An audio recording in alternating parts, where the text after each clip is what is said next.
whole thing.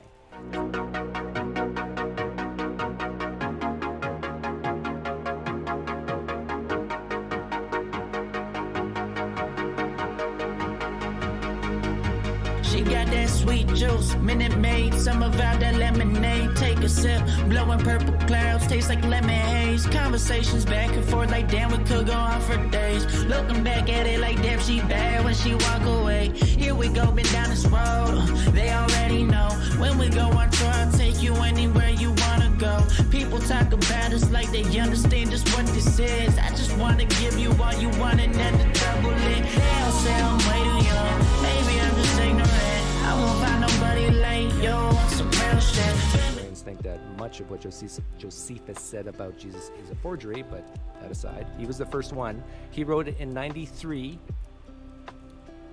That's the first extra biblical report of Jesus in 93. The next one's 112, and then most of them are in the 3rd century. Where did they get their information from, Frank?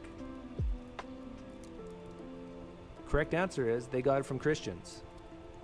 Frank, it's like saying, Mormonism is true because a historian wrote what some Mormons told them back in the late 1800s. It's basically that, Frank. You're saying because these guys reported on the beliefs of a certain cult, certain religion, that it therefore must be true. No, that's not the case at all. And you can see that immediately if you think of the Mormon example. Briefly mentions Jesus and the apostles, and when you line up what they say about what happened to Jesus and the apostles, it's congruent with the New Testament. There's also expected testimony. That's Old Testament prophecy. If I only had one Old Testament prophecy to make my case on, it would be Isaiah chapter 53. Have you ever read Isaiah chapter 53? If you've never read it, go home and read it. In fact, again, Frank, do you think that atheists like me just haven't read Isaiah 53? Do you think that people who really study this stuff, that they read Isaiah 53 and they go, oh, what was I thinking? Of course it's Jesus. Oh, oy vey. It has to be. No, there's people smarter than both of us combined, Frank, that have read Isaiah 53 and do not come to the conclusion that it's talking about Jesus. Especially, I don't know how many Orthodox rabbis you talk to, Frank. They will tell you, if you read the chapters prior to Isaiah 53, the suffering servant. If you look in most Bibles, Isaiah 53 starts in actually Isaiah 52 verse 13. And the title on top is the suffering servant. Who is the suffering servant, Frank, in the chapters prior to Isaiah 53? The correct answer is Israel. Israel is the suffering servant. Now, if you, all right, I've listened to a lot of rabbis. All right, now I need a couple of widgets and stuff. Cherish the Torah like it's for this the sweet honey on their lips, and they will tell you, Frank, that a lot of the English translations have actually changed some of the wording to make it sound like a singular individual in Isaiah 53. But actually, if you read the original Hebrew, it's clearly talking about Israel.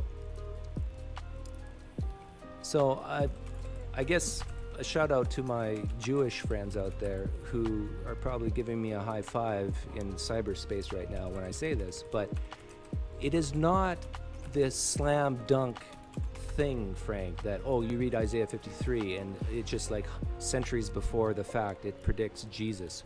You know, it would have been a little better if it talked about Jesus' name. It would be Jesus, and that he would have 12 disciples, and that you know, a little more detail would be good. But again, regardless, it's talking about Israel.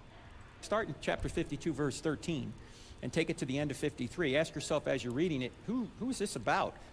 It's about Jesus, yet it's written 700 years in advance. So there's a lot of information that the New Testament's telling the truth. Now, some of you are going, well, what about the Old Testament? You believe the Old Testament's true? Well, yeah, we do, but if the New Testament's reliable, you get the Old Testament thrown in. Why? Who's in the New Testament that can authenticate the Old Testament? Jesus, right? If Jesus really is God, as the New Testament documents claim he is, then whatever God teaches is true. Jesus taught the entire Old Testament is the Word of God, so if the New Testament's reliable, you get the Old Testament thrown in. Now, there's a lot more detail on this in the book, but the bottom line here is if the New Testament's reliable, you get the Old Testament thrown in. Now, what I just said... Okay, here's the problem with that. Or not a problem, but let me give Frank and all the believers in Frank something to chew on. Frank's saying that if the New Testament's true, then the Old Testament comes in for free. Basically, it has to be true as well. But Frank, would you admit to me that the Old Testament could be true and the New Testament false? In other words, that it doesn't work the other way around.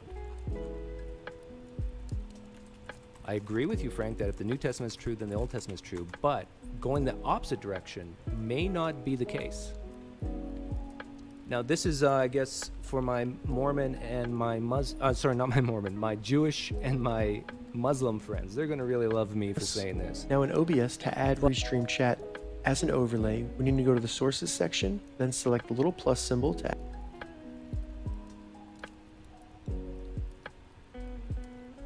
add a new source with the URL we just here. Don't want to do that. I'll quickly go through how to make this transparent without the Restream software. So what we need to do is right click the browser source that we added down in the sources selection right here and go to filters. Under we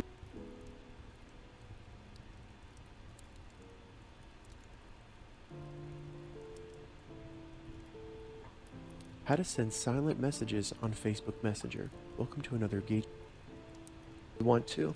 The only downside to using this method to get the transparent background is if things about the way the chat will look when it's on our stream. So as you can see over here in OBS, I've gone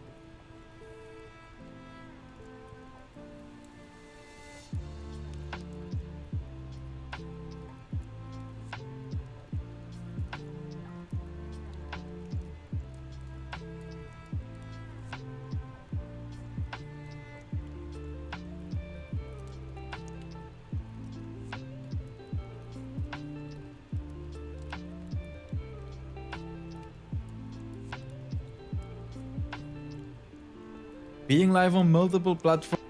Then the second thing is open .io and then click on Save Changes. Now right here, this will be an actual browser window, so when I make this bigger, you will see that it changes. Then you now on the left, you use 6 windows. Yes, you can the same thing in streams if you have multiple of them. And right now I'm gonna quickly show you how to do the same thing in Streamlabs OBS. Now the problem with Streamlabs OBS is that when we go to the settings and then we go to stream, right here we can select streaming services, then we can select restream.io, but you can't log in right here. The only thing you can replace window layout editor. Now right here you can change the layout of Streamlabs OBS. You can replace windows, but you can also get a completely different layout right here on the left. And this one right here is the only one that gives you 6 windows, which gives you 1 extra window that you can use. Now on the left you see website right here, and you can drag this to here. Then you can enter restream.io and then click on Save Changes. Now right here, this will be an actual browser window, so when I make this bigger, you will see that I can just log in right here. And now right here we can also click on these options, then go to Chat app and then click on Open in Browser. And as you see, this gives us our Restream chat. Now the only downside about this is that it isn't full height. Now you can of course go to the layout editor and then use one of these layouts in case you don't need one of these. Let's say you don't want to see your recent events. Well, then you can just drag the website to here and then you can have your Restream chat at full height. That's a choice that you can make. So now let's go back to OBS Studio. Now I'm gonna show you a few things with this chat right here.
here you can click on the restream icon. Now out in case you don't need one of these. Let's layout editor and then use one of these layouts in case you don't need one of these. Let's say you don't want to see your recent events. Well, then you can just drag the website to here and then you can have your restream chat at full height. That's a choice that you can make. So now let's go back to OBS Studio. Now I'm gonna show you a few things.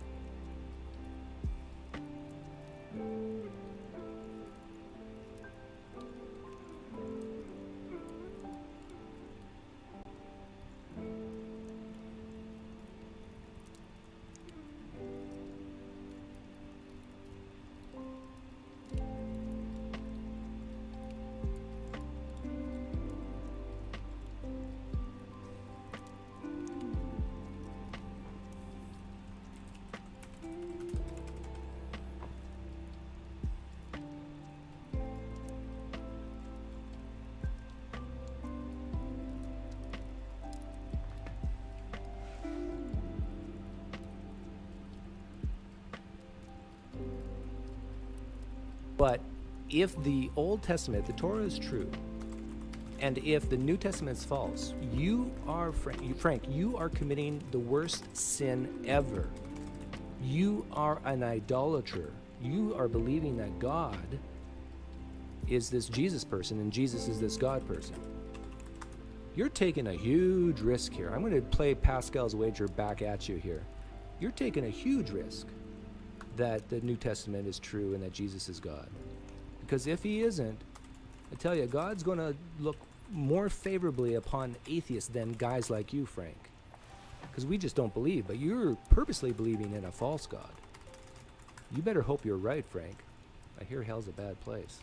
Said there in 10 minutes, can take hours to get through. If you want to see some of the slides for this, you can just go into your browser and type in crossexamine.org/billings in the next day or two. If you send us your email address, I'm going to send you these slides in a PDF format so you can go through them by yourself at your leisure. Also, the books are available on the book table if you're interested in that. All right, that's the overview of why Christianity is true, because truth exists, God exists, miracles are possible, and the New Testament's telling us the truth. If the New Testament's telling us the truth, the entire Bible is true. All right?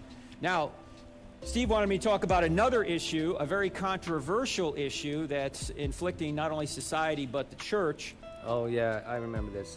He starts talking about homosexuality now. I don't want to get into a whole new different topic of homosexuality. I want to do a separate video on that because of the Beauty and the Beast Disney film that just came out. I want to do a special video on that. But let me check my notes. I'll edit this out later. Yeah, I said everything there. Oh yeah, okay. So he starts talking about homosexuality, and then, but then he talks about evolution. Now, so I'm going to fast forward it here to where he talks about evolution. And let me just say this up front. I used to be, I've recently changed my mind on this.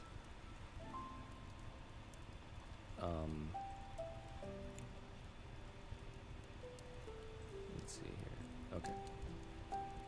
I used to think that the flat earth, this is going to bother a lot of Christians, but I used to think the flat earthers were like way more out there and crazy than the creationists.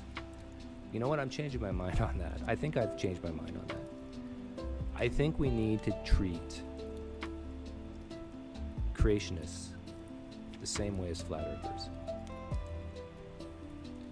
I'm talking about creationists who believe in a young earth, 6,000 years old, don't believe in speciation, common descent, those types of creationists.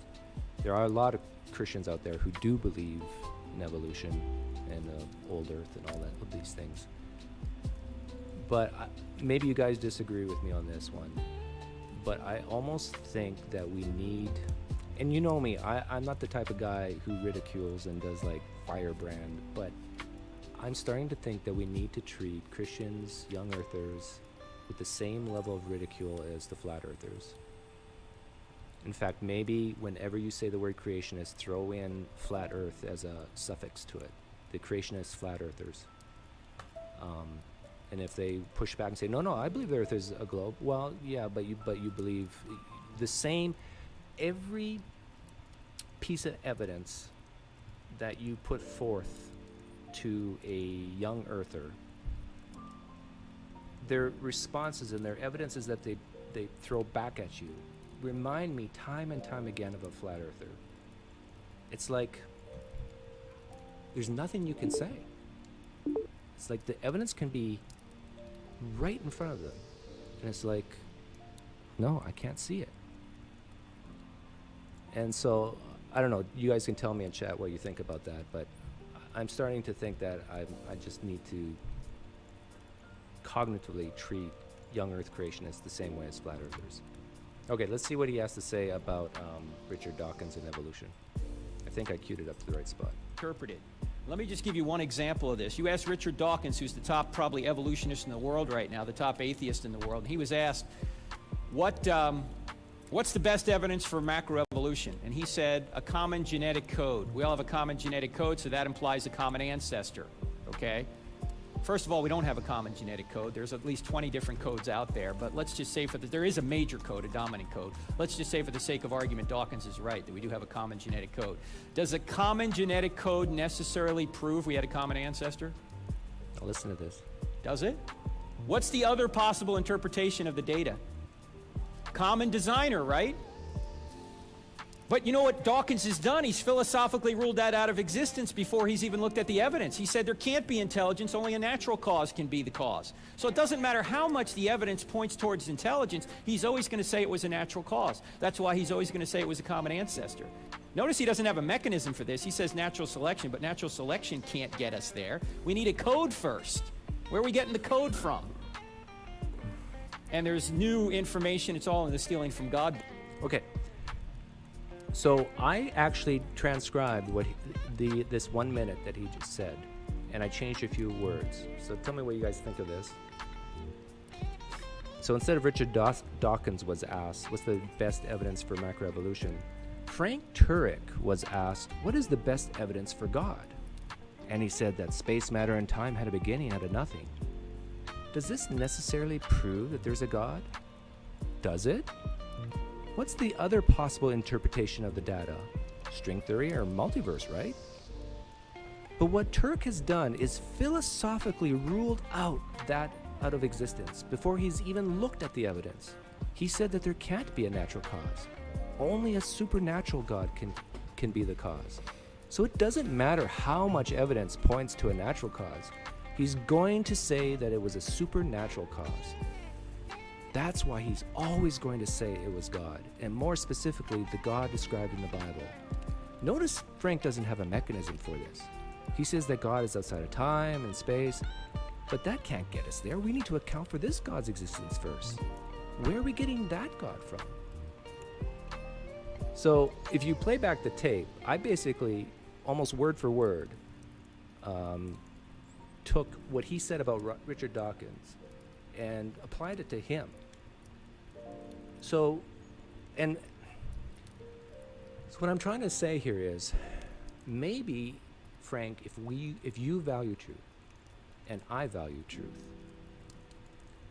should we not be able to put our deeply held beliefs on a shelf just for a moment and look at the evidence as much as we can unbiasedly and ask questions like, well, what do we expect to see if there is a God? What do we expect to see if there isn't? And then look at the evidence and answer those types of questions honestly. By the way, I don't think Richard Dawkins actually says that there can't be a God. I think he's like on the Dawkins scale, he's pretty close to 7, but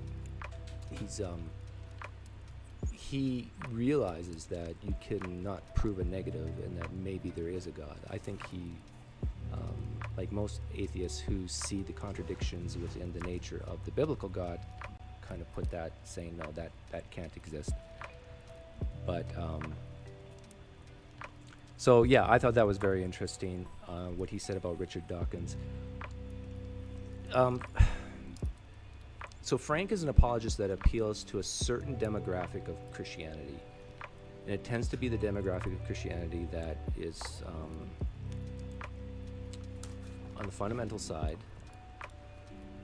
that tends to have this bad perception of, let's say, college, universities, that they're there to pollute your mind, that they're there, that they almost have this view that there's even some scientists that are doing the works of the devil, that no, they're not just people who are trying to make a living, but no, they're actually part of this deception plan, this conspiracy theory to deceive the young Christian's mind.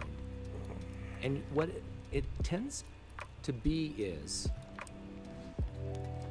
Frank and the people who like Frank, it ultimately comes down to hell. They, I think, believe in hell more so than the belief in Jesus. That the belief in hell supersedes the belief in Jesus. And here's why I'm saying this. If there is no hell, if there is no concept of the separation from God, why do you need Jesus? Answer, you don't. So this belief in hell comes first. And notice this belief of hell only arrived, when the concept of people suffering for eternity in hell within the Christian doctrine only came when Jesus came. You've heard of the good news, right? Well, the good news came with the bad news. It's like there's this hell and there's this consequence of sin, and that's eternal damnation, but I have good news. So that was the bad news. The good news is you can be saved from it. Most Jews, I could be wrong about this, but most Orthodox rabbis will not tell you that this concept of people suffering in torment for eternity, it's not part of Judaism. This is a fairly recent concept within Christianity. It's like a doctor going around with a knife and cutting people and saying, oh, and I'm selling you the Band-Aids or the stitches. So the good news of the gospel was necessarily tied in with the bad news of hell. And I'm going to play a clip later that I think will speak greatly to it. Book. There's new information that we've just discovered that... Let me, I have some notes here, 4450, here we go. Building. You need both. Yes, sir. In your illustration, you... Okay, this is the Q&A section. I want you to listen carefully to this man's question. A Christian man is asking Frank a question. indicate that we send our kids to college and they come back without their faith, and I have some involvement with a Christian college here in Billings, and one of my arguments has been exactly that: don't send them there. But there's another side of that coin too, which is we need to be salt and light. Mm-hmm. Could you comment just a little bit on that horns of a dilemma? Yeah, if you're going to send them, I would say no matter what college you send them to, you've got to ensure they're inoculated, because even some Christian colleges, I don't know what Christian college you're... You've got to make sure your Christian young people are inoculated. Are you hearing yourself, Frank? Can you imagine if a Muslim apologist was to say, you know what? You know, before your young people go to the United States and exposed to the Christian culture and the Christian churches and Christian universities, you need to inoculate them. Make sure they do not waver in doubt from their belief in Allah. What would your feeling, what would be your perception of those people, Frank? Of people of different religions, saying that they actually have to inoculate their young people in order to keep them safe. And what are we keeping them safe from? Like, what is the real issue here, Frank? Why is it bad? Okay, this is going to upset some people. Why is it bad, Frank, for young Christian people to leave the faith? Ultimately, what's the problem here? And if you're honest, if you're a Christian watching this, you're going to have to say, well, ultimately, Doug, you could say, well, you're going to miss out with a tremendous loving relationship with Jesus Christ, your Savior. But someone could say, well, so what?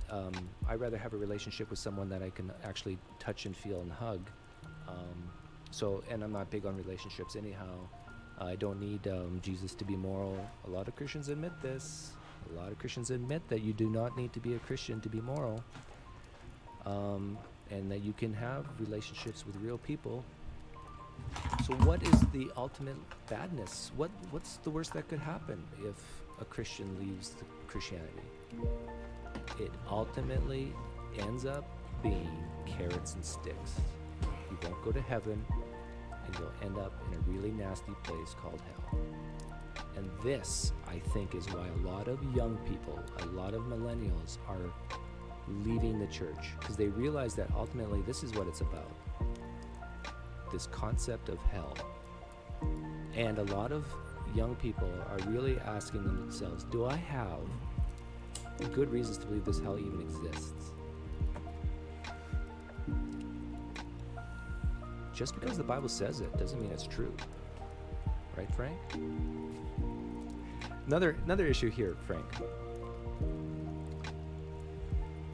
You say that you need to inoculate the young Christians before they go to college. But don't you believe, Frank, that God chooses the believer and the believer doesn't choose God? It's in the Bible. I'm not sure if you're a Calvinist, Frank. You're definitely an evidentialist, and I respect you for that. I'm surprised you haven't become a presuppositional apologist like most of your apologetic friends have. But really, isn't college, aren't guys like me, agnostic atheists who ask questions politely of Christians, aren't we doing you a favor?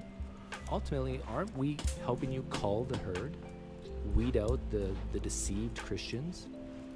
Don't you want guys like me on the front line questioning your young people and helping you sort which ones are the true Christians and which ones are the false ones? In fact, Frank, shouldn't you be paying me to come to universities or churches, youth groups, and helping you, sort out who are the true ones and who are, just the pretenders? No one, Frank, no one can take a child of God from the Father's hand. Don't you believe that, Frank? So what are you worried about colleges changing the minds of the young believer? I know you're feeling me. If you're a Christian listening to this, I think a lot of what I'm saying you're going to agree with, especially if you're a Calvinist. So really, if what you believe is true and God is choosing the believer, then you got nothing to worry about. Send them to college, have them study evolution. I wonder how many Christian parents of, let's say, 18 to 22-year-olds would feel comfortable with their children spending a cup of coffee with me and talking about these things after getting to know me, see my channel, see how I interact. I think a lot of Christian parents would say, no, stay away from Doug. But how sad is that? And if you're a Christian who is a parent listening to this right now, and you have I'm not going to talk to any person under 18, but an adult, legal adult, why not if you're a Christian parent listening to this, contact me, and we'll do a live stream, and I'll talk to your child. Would you be willing to do that? Have you inoculated your child well enough that they could sustain the questioning from Doug? But again, what do you have to worry about if they're a true believer? No one can take them from the Father's hand, not even Doug. So you should be quite comfortable with sending your kids to college and having them talk to guys like me.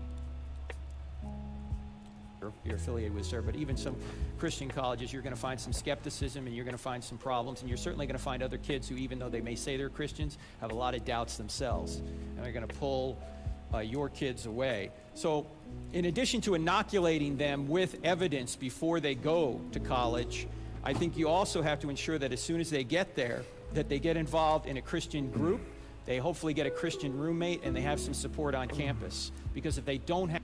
Well, this is interesting. Before you send your kids, if you're a Christian, before you send your kids to college, make sure they have, they're involved in a Christian group, have a Christian roommate, and have some like Christian support. Is your belief that fragile, Frank, that you need all these things to keep your child from leaving the faith? And again, use the outsider test for faith. Pretend I'm a Muslim. I'm not, but pretend I'm a Muslim. And I say to my children, you know what? Before you go to college, make sure you have a Muslim roommate. Make sure you get into the Muslim organizations, and you have that Muslim support system in place before you go. Because you know, these Christians, they will get to you. They will try to change your mind on these things. So we need to make sure that you surround yourself with the protections of Islam so you do not fall from the faith. Frank, what would you say about that? Would you be for that? I'm sure you would understand that a Muslim parent would say such a thing. But here's the real issue though, Frank. If we are valuing this thing called truth, and we're trying as a team to work together to figure out what is true and what is false, do you think the best way is to insulate yourself from other ideas? Do you think the best way is to put yourself in a cocoon and to keep everybody at arm's length who doesn't believe what you believe? I know, Frank, you're a older man and you can handle it, but are you saying that the young people today that they're so fragile that they just would crumble to any question? Wouldn't you want your child to value truth so much that they're willing to admit that they're wrong? That you're wrong, Frank? Shouldn't they be commended for that? have that, they're going to be lone wolves and easily picked off. Oh, it's wolves, not wolves. In a very hostile environment. So I think they're going to have to do that. Now, with your comment regarding Salt and Light, I think obviously if you're a strong Christian and you can go to a secular school and be part of a campus group there, that's great, because you can be salt and light to those people who on a secular campus might not have any other Christians out there. So I think it's very critical that Christian students who are equipped go to some of these campuses and actually be the salt and light they need to be on campus. Okay, so last thing he talks about, I really admire and I really respect what Frank says here. Let's see, minute 53. It's near the end. There we go. Your initial goal is to put a stone in their shoe about their worldview, because before they're going to accept your worldview, they've got to begin doubting their worldview. And all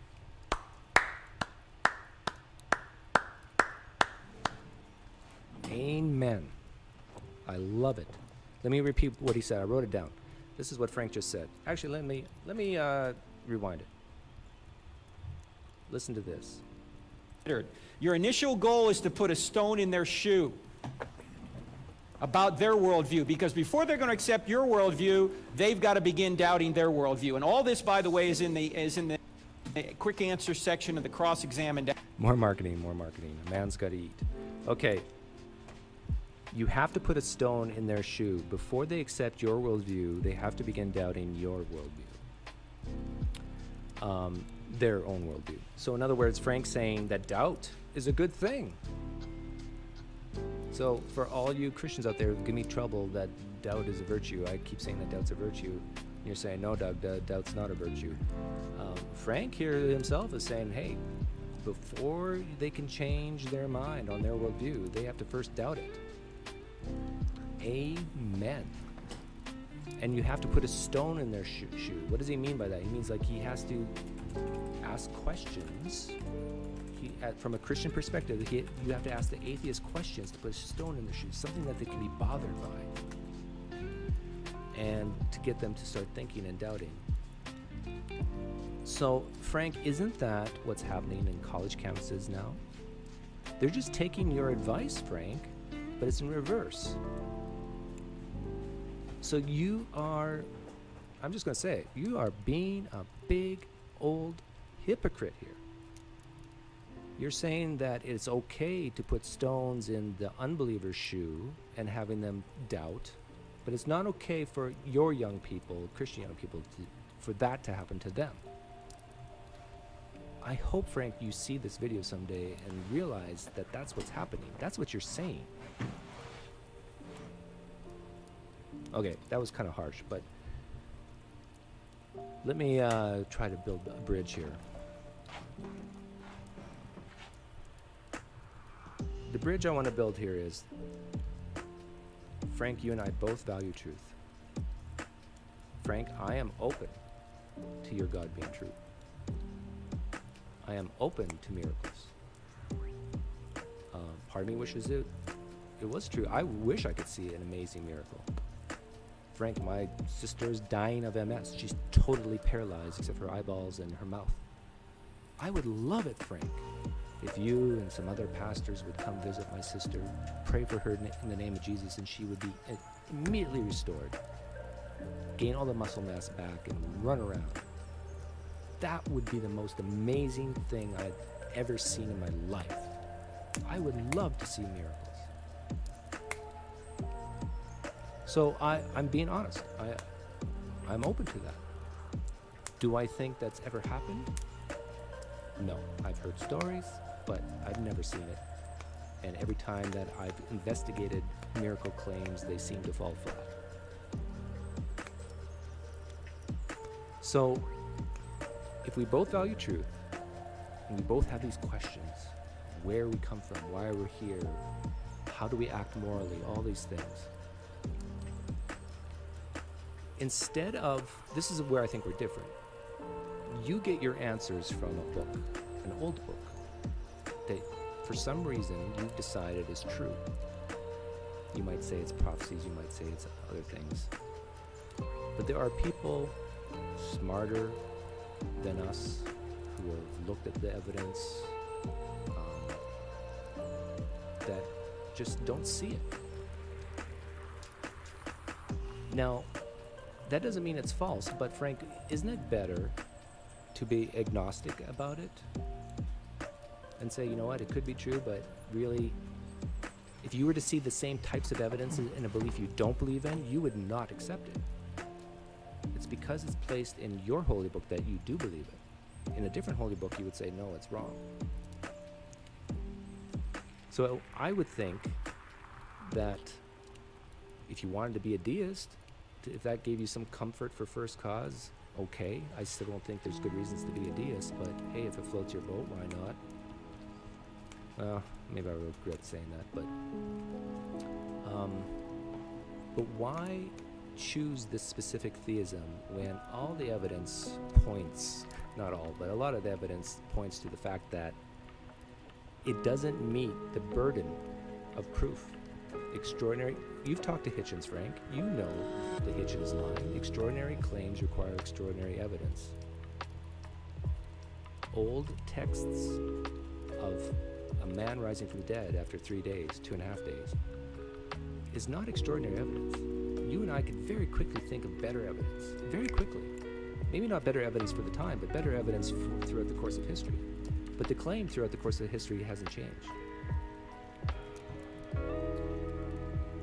But for me to try to raise doubt in someone who makes a living off this is probably insanity.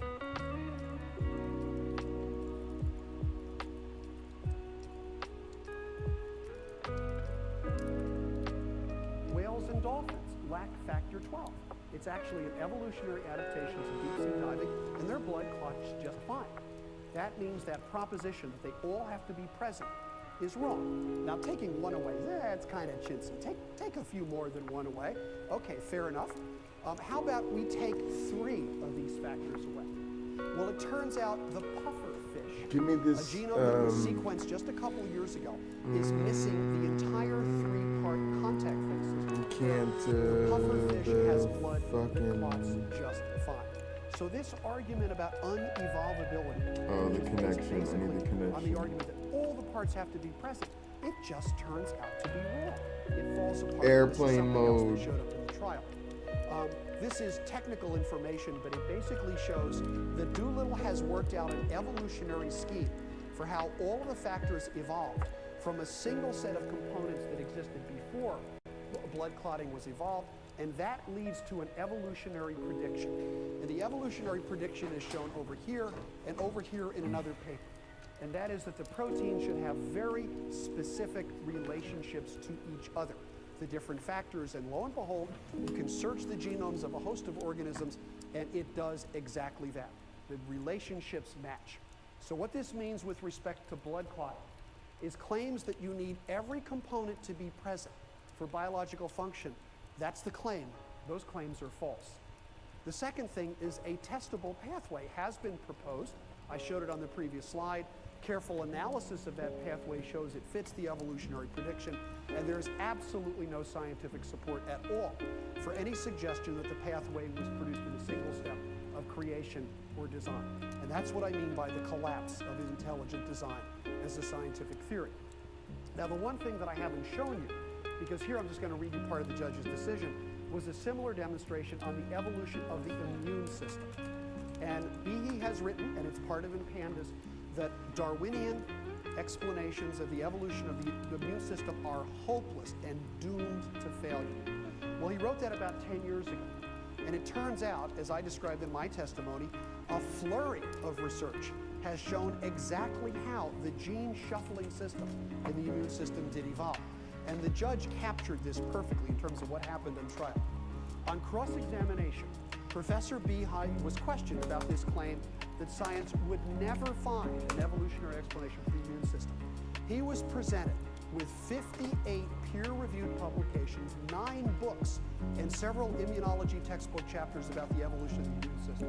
However, he ignored all this and simply insisted that it still wasn't sufficient evidence of evolution and that it was simply not good enough. And if you want theater in the courtroom, what the lawyer did was held up the first paper. Have you read it? He said, no. This is a paper on the evolution of the immune system. Here's the second paper. Have you read that? Yeah, I read that one, so forth and so on. And gradually, all 56 papers were piled up in front of the witnesses. A witness, all 9 books, and all of these textbooks, and he simply said, it's evidence that is not good enough for me. I think that made a very strong impression on the judge that here was someone who, regardless of scientific credentials, was determined to ignore the empirical evidence rather than to go by it. The fourth thing that really happened on the trial was that evolution was exposed as a religious doctrine masquerading as science. And I bring this up because I think it is particularly relevant to Ohio. And many of you may think, wait a minute, this doesn't mention religion. It's not really that way. But I want to bring all of you, bring to your attention the federal court test for the actions of a government that might or might not infringe on the First Amendment to the Constitution, the Establishment Clause. And the established precedent is something known as the Lemon test. And it's a court case of Lemon versus somebody else. And it basically says whatever the government body does, the action has to have a legitimate secular purpose. It can't have the primary effect of either advancing or inhibiting religion. And then finally, even if all this is okay, it still must not result in the excessive entanglement of government and religion. So what the judge did was to apply the Lemon test. This is the strictest test. This is the most lenient test. And it turns out he found that the actions of the Dover Board failed all 3 prongs of the Lemon test. They showed, for example, that there was no legitimate secular purpose in promoting the teaching of intelligent design. And why is this the case? Well, one of the things you might ask is, if intelligent design is a religious idea, so what? What's wrong with introducing it in the science classroom?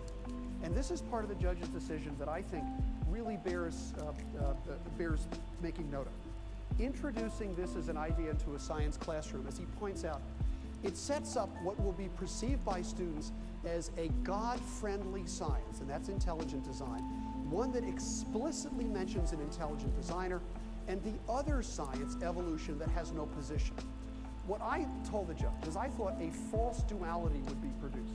It would tell students quite explicitly, choose God on the side of intelligent design, or choose science on the side of evolution and reject God.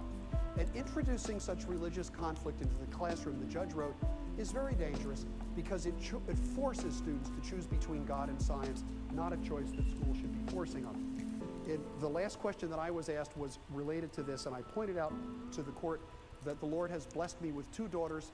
I brought both of my daughters up in my faith, and I also brought both of them up to love science. And one of them has actually become a biologist. The other one has become a teacher. Alas, a history teacher, but we don't speak of her. But the point that I wanted to make to the judge is that when my daughters were being educated, I not only wanted them to understand and adhere to our faith, but I also wanted them to love and understand science. And if they were ever placed in a classroom where they were told explicitly or implicitly, choose the religious theory on this side or the anti-religious theory on this side, choose between God and science, I, as a parent, as a taxpayer, as a citizen, would have been outraged at this false choice between religion and science being foisted upon them. And that, as far as I was concerned, was exactly the problem with the Dover policy in terms of introducing this idea into the science classroom. Now, the Dover board, of course, argued that their statement was not religious. And this is the 4-paragraph statement that was read to students. And if you look at it quickly, I like to paraphrase this statement by saying, basically, kids, we got to teach you evolution because the state says we have to. Then it says, evolution, we're going to teach you that, but it's pretty shaky. And there's a lot of problems and gaps. There is this other really cool theory called intelligent design. You will notice that there is no mention of any problems or any gaps in intelligent design. And by the way, we've got this really good textbook in there. And then keep an open mind. Talk about this with your families. And by the way, we have to give you a test at the end of the semester, and evolution will be on the test. And what that essentially does, and the judge certainly agreed, is to undermine evolution and to undermine it for the purpose of promoting intelligent design. Now, you might say, well, intelligent design is not religious. I think it is. But you know what? You don't have to listen to me, and you don't have to listen to the expert witnesses for our side of the case. As the judge pointed out, you can listen to the expert witnesses on the other side of the case, because it turns out Dr. Behe said that it is implausible that the designer is a natural entity, so it must be supernatural. Dr. Minnick said that intelligent design requires the ground rules of science to be broadened so that supernatural forces can be considered. And Professor Stephen Fuller said that the project of ID is to change the ground rules of science to include the supernatural. Once again, don't take it from our side of the case, take it from the other side of the case. ID is, in fact, inherently religious. Now, what does this have to do with Ohio, you might say? Because after all, we're not teaching intelligent design in Ohio. The lesson plans adopted by the Ohio Board of Education, they don't mention intelligent design. And Stephen Meyer from the Discovery Institute, and this is a posting that Steve has on a website. Stephen Meyer even came in front of the Ohio Board of Education, and he promoted not intelligent design, but a teach the controversy promotion. Now, this sounds very good. It sounds very neutral. It seems to have nothing to do with creationism. So you might ask yourself, what does this have to do with creation or creationism? Well, look at the whole website. And look where Meyer actually posted this work. He posted it on creationdigest.com. And he clearly intended this as a friendly audience to review the news as to what he thinks is happening in Ohio. This is clearly a backdoor way to sneak this into the classroom. Consider, for example, that textbook, Pandas and People, which was purchased for the Dover School District. When you read Pandas and People, it doesn't sound like it is religious at all. Darwin is subject to intelligent design, doesn't give a natural thing. Intelligent design means that various forms of life began abruptly through an intelligent agency. Sounds pretty scientific.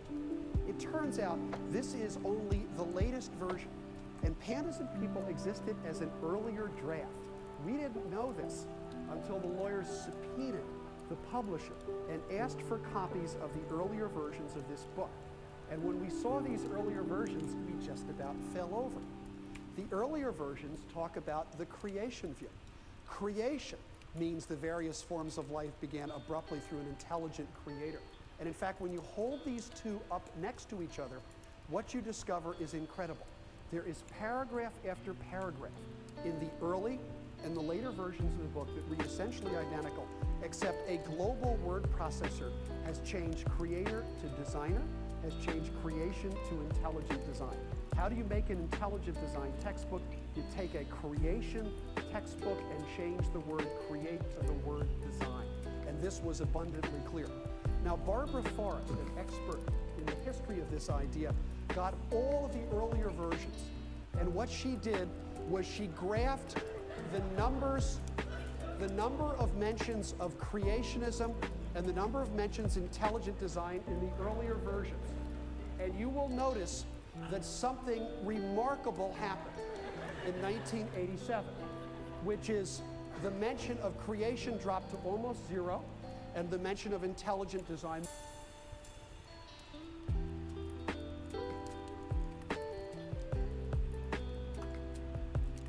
Hi, welcome to Kentucky. Welcome to Laurelville. We say Louisville really weird in Kentucky. We say Laurelville.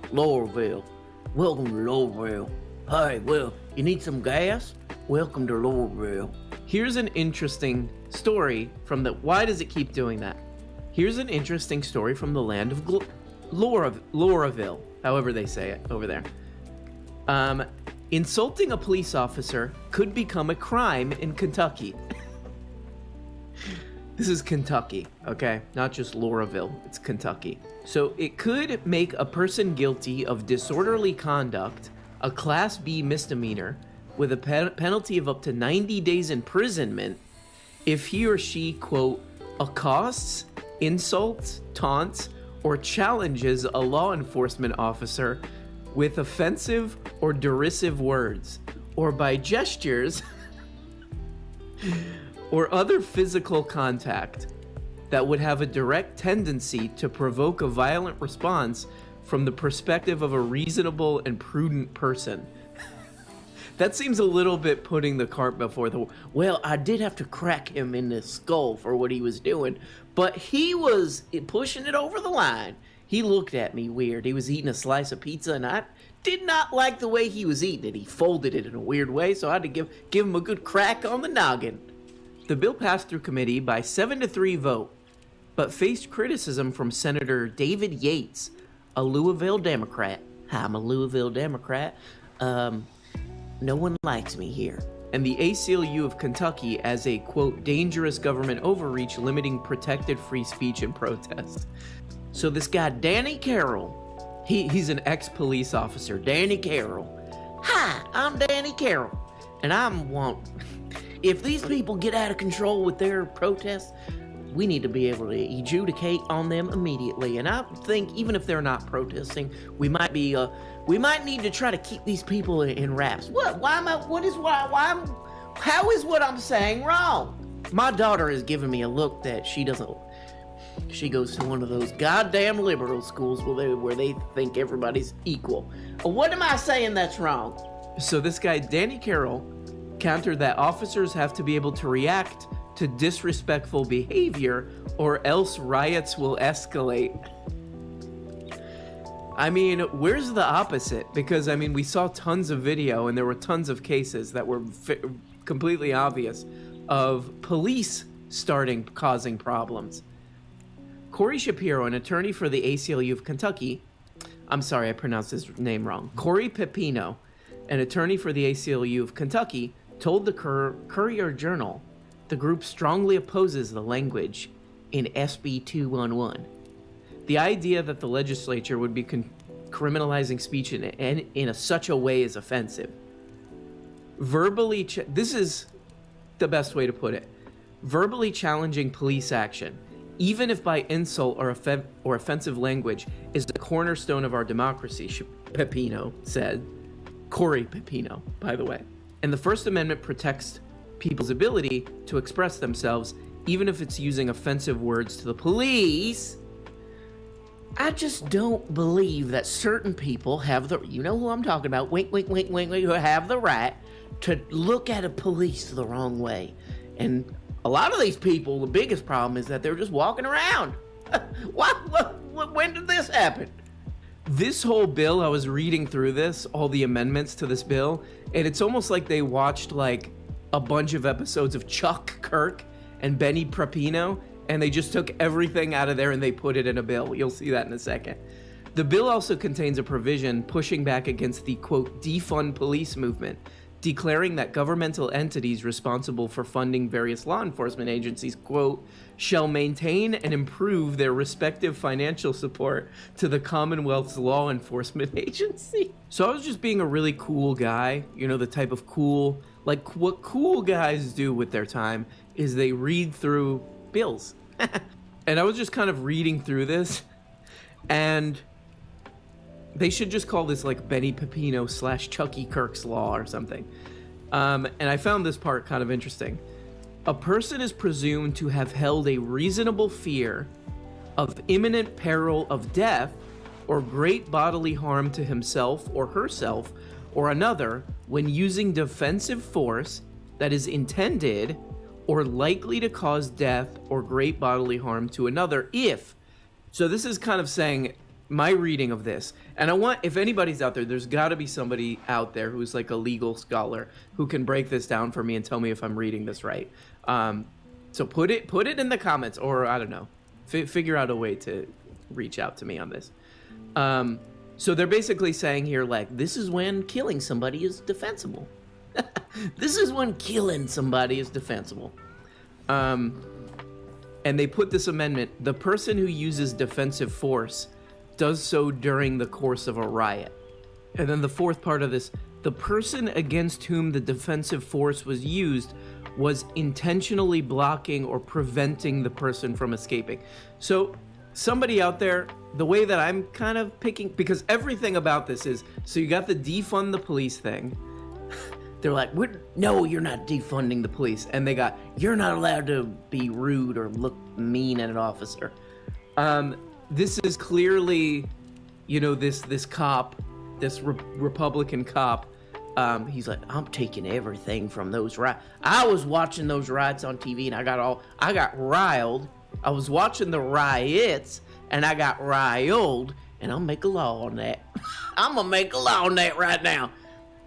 Okay, I'm gonna try to stop doing that voice, but I really can't, because it is actually a very fun voice to do. But all praises due to my Southern gentlemen out there. We love you, and I'm just giving you a little bit of a hard time, so please calm down.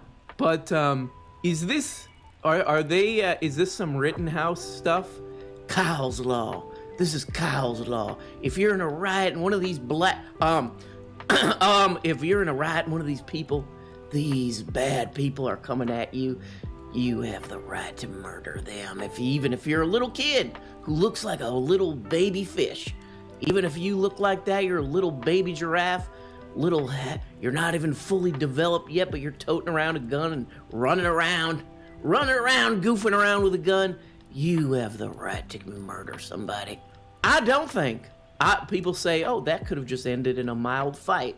Or maybe couldn't have happened at all if he wasn't toting around a gun. I disagree with that. If it pleases the court. So please, if there's a legal scholar out there, this is kind of how I'm reading it. Kind of interesting how they define riot in this too. 18, quote, riot, unquote, means a public disturbance involving an assemblage of 5 or more persons, which by tumultuous and violent conduct creates grave danger of damage or injury to property. So 5 people creates grave danger of damage or injury to property. I saw 5 men walking down the street, and there was a danger of some property damage. I could tell, because I caught a vibe. I mean, this is some just openly creepy stuff. Mostly protest, but we saw some riots that people were doing, And they were just doing that out of nowhere, apropos of nothing. And we're gonna make it so to keep that kind of thing under order, if you know what I mean. Here's another interesting thing about where these people's heads are at in this bill. The amended SB 211, that's the bill we were just looking at, took out previous controversial language, making it a crime to camp overnight in non-campground state property, which critics say criminalize the homeless. There's two things I don't like. These certain people, you know who they are, giving cops a bad look. And the other thing is homeless people. These are the people we gotta really go after. As well as provisions prohibiting public assistance and enforcing mandatory minimum sentences for those convicted of a crime related to a riot. That's another thing, is that it was like, I guess they took that part out, but it was like any assistance of any kind, if it was somehow involved like in a riot, or there was like a riot related to it, is like, you're going straight to the hole. If there's civil unrest, the best way to deal with it is for cops to crack down on them and to crack their heads. It's not to it's never to deal with the root problem. Never. Don't even do that. Like if you go to the doctor and you're like, yeah, I'm barfing all the time and I have diarrhea 24/7. The best thing to do is not examine like, why is that happening? It's to just take diarrhea medicine forever. People are gonna be mad at me because I haven't. I've noticed that in the comments. If I don't hit it with the soundboard really quick, I get really berated. I get denigrated in the comments. So let's make up for it. Bye, bye, bye, bye, bye.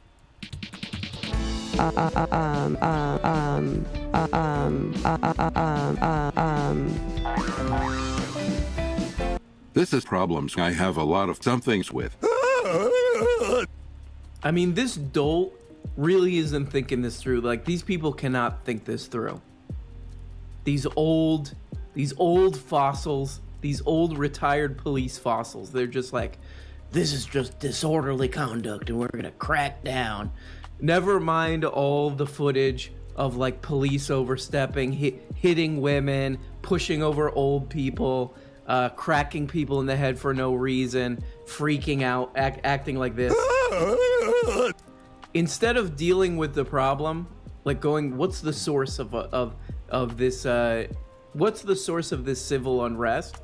And kind of addressing that. It's just like, let's just expand the law to crack down more on free speech. If five people are together, that's basically a riot. And that's really done. Welcome to Kentucky. Also, if you're a little fetus running around with a gun, spazzing around with a gun, and you shoot somebody and you kill somebody in what could have easily been a mild scuffle, yeah, that's good. That's good what you're doing. Yeah, no, nothing's backwards here in Kentucky. Everything's ship-shape. It's all working great. Also, what Gran Torino over there doesn't understand is that this is unconstitutional, and somebody pointed this out on Twitter.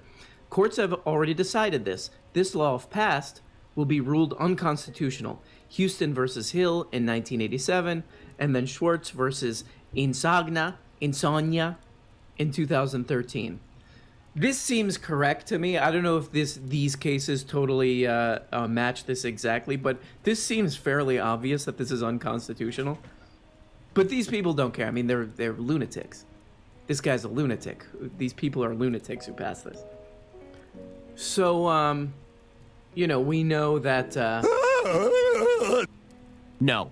That guy is Benny Pepino and all these guys who whine about, our free speech.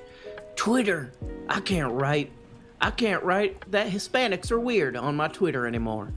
My free speech is being taken away, like that kind of stuff. They're really worried about free speech, right? So they're going to be real pissed off about this one, right? No. So let me explain something to you. No. You have a mental health problem. Everyone's scared. I am actually working on a law here in Texas that I want to pass through the chambers of Congress, which is I want to make it mandatory to... You can French kiss the guy next to you, yelling abolish the police. Okay. Everyone has to, it's mandatory, it's legal. It's like how you have to serve in the military in Israel or whatever. It's like that. You have to French kiss the guy next to you while yelling abolish the police, or you don't grow into a man or a woman fully. It's like a bar mitzvah. I mean, yeah, what they're really at least pretending to try to do here is make protesting against the police illegal. I mean, read this. This is one of the. So I'll read you some of the existing language of this bill and then the amendment. A person is guilty of assault in the 4th degree when he or she intentionally or wantonly causes physical injury to another person by means of a deadly weapon. This is the amendment. He or she knowingly shines or aims a light. If you shine a light in the direction of a police officer, laser or activated horn or other noise-making device. I mean, like a Bluetooth speaker. Oh, he pointed the Bluetooth speaker toward me. Technically, that's a noise-making device, so I had to beat them to a pulp. Or emergency service person. So that's a Class A misdemeanor. They want to make that if you do that. If the offense is committing during the course of a riot, and remember, a riot is 5 people doing something that might cause property damage, the minimum term of imprisonment shall be 6 months. I'm getting, honestly, like, this might be taking it too far. I'm getting a real Slave Patrol vibe from this. And I'm sorry you think that's a little harsh. No. I'm sorry, but that's the impression I'm getting from this. You Kentucky lunatic, you idiot. You think this law is really going to go through? You toilets. What is wrong with these people? I mean, this is probably symbolic, like he's throwing some red meat to his, like, Tucker Carlson fans over in Kentucky, who there's certain people are out of control. I don't like it. I saw a boomer meme on Facebook, a grainy pixelated boomer meme, and I think everything's out of control. And these, you know who they are, need to be kept under control. The person shall not be released on probation, shock probation, parole, or any form release prior to the expiration of 3 months. A fine of 500 bones. Here's the really kind of where it gets really weird.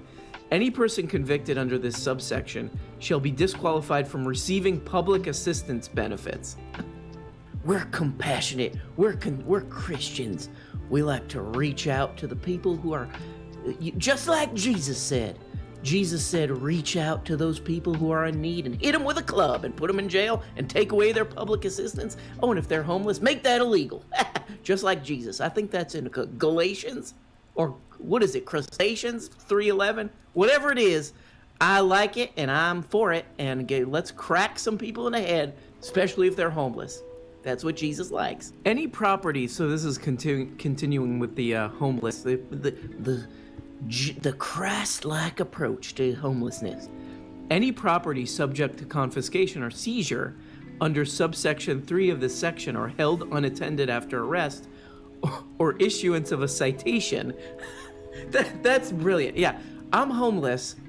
That's what I'm going to get, a citation. Here you go, pay your fine. I don't know if you noticed, but I'm homeless for camping in violation of subsection 1 of the section and taken into custody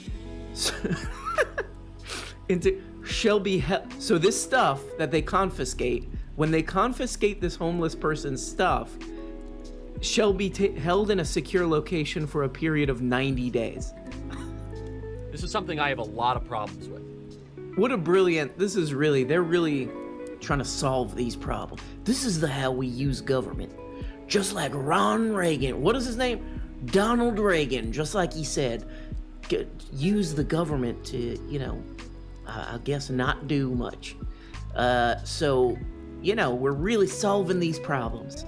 Oh, somebody's homeless? Hit him with a citation. That's going to help. That's going to really, problem fixed. Oh, and take away their tent. Because here's how it works. You take away the tent, then they have to find a home. You didn't think of that one, did you? Boop, boop, goo, goo, goo, goo, goo, do. A ding-dong-do and have a good time. I will be in my suburban neighborhood. I am a crazy ex-cop. I should not be making decisions that affect anyone, not even my own kids. So there we go. Kentucky really getting to the root, the heart of the matter, right? Poverty, you know, why people would do civil unrest in the first place. Just throw all that out the window along with the First Amendment. Instead of actually dealing with these issues, you're going to want to take the First Amendment and put it in toilets. And then you're going to want to... Bye-bye. I don't know why, but I feel like this could be a funny combination. That's pretty good. Okay, guys. One last... which is, I'm thinking about doing a live stream. No, I am going to do a live stream on Monday night. What is Monday? Let's see. Monday, March 15th, 2021, year of our Lord, Yule. Live stream on maybe YouTube and Twitch, and and Discord. So please get Discord, and yeah, and talk to me. You can ask me a question. You could say, hey, what's your favorite type of toilet? And you can say, hey, shut up. And you can say, get a better forehead, weirdo. Take off those glasses, dork. Stuff like that. Hopefully better stuff than that, to be honest. But anyway, guys, let me know what you think about that. And Bye.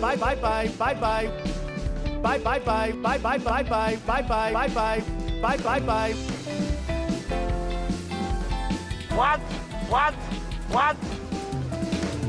Hey everybody, and thanks so much for watching this video.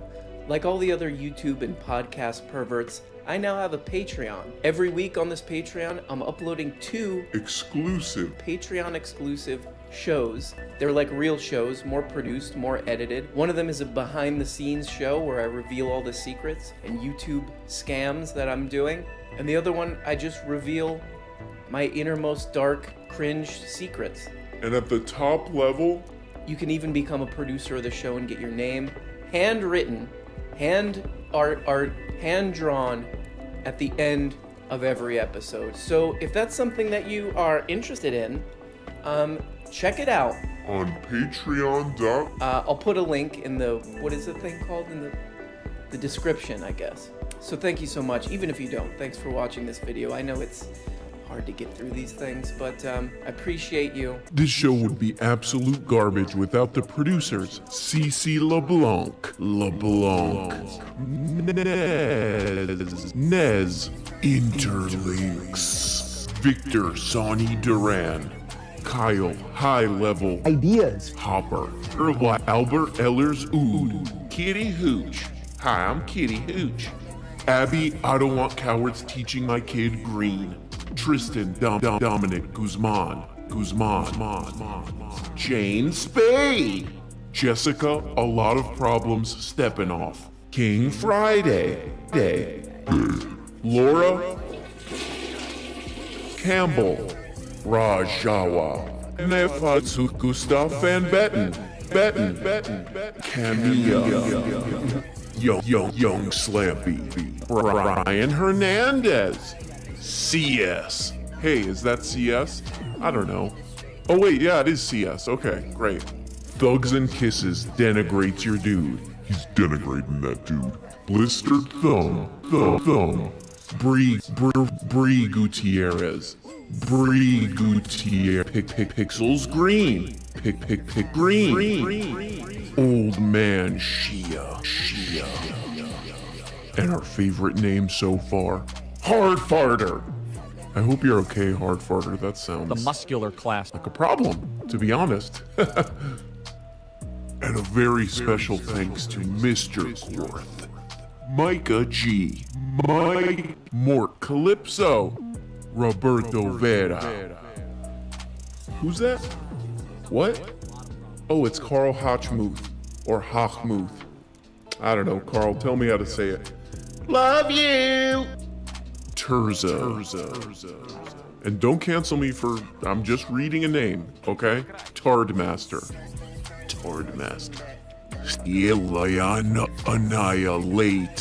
Annihilate. And special guest, Stabster Bait. Kevin Jigaleski. Oh, who's that? Oh, it's Mac. It's Mac. You know it's Mac. You can tell it's him. Krill Will. And we got D-Pad Chad. Burn Dubuel. Jake T. Sebastian Delgadillo. Charlotte Glass. CEO of the Muscular Class. Beth Van Diver. I'm sorry about that, Beth. You know I love you. Ray Anthony Kopp.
Salvation. It's not unfair because really you and I are in the same boat in that I deserve hell just as much as you do.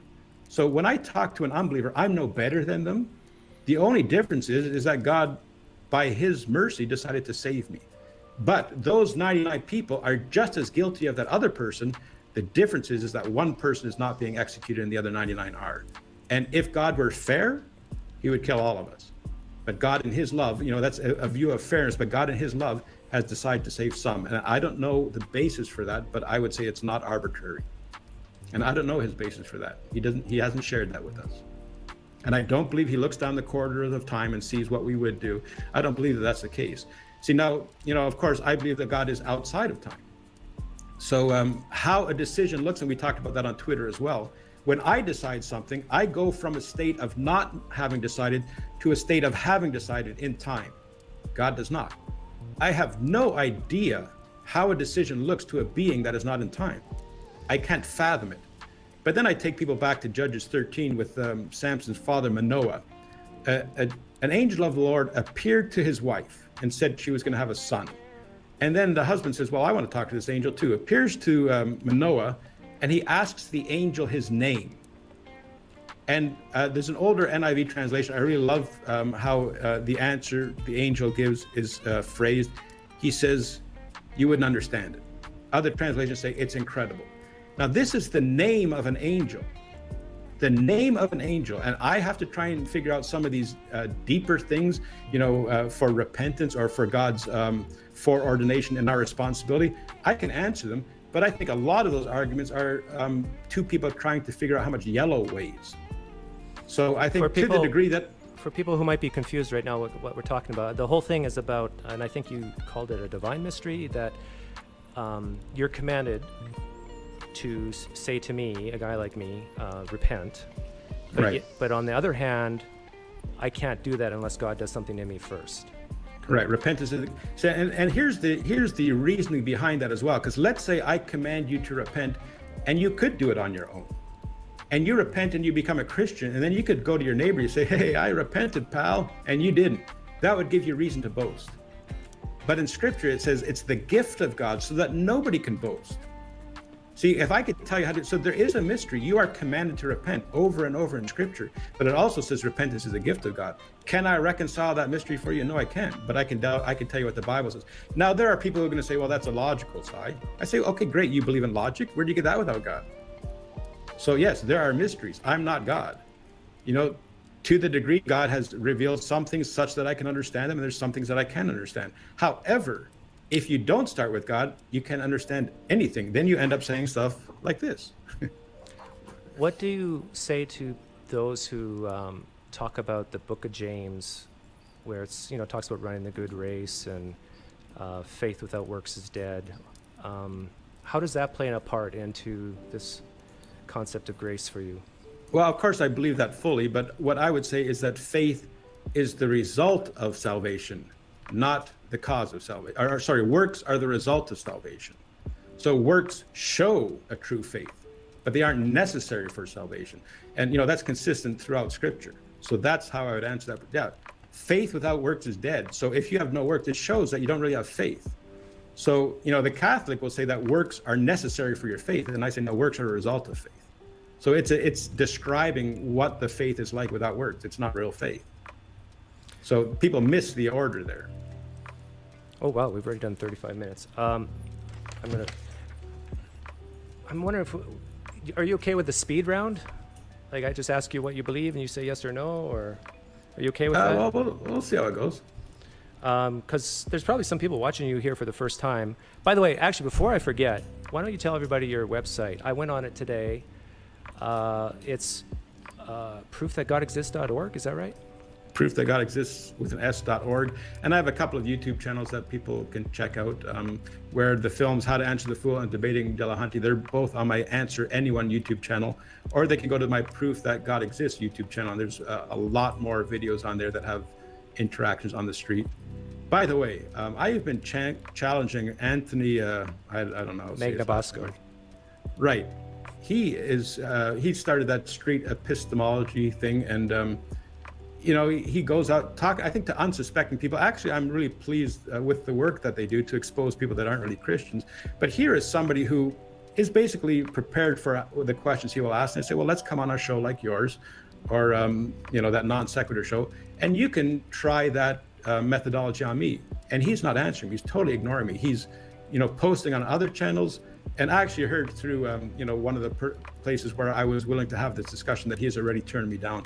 And I simply don't understand why that's the case. And I think because he suspects that his methodology will be exposed for the weakness that it is if he engages somebody who comes from a true Christian perspective. But would you even want to engage with him? Because like SE... I would love to. SE is like an interview, so you wouldn't be able to ask him questions. Well, I've watched some of his videos, and what he tends to do is ask those questions, and when somebody interjects with questions of their own, he says, well, I'll be happy to answer those at the end of this interview. So I would be happy to do that. I would be happy to have him ask all of his questions, and then have the opportunity to ask him questions. So yes, I would sit down, I would answer those questions. I would love to do that, and I would love. There's a street epistemologist who contacted me the other day. Lucas? I met Lucas. Yeah, that's right. And I had a conversation with him for an hour and a half. And the reason that I didn't want it posted, that I didn't want it public, is because I don't want to scare Anthony off any further than he might already be scared, because he might see how his street epistemology fares with someone like me. So and Lucas agreed not to have it public. And there are other street epistemologists who would love to, who have offered to engage me. And it might be that I have to engage one of the foot soldiers. But I just think it should be really embarrassing for somebody like Anthony who is not willing to engage. I mean, we're having an interesting conversation, and I don't see why he couldn't do that with me. I think maybe one of the reasons why Anthony doesn't do it is because I think he knows all your answers already, because he's seen you before. So my guess is it would go something like this. Like he asks most people, like, what do you believe? And he knows what you believe. And then he'll ask, why do you believe it? And he knows why you believe it, because it's true, you would say, right? But would that not be a good training tool, though, for his followers of street epistemology to see how that would look when he encountered someone like me. Because it's very easy to get the person who is insecure with their beliefs and to make a video and post it on YouTube. But why not, what if I were walking on the street with him and saw him, wherever he does in Arizona or so, and he did the video with me, would he not post it because he already knew what I was going to answer? I think that's a weak answer. Yeah, well, it could be. Or maybe he might think that you will dodge some questions. Like if he was to ask you, can someone say that a holy book is true and be mistaken? And you would Absolutely. I would say yes. And then he would ask you, well, how do you know you're not that person? How do I know that person? How do I know that I'm not that person? Correct. That's what he might ask. I would say because if I was, you couldn't make sense of your question. Well, not necessarily, because let's say there's a God out there that is the basis for logic and reasoning and all that, but it's not your God. So how would you... Would Anthony say that? I could say I can know for certain that that's not the case. Then he would ask you, well, how do you know that? And you would say... I would say by God's revelation. But can someone say by God's revelation and be mistaken? Absolutely. How do you know you're not that person? It's the fallacy of hasty generalization to say that because some people could say that, therefore nobody can be certain. I'm saying, yes, some people can say that, but to say because some people can say that, therefore nobody can be certain, that's a fallacy of hasty generalization. I'm certain because I'm certain that God has revealed that to me. Can other people make that claim? Sure, people could say this, the invisible pink unicorn has revealed to me such that I can know for certain. I say, well, let's examine those claims, and that's what I would do. But to say that because there are people who say that, how do I know that I'm not? Because God has revealed himself certainly such that I can know it for certain. And I would say that's the same with you as well, because you're here asking me questions as though you can trust your reasoning when you said in Skype that you, in Twitter, that you cannot trust your reasoning. So I point out the inconsistency of people when they ask these questions. I guess I'm confused, because if Anthony were to ask you, how do you know you're not that person who says, if the question is, if a person says, I am certain about what I believe is true because God has revealed it to me. Right. And then if Anthony were to ask you, how do you know, could that person be mistaken? You say yes. And then if Anthony asks you, how do you know you're not that person? You say, because God has made me certain that I'm not. But could you be mistaken about that statement? No. Now, but you just contradicted yourself, did you not? No, I didn't. I'm saying that a person could say that. But not you. That's right. Got it. Okay. Let's do rapid fire and then do questions from the chat, and then we'll end it because this time's flying by. You're going to edit it? No. I said time's flying by. Okay. I'm not going to edit a thing. Okay, so you believe in heaven, you believe in hell. Do you believe the earth is under 10,000 years old? I believe what the Bible says, yes. I'm an old earth creationist. Okay. Yes, the oldest thing that I know is the earth.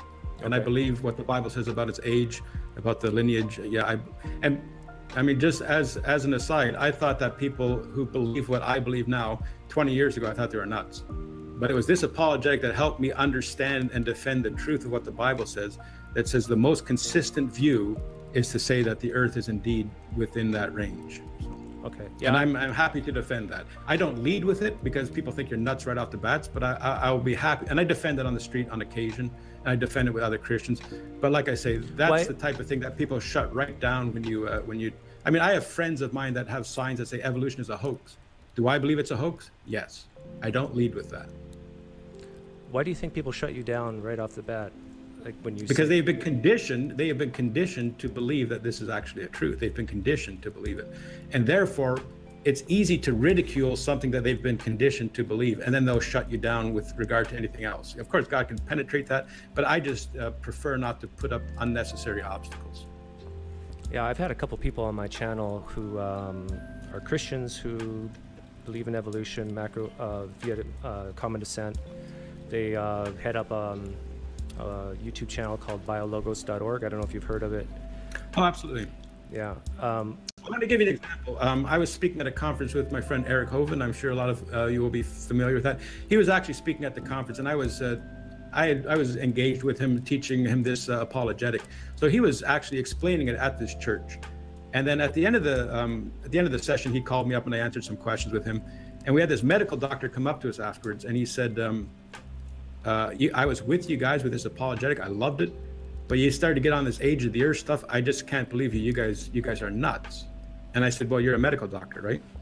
He said, yeah. I said, well, do you believe that a man who was dead for 3 days came back to life? He said, of course, I'm a Christian. I said, what in your medical profession shows you that a man who was dead for 3 days can come back to life? He said, nothing. I said, then why do you believe it? He said, that's what the Bible says. I said, then why don't you believe the age of the earth? He says his authority for the age of the earth was something outside of Scripture. Now, if somebody has an opposing view, and if they say the Bible is my authority, I'll be happy to discuss it with them. But if they say man and their own reasonings are authority, I have a problem with that. Do you believe, this is sort of semi-speed round, I guess. Do you believe that if someone says God has revealed himself to them, specifically today, that still happens?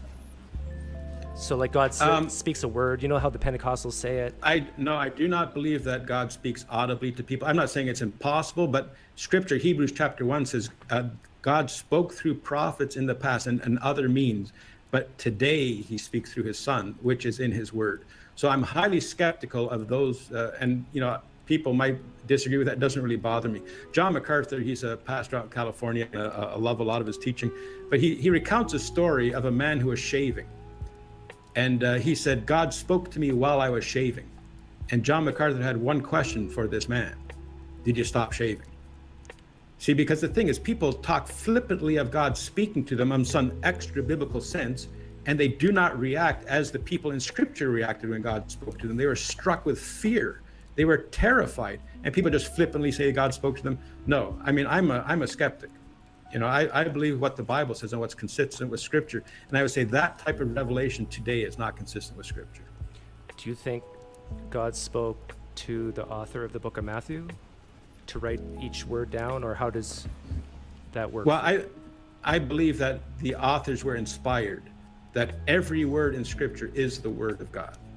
Okay. Do you believe the Gospels were written after the fall of the temple in Jerusalem or before?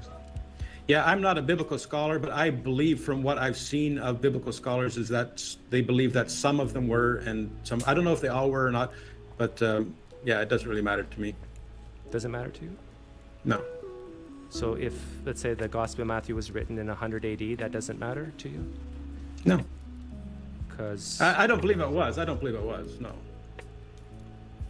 I'm confused. I believe. I think it, because you believe Matthew was a disciple of Jesus that wrote the Gospel of Matthew? Right.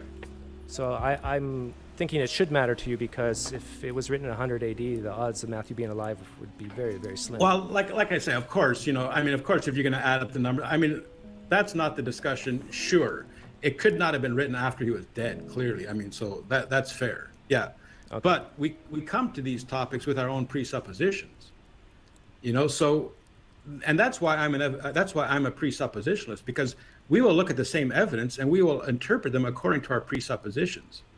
So that's why I don't discuss these evidences. I think it's really pointless. Will I tell people about evidences? But sure, if I put a fossil between the two of us, you're going to look at that fossil and you're going to say, oh, millions of years. I'm going to look at that fossil, I'm going to say Noah's flood, or you have PhDs on both sides. It's the same evidence. Why do we come up with different answers? Not because of the evidence, but because of the presuppositions we take to the evidence. So, that's the kind of thing I'll be happy to discuss in a Bible study with Christians. But with somebody who cannot account for truth, it makes no sense for me to discuss biblical criticism with them. Because I will not put... This is interesting. I will not put the Bible to the word of... I will not put the unbeliever as a judge over the word of God. Do you believe Orthodox Jews can account for reasoning and truth and logic and all that? I believe that Orthodox Jews have rejected the God of the Bible, just like they did in old times. So I would say no, that they can't. That they have rejected the God of the Bible. So they cannot, because the thing is, they have the Talmud, which they believe over the Word of God. And there's conflicts, there's inconsistencies between the two books. And of course, they reject Jesus as Lord, and so they reject the God of the Bible. And I would say, no, therefore, listen, look at Ben Shapiro, for instance. I love Ben Shapiro. I love his show, but he will never cite the Bible as an authority. And I think that's a huge problem, because if the Bible is not his authority, he is. And if he's the authority, then it's arbitrary. Then anybody can claim anything. Do you understand how they might perceive that, though? Because earlier you said that When I asked you, does anybody receive sort of a special revelation today? You said no, it's like it stopped Right. at the New Testament. Can you see how an Orthodox Jew would say, but Sai, I could say the exact same thing about you. It stopped at the end of the Torah, or let's say the end of the Old Testament, and you're saying Paul had this special revelation, but that stopped, Sai. Well, I would speak with, and I have spoken with Orthodox Jews before, and a lot of times I'll go to the Old Testament to show that their view is wrong, and I'll take a passage like Isaiah 53, and there are videos out there, and I encourage people who are looking at this to Google Isaiah 53 when it is read to Jews for the first time, and they don't say, where is this passage? They don't say where they're reading from, but they'll read Isaiah 53 to the person and say, where is that from? Oh, so that's the New Testament. Who's that talking about? It's talking about Jesus. And then they show actually that Isaiah 53 is in their Bible, but they often skip that passage and they often don't refer to it. So yeah, I will show what they believe to be their foundation, and I'll show how it's inconsistent with what they actually believe. But you know how you were kind of accusing Anthony Magnabosco of going in front of these unsuspecting Christians? Isn't Right. that sort of like what unsuspecting Jews being asked about Isaiah 53? Like if you go to a studied rabbi, they're not going to answer like that, I don't think. But maybe they will. You'd be surprised. Okay, I got to get to the questions in the chat because we're almost to an hour. Is that all we're doing, just an hour? Yeah, I actually have a job, so I got to earn money for my family. Logic Beats Speculation asks, what do you know any good jokes? I never seem to see you laugh or smile, Sai. You're smiling right now. For me, this is a very serious topic, and yeah, I love to joke around. I love to have fun, and actually, I know a lot of puns. I know a lot of jokes, and I can't think of any offhand. But yeah, and a lot of the jokes that I use actually in my talks, there have been Christians who have taken me aside and said, "Sai, you might not want to use that." I have a good clear I've joke respected for you. them. I have a good. Okay. So you can use this one. What does a snail say when riding on the back of a turtle? I don't know. No. Never mind. Okay, Jordan Alex. Well, how many psychiatrists does it take to change a light bulb? One, but the light bulb has to want to change. There you go. So there you go. yeah, I think I love to joke around. I love to have fun, and I have atheistic friends, and we get along just fine. But a lot of the videos of me that appear online are at very intense moments, and they don't see me talking to the person for an extra hour and the person actually giving me a hug at the end. They don't see those things. They see the combative moments. And a lot of times what will happen is when I'm out on the street, somebody will be preaching the gospel with somebody, and then they'll run into a very vitriolic atheist, and they'll ask me to come up and address the guy. So I come up and I deal with his objections. I come down again. The guy gets up again and preaches the gospel. And what appears online? The 3 minutes of me disassembling this guy's worldview, and they say, well, Sai, you're not very loving. You're not sharing the gospel with him. I say, well, you have to take that in context. So. Yeah, I understand. That happens to me too, actually, where like I talk to a lot of people offline. Jordan Alex asks, my question to Sai would be, if you presuppose God's existence, isn't that necessarily contingent upon other presuppositions? I'm not sure what he means by that. So I think, yeah, we do have other presuppositions, but none of them can be made sense of without the presupposition of God. So in other words, he has in brackets here, for example, don't you presuppose that there are independent minds outside of yours, presupposing disembodied minds, namely God's, and certain nature of that God, in order to presuppose that God exists? Yeah, I'm not exactly sure where he's going with that. I mean, I don't want to make it look like I'm dodging the question, but I think we have a lot of presuppositions. For instance, the laws of logic. I also presuppose the laws of logic, as do unbelievers. But the difference is that the laws of logic as a presupposition are consistent with my worldview. There are some things that are absolute and do not change, along with the presupposition that are things that do change. And without God to keep those in order, then those presuppositions are inconsistent. So I say, yes, there's a lot of things that we presuppose, but without the presupposition of God, we can't make sense of any of them. Do you believe in miracles? I don't believe in miracle workers. So in other words, like if I hold this pen, do you believe there's a chance that I can let go and it goes up? Yeah, I would say that's a fair question. I would say that it's very unlikely based on God's revelation. because even in Scripture, the amount of miracles were rare. So, there's a lot of Christians out there who'll say, I'm certain that the sun will come up tomorrow. I mean, that negating, of course, that it's the earth that's rotating. I'm not a flat earther. I'm glad that there's atheists out there that are exposing that stuff. But anyhow, am I certain that the sun will come up tomorrow? No, I'm not. God could perform a miracle. However, I would say as a Christian that I have a reasonable basis for assuming that it will. Based on the past, I mean, I could do induction because I'm a Christian. So I do believe that miracles are possible. I don't believe I've ever seen one. And the ones that I think that might have been miraculous, I could be convinced that they weren't. So I don't know. But I do believe that God worked miracles. Well, I think you're maybe one of the first Christians I've ever listened to who said that they've never seen a miracle. Well, the thing is, people say, they'll stand over their newborn and say, what a miracle. I say, well, not technically, Yeah. So, and when people cite things, I'm a skeptic. I say, show me. If there's miracles, why aren't they on CNN? I mean, I get that. Now, does God heal people miraculously? I believe that he does. But, I would say that, I would cite the ones, but I'm sure that the viewers would say, well, that's not miraculous. I have done things that I cannot explain other than an act of God. I have done things that I would say protected me in certain circumstances. Now, would I cite that as a miracle? Possibly. Am I going to die on that hill? No way. So you're skeptical of miracles as long as it's not in the Bible. Is that fair? Yeah, that's fair. Okay. Blaster Master 80 asks, by what reliable method does Sai determine his revelations are from God? If they're consistent with Scripture. Okay. Taylor Walston asks, I really want to ask Sai if he can see how his apologetic is like closing your eyes, putting your fingers in your ears and saying, I am right and can't be wrong. Do you at least understand how other people perceive you?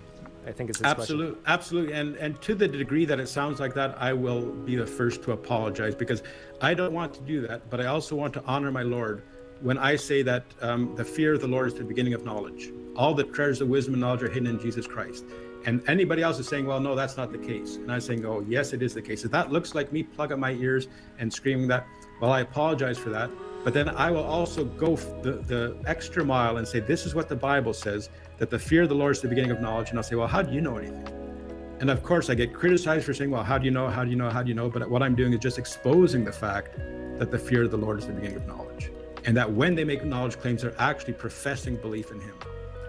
And of course, they won't admit that. But yeah, no, I can understand that, people are uncomfortable with that. But, the Bible says that, that Scripture and the risen Lord will be folly to people. And the people are trying to prove the resurrection to unbelievers. I mean, I'm not going to try to prove to you that a donkey talked. Without God, that's nuts. I get it. But I say, can God make a donkey talk? Well, if he exists. I say, well, great. So you're saying that the Bible is not true, though, because it has a talking donkey in it. Yeah, I'm saying the Bible's not true. Okay, where do you get truth without God? And then I'm saying that they're actually borrowing the concept of truth to argue against the truth of the Bible. So I'm not going to argue with him about a talking donkey, because I admit without God, that is nuts. Yellow Pete asks, he actually asked like 4 questions, but I'm going to try to... Here's a good one, I think, and I'm going to paraphrase him a little bit, because I don't think you'll like... Well, I better be... Okay. He asked... Well, take out the swear words. He didn't swear, but it's set as a hypothetical, and you might not like it, but I think it'll be fine. If Sai found himself being an atheist in a year's time, what would he miss most about being a Christian? Yeah, you see, I don't entertain impossible hypotheticals. Yeah, see, I predicted this, and tell me if you would have answered it if I would have asked it this way. What's the best thing about being a Christian? That's very difficult, but the thing is, I would say the best thing about being a Christian is knowing that I'm going a place that I don't deserve. The assurance of salvation. Knowing that I deserve hell just like anybody else, and God in his grace saved me. I mean, I can't imagine what it'd be like to walk this earth without that assurance. I just can't. So you don't fear hell at all right now? No, the thing is, people, they get a misconstrued notion of when Christians say this, but I'm looking forward to my death. I will fight it to every last ounce of my being, because I believe that life is a gift from God. And I probably fear the method of death, but I don't fear death one bit. I can't wait. You know, that's a great point, because I think every Christian should answer like you just did, but they don't. My dad has had cancer, and a good friend of his had the same type of cancer almost at the same time. They're both in the hospital together, and they both prayed that God would heal them. My dad pulled through because of chemo. His friend died. And then I went home to visit him in Canada, and he said, I'm so grateful to God for answering my prayer. And I asked my dad, why are you grateful? Like, you could have had a buffet and you're stuck at fast food. Like, you're stuck here on this pit called Earth when you could be rejoicing in heaven right now. Why are you happy? Your friend is the happy one. And so I can't help but, as a non-believer, think, I don't think my dad really believes this. Because if he did, he would be disappointed he didn't die. Do you agree with my sentiment? Well, I understand what you're saying, but of course I don't agree with that, because Scripture also says that life is a gift. And I believe that God puts us on this earth for a purpose. Guess what I won't be able to do in heaven? Evangelize. And I love being used for that purpose. I love the fact that God is keeping me around long enough that I can evangelize people. Whether he'll use that to save people, I don't know. But I love that about him. And do I look forward to the next life? Absolutely. But I'm so thankful that he's using a worm like me to talk to people, to to hopefully share the love of Jesus Christ. I'm you love thankful for that. You love evangelism, but not because it changes the eternal destinies, because that's already set. You like it because. Well, that's another thing that came up in Twitter, and it will not change their eternal destiny, but that does not mean that it's not effective. And this is the example that I give. For instance, let's say God has determined that I will have a full stomach tonight. It would be absurd for me to say, well, then I'm not going to eat, because God has determined I'm going to have a full stomach. Because the normal means by which God fills my stomach is by my eating. So if God has determined that you will be saved, then he might do it through a worm like me. He might say, well, this freak from Canada is going to come in here and he's going to preach the gospel to you differently than you've ever heard. And maybe God will use that to save you. I don't know. But evangelism makes sense because God is a God of means as well as a God of ends. And I'm telling you something, I have watched you engage pastors on here, and the question that you ask, well, could you be wrong? And they say yes, it makes my skin crawl. And I thank you for that. I thank you for exposing that, but it makes my skin crawl. There's a fan of yours in chat right now. I'm not sure if he's still here, but his name is Chris. And I've talked to him many times. He's one of the videos I sent to you. Well, he needs higher standards for one. And he actually thanked me as well, because he said to me that I'm getting rid of the chaff that's weighing the church down. Yeah, well, yeah, there's a video that I share every once in a while, and I encourage people to look for it on YouTube. It's Does God Love Everyone? By a fellow named Robert Morey. And he is not very gentle in this video. I believe the truth of what he's saying. I just wish he would say it with more gentleness. But I encourage people to look that up. It's Does God Love Everyone by Robert Morey. And yes, that's what he says. When people ask these type of questions, it does divide those people who will adhere to biblical truths and those people who do not. Because there's people out there apologizing for what the Bible says. I'm not going to do that. Sure, there's things that I don't understand, but I'm not. I say that's what the Bible says. Alligators asks, what would you say to people who use the precept argument out of malice towards non-believers? This is what I've said in my talks. I would prefer people who are jerks to not use this argument. I prefer people to use bad arguments so they're going to be jerks about it, because it says in Scripture that we have to do this with gentleness and respect. And I think that there's a lot of people, I know I watched one of your videos where you talked about, how I criticize some of the other methodologies. A lot of them are bad methodologies because they're just not logical. So it follows that using these methods out in the street, you're going to get them fed back to you by somebody who's sharp on logic, because they're not logical arguments. And Christians, I just watched a video recently with Matt Delahunty, and a well-known Christian that we've been associated with recently commits a logical blunder and will not admit it. So, sorry, what was the question again? I lost my train of thought there. It's basically, what would you say to people who are using the precept argument just to... Oh, yes. I appreciate you. Mental hiccups. I just had a 2-hour chat with somebody online here. But, I would say that it has to be done with gentleness and respect. because the presupposition is not arguing about the complexity of the I. Because if you lose an argument about the complexity of the I, who cares? But the presupposition is demolishing worldviews. Because we're not saying that, you have a three-legged stool, all you need is that extra leg and then your stool will be steady. If you just add Jesus Christ to your life, then your worldview will be great. We're saying you don't have nothing. Without Jesus Christ, without God, you have nothing. You have to do that with gentleness and respect. And if you're a jerk about it, and that's why when people lord anything over anybody, I think it's a wicked thing, because 1 Corinthians 4:7 says, what do we have that we've not been given? So I cannot lord my faith over you. I cannot lord my presuppositionalism over an evidentialist, because what do we have that we've not been given? So I encourage people who are going to be jerks not to use, look, let's put it this way. I don't want somebody who's going to be a jerk to have a machine gun. I'd rather have them have a straw, like a pea shooter or something like that. Because I think that, people can do damage. And I don't think that I know that people think that I'm a jerk, but I don't think it's good for Christians to look like jerks. And I think I've changed my methodology over the years as well. And I think it was Doug Wilson who said, if somebody observes you talking with an unbeliever, and any time in the conversation, it does not look like you want them to be saved, you're probably doing it wrong. And that's the adage that I try to stick to. And of course, there are going to be times where it's a lot more contentious, and so I'm saying it's not always the case. There is a time for rebuke, but I'll give you an example. The script, there's open air preachers who go to a gay pride event, and they criticize the gay people for what they're doing. I say that's like going to a dog kennel, and I don't want to say they're dogs. Just an analogy.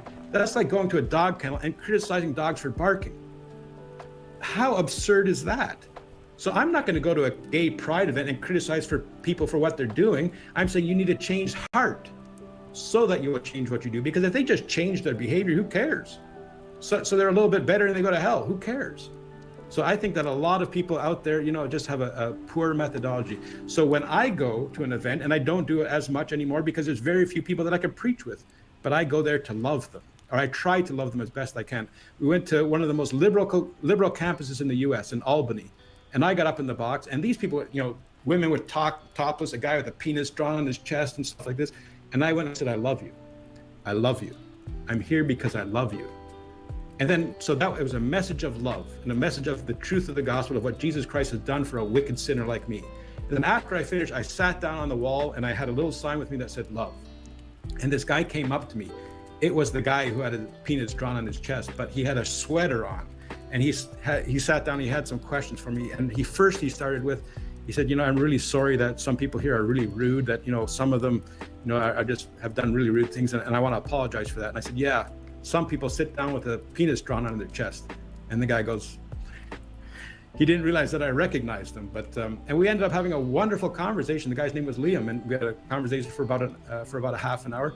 So I think that is what is going to win people, is if you make Jesus sweet to them. And I believe that God will honor that methodology by bringing people into his kingdom. And of course, God will say who he's going to save, but I think that our methodology should be consistent with the biblical methodology. And I say that, how many times does a street preacher go to a campus and they leave and they say, well, those guys were nuts, but man, they loved us.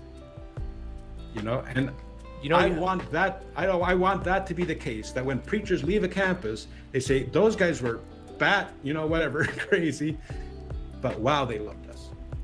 And that, I think, should be, of course, not everyone's going to say that, but I think that should be the case.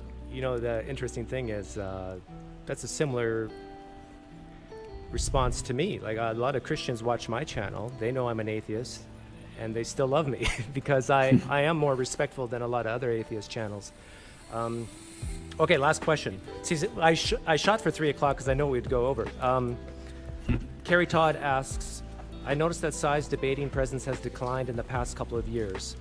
I'm curious if he thinks his particular style of presuppositionalism and how he represents it has opened himself up to a level of stress from detractors and allies that he was not expecting, and if there's anything he thinks he should change about his approach.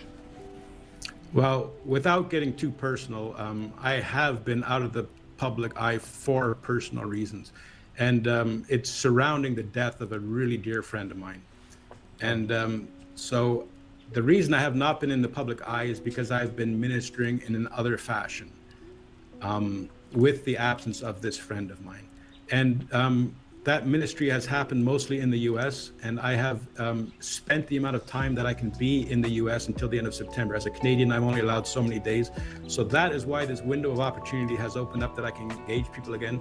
But it very well might be the case that in a few months I'll be under a rock again, and I'm just as happy there as I am engaging people, because I believe that God has put me on this earth for a purpose, and that purpose might be in apologetics, and it might be it might be helping people that have suffered loss. So I don't know how God will use me, but it is not because of stress. It's not, I mean, this argumentation is just as exciting to me as the day that I learned it. But what I encourage people as well, because there's a lot of presuppositions, I believe, that have fallen in love with the argument rather than the Lord of the argument. And I think that's a danger, but I still love the Lord of the argument, and I'm still happy to engage people. And for the next couple months, I hope to be able to do that. Okay, I'm just screen capturing here. So this is your website, proofthatgodexists.org. Well, I hope you enjoyed yourself here. Yeah, actually, it went quite a bit different than I thought it would. Like I say, I could challenge you, for your presuppositions, but that's been done. People can look at my videos, they could see that. But I think that this has been a respectful conversation. But, the thing is, I think it would probably be improper for me to leave this without, and I don't want to make this sound like a fire and brimstone thing, but the fact that you are online, if you're discussing ideas, that's great. But to the degree that you're promoting atheism, I think that that's a grave difficulty. And I haven't watched enough of your videos to see if that's the case or not, but I think there's a lot of people out there that are doing that. And I think it's actually dangerous for atheists to speak with people who speak the truth if they end up rejecting it. So that's what I encourage someone like you to do, is to get on your knees and cry out to God and ask him to change your heart, because people are sent to hell according to the amount of truth they get and reject. Now, I know I've probably made some blunders, and I know that you'll probably go through this video and dissect everything I said. Look, I'm a boiler operator by trade. 10 years ago, I quit my job as a boiler operator in a factory. I'm not a theologian. I'm doing my best because I love the Lord. Will you find issues with my talk? Absolutely. But I'm doing this because I love someone like you, and I want you to see the truth. And I have given you, to the best of my ability, truth today. And what you and what the people who are watching this do with that truth is very important. So I would say that, for those people who are going to die in their sin, that this conversation was not good for them. But I urge them to trust, to repent and put their trust in Jesus Christ. And again, yeah, I thought it was a very good time. It went quite a bit differently than I thought it would. So I thank you for that. And just to let you know, I've encouraged a lot of people to stay Christians, remain Christians in a lot of my videos. I have a video called There Are No Good Arguments for Atheism. So my goal for my channel is not to deconvert anybody. My goal is still against you, your goal, and that is that uncertainty is okay. And I think you would agree with that on every situation but the belief in your God. And so that's where we differ. But yeah, I enjoyed this as well. But one thing, just before you leave, one thing I do really appreciate is that you sent me videos on my request of you engaging people who have a similar view to me.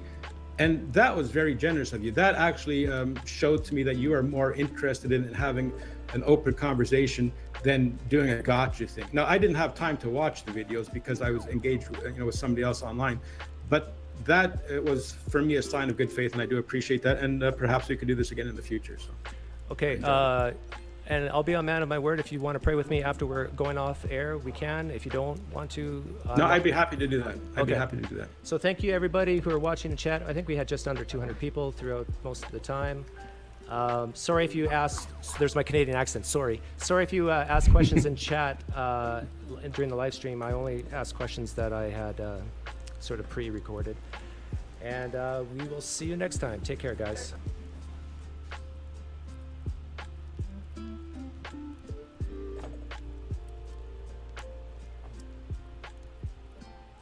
Well, hello, and welcome to Pints with Aquinas. My name is Matt Fradd, and today we have Matt Dillahunty and Trent Horn, who will be debating whether or not the resurrection is reasonable.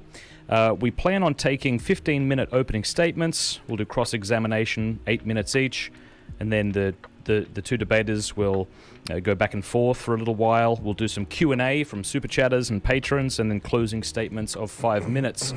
If this is the first time you're here, welcome to Pints with Aquinas. Do us a favor, click that thumbs up button, and if you like the show, be sure to share it on social media. Hello, Trent, and hello, Matt. Are you with me? I'm here. Can you hear me? Yes, good. Terrific. And Matt, I apologize. There was a bit of a confusion about the debate format before. We can just go with the format as it was and just do opening statements and then jump into a 30-minute discussion is fine. Okay. Sounds good. All right, this is great. It's great to have you here. I don't want to bog down the beginning of this debate with big bios, so links in the description below to Matt and Trent Horn's website. Trent, you'll be arguing the affirmative, that the resurrection is reasonable, so you'll be going first, and I'll set the alarm here for 15 minutes. Does that sound good? Yes, that should be fine. I hope so, or else bloody hell. All right, whenever you're ready, begin, take your time, and I'll just click start whenever. All right. Well, I'd like to thank Matt for hosting this debate. I'm grateful for the other Matt for participating in it. Tonight, I'm going to defend the statement that it's reasonable to believe Jesus of Nazareth rose from the dead. Matt has the burden of defending the negative, that it's not reasonable to believe Jesus rose from the dead. In order for each of us to defend our positions, we each have to present a standard for what makes a belief reasonable, especially belief in unusual, unrepeatable events. However, being reasonable is not the same as being convincing.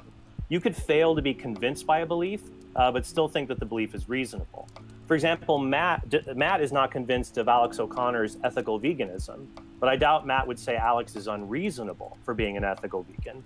Likewise, Matt's personal doubts about the resurrection are irrelevant to whether belief in the resurrection is reasonable. Instead, Matt has to defend an objective standard for what makes beliefs reasonable or unreasonable. So let me offer 3 tests to see if belief in an unusual event is reasonable.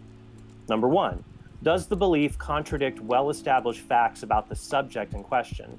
If it does, then the belief is unreasonable. For example, the claim that everyone buried in Arlington National Cemetery physically rose from the dead would be unreasonable because it contradicts the facts about those bodies still being in the ground. But claiming Jesus rose from the dead doesn't contradict any similar fact about Jesus remaining in his tomb.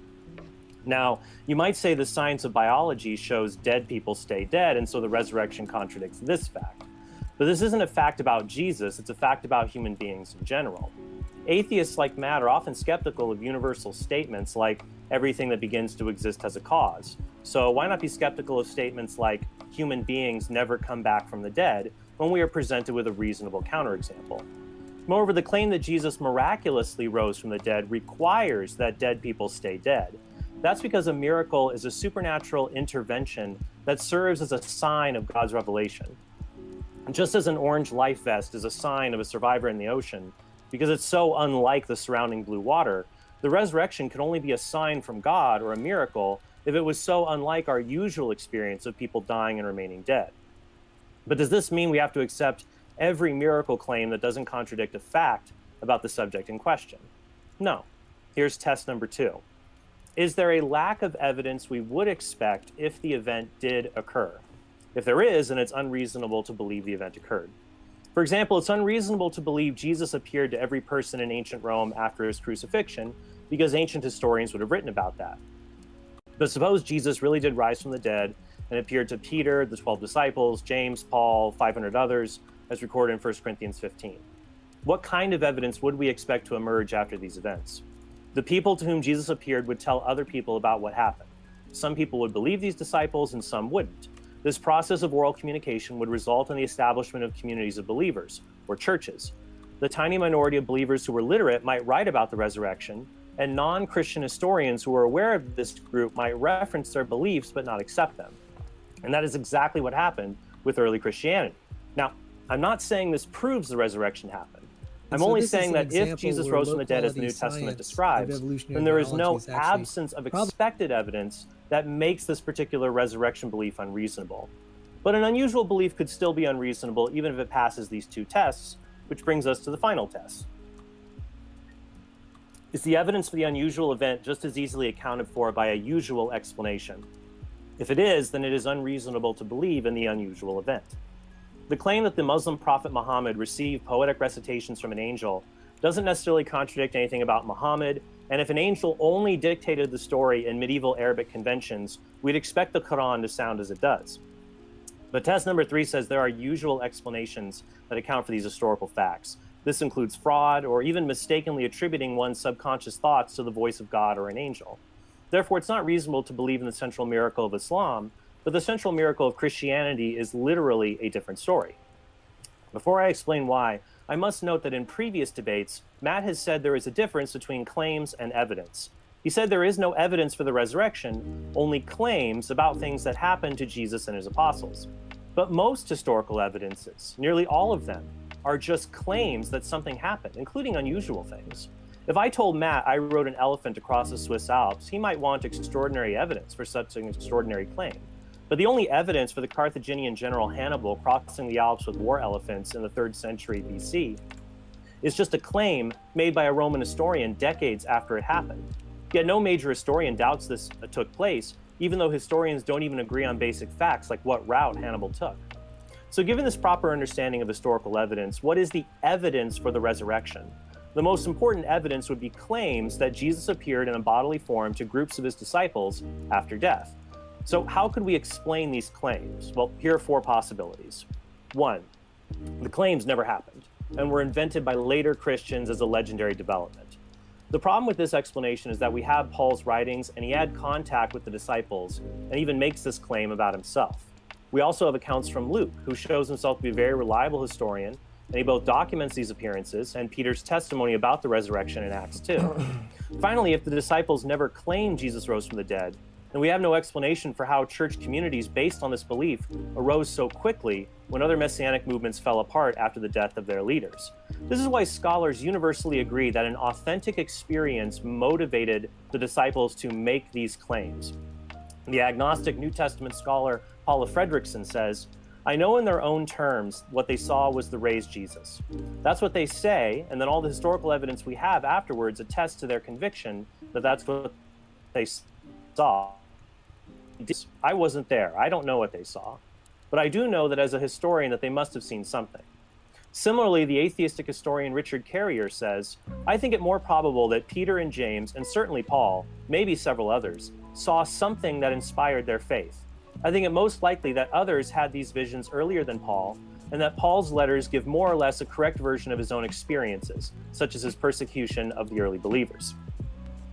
The disciples, maybe they just made the resurrection claims, they made the claims, but they were lying. But this doesn't really explain the involvement of outsiders like Paul and James, who had no reason to lie, or the evidence of the disciples' sincerity and their willingness to be persecuted. Maybe the disciples sincerely believed they saw the risen Jesus, but they were mistaken. They had some kind of grief-induced hallucination. But this doesn't explain many other facts related to Jesus' death. 1, we should be skeptical of the disciples being grief-stricken. It's equally likely they were angry they wasted years of their life following another failed Messiah. Moreover, Paul and James were not grief-stricken over Jesus' death because they weren't believers when he was crucified. 2, since ancient Jews believed the resurrection wouldn't take place until the end of the world, it follows that even if they had grief-induced hallucinations, the disciples would have thought they saw Jesus' soul in heaven, not his glorified body on earth. Moreover, given their fierce monotheism, we would expect them to hallucinate Jesus as a man exalted in heaven, and not as the Creator himself, unless Jesus told them he used divine power to raise himself from the dead. 3, Paul tells us Jesus appeared to groups of people, and the closest thing we have to group hallucinations, or mass hysteria, usually involve people psychosomatically experiencing a similar illness, not individuals claiming to all see the same thing that doesn't exist, especially something that didn't conform to their previous expectations. 4, the New Testament authors repeatedly make it clear when someone has a dream, a vision, where they think they've seen a ghost or a spirit. The resurrection appearances in the New Testament all point toward groups of people seeing an embodied, recently deceased individual that would not be the subject of an hallucination. 5, since the resurrection was preached in Jerusalem within a few weeks of the crucifixion, the disciples, or enemies of the faith, could have checked Jesus' tomb to see if they were hallucinating. And the evidence suggests they visited the tomb and found it empty, since the first recorded visitors were women whose testimony was not trusted in the ancient world, a fact whose inclusion makes sense as simply being a recollection of what actually happened. This shows that appeals to hallucinations do not easily account for this case, because it involves outsiders, appearances to groups, evidence sincerity, and a general lack of an expectation for the hallucination in question. Therefore, given that belief in the resurrection doesn't contradict a known fact about Jesus, it doesn't lack evidence it should have if it did happen, and no other usual explanation just as easily accounts for the evidence, it follows that it's reasonable to believe Jesus rose from the dead. Now, you could stop there and just say Jesus rose, but you don't know how he did, and the resolution for the debate would hold. But explanations for Jesus' resurrection for the same reason we should be skeptical of natural explanations for the claims that Jesus rose from the dead. If natural causes are behind them, we would expect these causes to produce many similar resurrection claims. But the resurrection is very unique. The world-renowned atheist Antony Flew once said, "The evidence for the resurrection is better than for claimed miracles in any other religion. It's outstandingly different in quality and quantity." However, if supernatural explanations are allowed, then couldn't we propose them for almost anything and destroy their explanatory power? Well, first, if that were true, atheists who say the universe exists without a cause would commit the same fallacy, because having no cause could explain anything we don't understand. Second, we can rule out many unusual explanations, like God or aliens, as unreasonable because they're ad hoc. There's no reason to appeal to them, aside from explanatory power. For example, in 1872, the Mary Celeste was found adrift at sea in relatively decent condition with ample supplies on board. The 10 passengers and crew vanished, and historians still don't know why they all got in a lifeboat and left a seaworthy vessel. You could say that God told them to leave as a test of faith and took them up to heaven, or aliens abducted them, but there's no evidence that remotely points in that direction. Now, if the ship's log said something about heavenly voices or a ship in the sky, you might have a reason for an extraterrestrial or supernatural explanation, but it didn't. However, the resurrection is different because we have reasons to believe God was involved based on the nature of the disciples' testimony. That means if you're a non-Christian who believe God exists, which is half of religiously unaffiliated Americans, you could consider the resurrection within your own current worldview. And what if you don't believe God exists, and so it seems like there's nothing to cause Jesus to rise from the dead? Well, the resurrection could make you rethink that idea, but I might also argue an argument for the existence of God. This one's called the argument from change. I like it. It goes like this. Change occurs when a potential X becomes an actual Y. You see change all the time. It can be like growth or movement, but no potential X can become an actual Y on its own any more than water can freeze itself or a train car can propel itself. Instead, something like a freezer or a locomotive has to actualize the potential for change. But then these actualizers only change because other things actualize them. So could an infinite series explain why we have change at all? Well, no. Just as an infinitely long train of boxcars would sit motionless without a locomotive, an infinite number of things that must be actualized by something else would be changeless unless there was a cause of the series that's just pure actuality. So just as a locomotive pulls without being pulled, this uncaused cause for the series would actualize everything without being actualized by anything else. It'd be pure actuality. And since the universe contains a mixture of potential and actual, it can't be that uncaused cause. If there's a cause of the universe that's purely actual, what would it be like? Well, if it has no potential, it can't change, because change is potential going to actual. If it's changeless, it would have to be immaterial and timeless, because material temporal objects always change. The cause couldn't be limited in power, knowledge, or existence, because these imply potentials and it doesn't have any potential. The cause would be omnipotent, omniscient, have necessary existence, because it had no potential for non-existence. It'd also be all good, because evil is a lack of goodness, and this cause lacks nothing, has no potentiality. Also, the cause would be personal and not a mere force, because the only immaterial things that exist are minds and abstract entities like numbers. But abstract entities can't cause anything. They're causally effete. So this means the ultimate cause of the universe, causally impotent, I should say, must be something that's similar to a mind that exists in an unlimited way. And so for a lot of people, that's what they mean by the word God. Finally, as the debate continues, don't forget about Matt's burden of proof. He has to show it's unreasonable to believe Jesus rose from the dead. So keep asking this question as you hear his opening statement. Matt says belief in the resurrection is unreasonable because fill in the blank. So as the debate continues, I think you'll see that his reasons that fill in the blank are flawed because they either lead us to one, rejecting many facts of history we already know to be reasonable, and two, they make arbitrary judgments about reality based on Matt's assumptions about the world instead of keeping an open mind about how the world works. So instead of that particular epistemology or way of not, that term will show up a lot, epistemology, that just means the study of knowing. Like, how do we know about the world? How do we figure out what's really going on, okay? So I have a way of figuring out what's going on when it comes to unusual events. I gave a 3-pronged test for it. And I hope Matt proposes a way of figuring out how to just discern unusual events and claims of unusual events. And as I said, he'll try to show that this unusual event, the resurrection, is unreasonable because fill in the blank.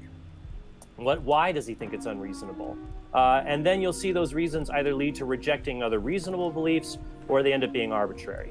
Instead, I would argue that you should accept the standard that I've offered and then seriously consider the truth and meaning behind Jesus Christ having risen from the dead and consequently demonstrating the truth of the Christian faith. All right. Thanks, Trent.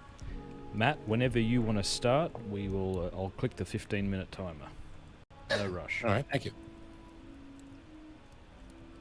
All right. So first of all, thanks for having me here. I appreciate it. It's nice to meet Trent virtually for the first time and to hang out with the Pints with Aquinas crew and fans.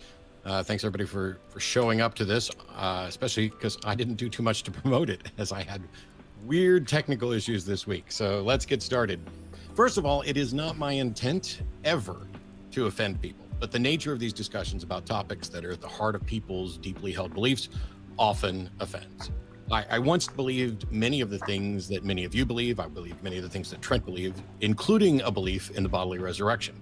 It's difficult to state something like that without someone interpreting it as, oh, now he thinks he's better than us. I don't necessarily think I'm better than any of you as people, but I do believe that my position is more rational. And if that bothers you, I'd ask you to consider whether you think your position is more rational. Because if your answer is yes, then we're in the same boat and we can argue it out. And if your answer is no, then you need to consider why you are willingly, knowingly holding a view that you consider less rational than the alternative. So how do we go about telling if it's reasonable to believe a claim? And then it's worth noting this is separate from whether or not the claim is in fact true. The claim could be false, and yet you could still have a reasonable belief in it. For once upon a time, it was reasonable to believe that the sun went around the earth because that's what we saw when we looked up in the sky. It would have been absurd to think that the earth was spinning at an unbelievable rate, and the reasons why I would call it unbelievable. And yet that was the truth. So what's reasonable to believe and what's true are separate. But we're stuck because we may not actually ever have access to the truth. So all we can hope for is what's reasonable. So how do you tell what's reasonable? Well, there's many answers to that, and they are all problematic because in the end of the day, each individual is going to be responsible for determining what's reasonable to them, and the rest of society is going to say, you're unreasonable or you're incredibly reasonable. And so we try to work together. This is one of the reasons why we have scientific methods that remove as much of the bias and subjectivity as possible, even though we can't completely remove it. I'd argue in simplest terms, a claim's reasonable if the claim is consistent with what we know to be true and possible within reality. It simply does no good to argue that it's reasonable because it's internally consistent, because that's true for many sci-fi fantasy stories, or at least some of the best ones. So what does the physical evidence about the resurrection tell us? Well, as far as I'm aware, there is no physical evidence. There's only a story and testimonials. Testimonials about, hey, so-and-so saw this, or this is what happens. If Christianity is true, then the resurrection of Jesus must be the single most important fact in history. And for that fact, we have nothing but hearsay. Now, that hearsay wouldn't be admissible in a court, and certainly the standard, I would think, for adopting the foundation of a religion as true, to the extent that one is willing to conform one's life to it, should at least rise to the level of surviving courtroom evidentiary standard. One might wonder, as I do, if this event actually happened, and there's a good and wise God behind it, why did he leave us with such a paucity of anecdotal evidence and place this event in such a temporal situation as to make it unverifiable and unfalsifiable? Because I'd argue that an untestable claim of a matter of fact, such as this event occurred, no matter what the event is, can never be reasonably believed unless that matter of fact is wholly mundane and when the risk of is minimized. So if somebody were to say George Washington had a dog named Piggy, the risk of accepting that claim being wrong is fairly trivial. We don't have any way to verify it, as far as I can tell, and it's probably also not falsifiable because we don't have a time machine. We don't have the ability to exhaustively explore every aspect of it. But the risk of being wrong is trivial. Oops, I thought George Washington had a dog named Piggy. Turns out I wasn't right. I guess that's not a big deal. Unless maybe you're on a quiz show in front of millions of people and then you suffer embarrassment and a harm to your reputation. And then all of a sudden, believing something like that is a problem. It's important for people to recognize that there's a difference between verification and falsification. Verification is verification is the concept that we should produce the thing. If we were to say all intelligent beings are on planet Earth, verification, you could run around, hey, there's an intelligent being on Earth, and there's one on Earth, and there's one on Earth, and there's one on Earth. But verifying it exhaustively could be completely impractical because you would have to search every planet at all times in order to determine that, in fact, all intelligent beings are, in fact, on planet Earth. But falsification is a separate issue. Falsification is whether or not it is theoretically able to be shown to be false. And so while we may never be able to verify that all intelligent beings are, in fact, on planet Earth, we could, at least in theory, falsify it, because if we produced an intelligent being that wasn't on Earth, that would falsify the claim. Now, that would show that the claim is wrong. But if we have a claim that is unverifiable, unfalsifiable, it is essentially untestable. And my foundation is that if you have an untestable claim, it had better be mundane, trivial, and consistent with the facts of reality before you should ever risk believing that it is in fact the case. Well, we can't really believe, or we can't argue that it's rational to believe something that we can't test at all. And so we do the best we can when it comes to history. And so when we take a look at history, all we have are reports. Somebody said they saw this, somebody said they knew this person, somebody said this other thing. That's all well and good when we're trying to put together the best understanding of history we can, but we shouldn't be proclaiming it as truth, and we shouldn't necessarily be saying that this particular version of history is particularly reasonable, because history tends to be written by the victors. And so history is always suspect. And there are two quotes from David Hume that are the cornerstone of how and why I go about determining if something is or should be considered reasonable. The first one is that he said, the wise man proportions his belief to the evidence. And all he's really saying is your confidence level in the truth of a claim should be proportional to the evidence that is there to support it. You barely have any evidence for. And similarly, if there's mountains of evidence of something and you're just like, well, you know, then you're not proportioning your confidence to the belief, or to the evidence, sorry. The second quote from Hume, which I'll go ahead and read because it's a little lengthy. When anyone tells me that he saw a dead man restored to life, I immediately consider with myself whether it be more probable that this person should either deceive or be deceived, or that the fact which he relates should have actually happened. I weigh the one miracle against the other, and according to the superiority which I discover, I pronounce my decision and always reject the greater miracle.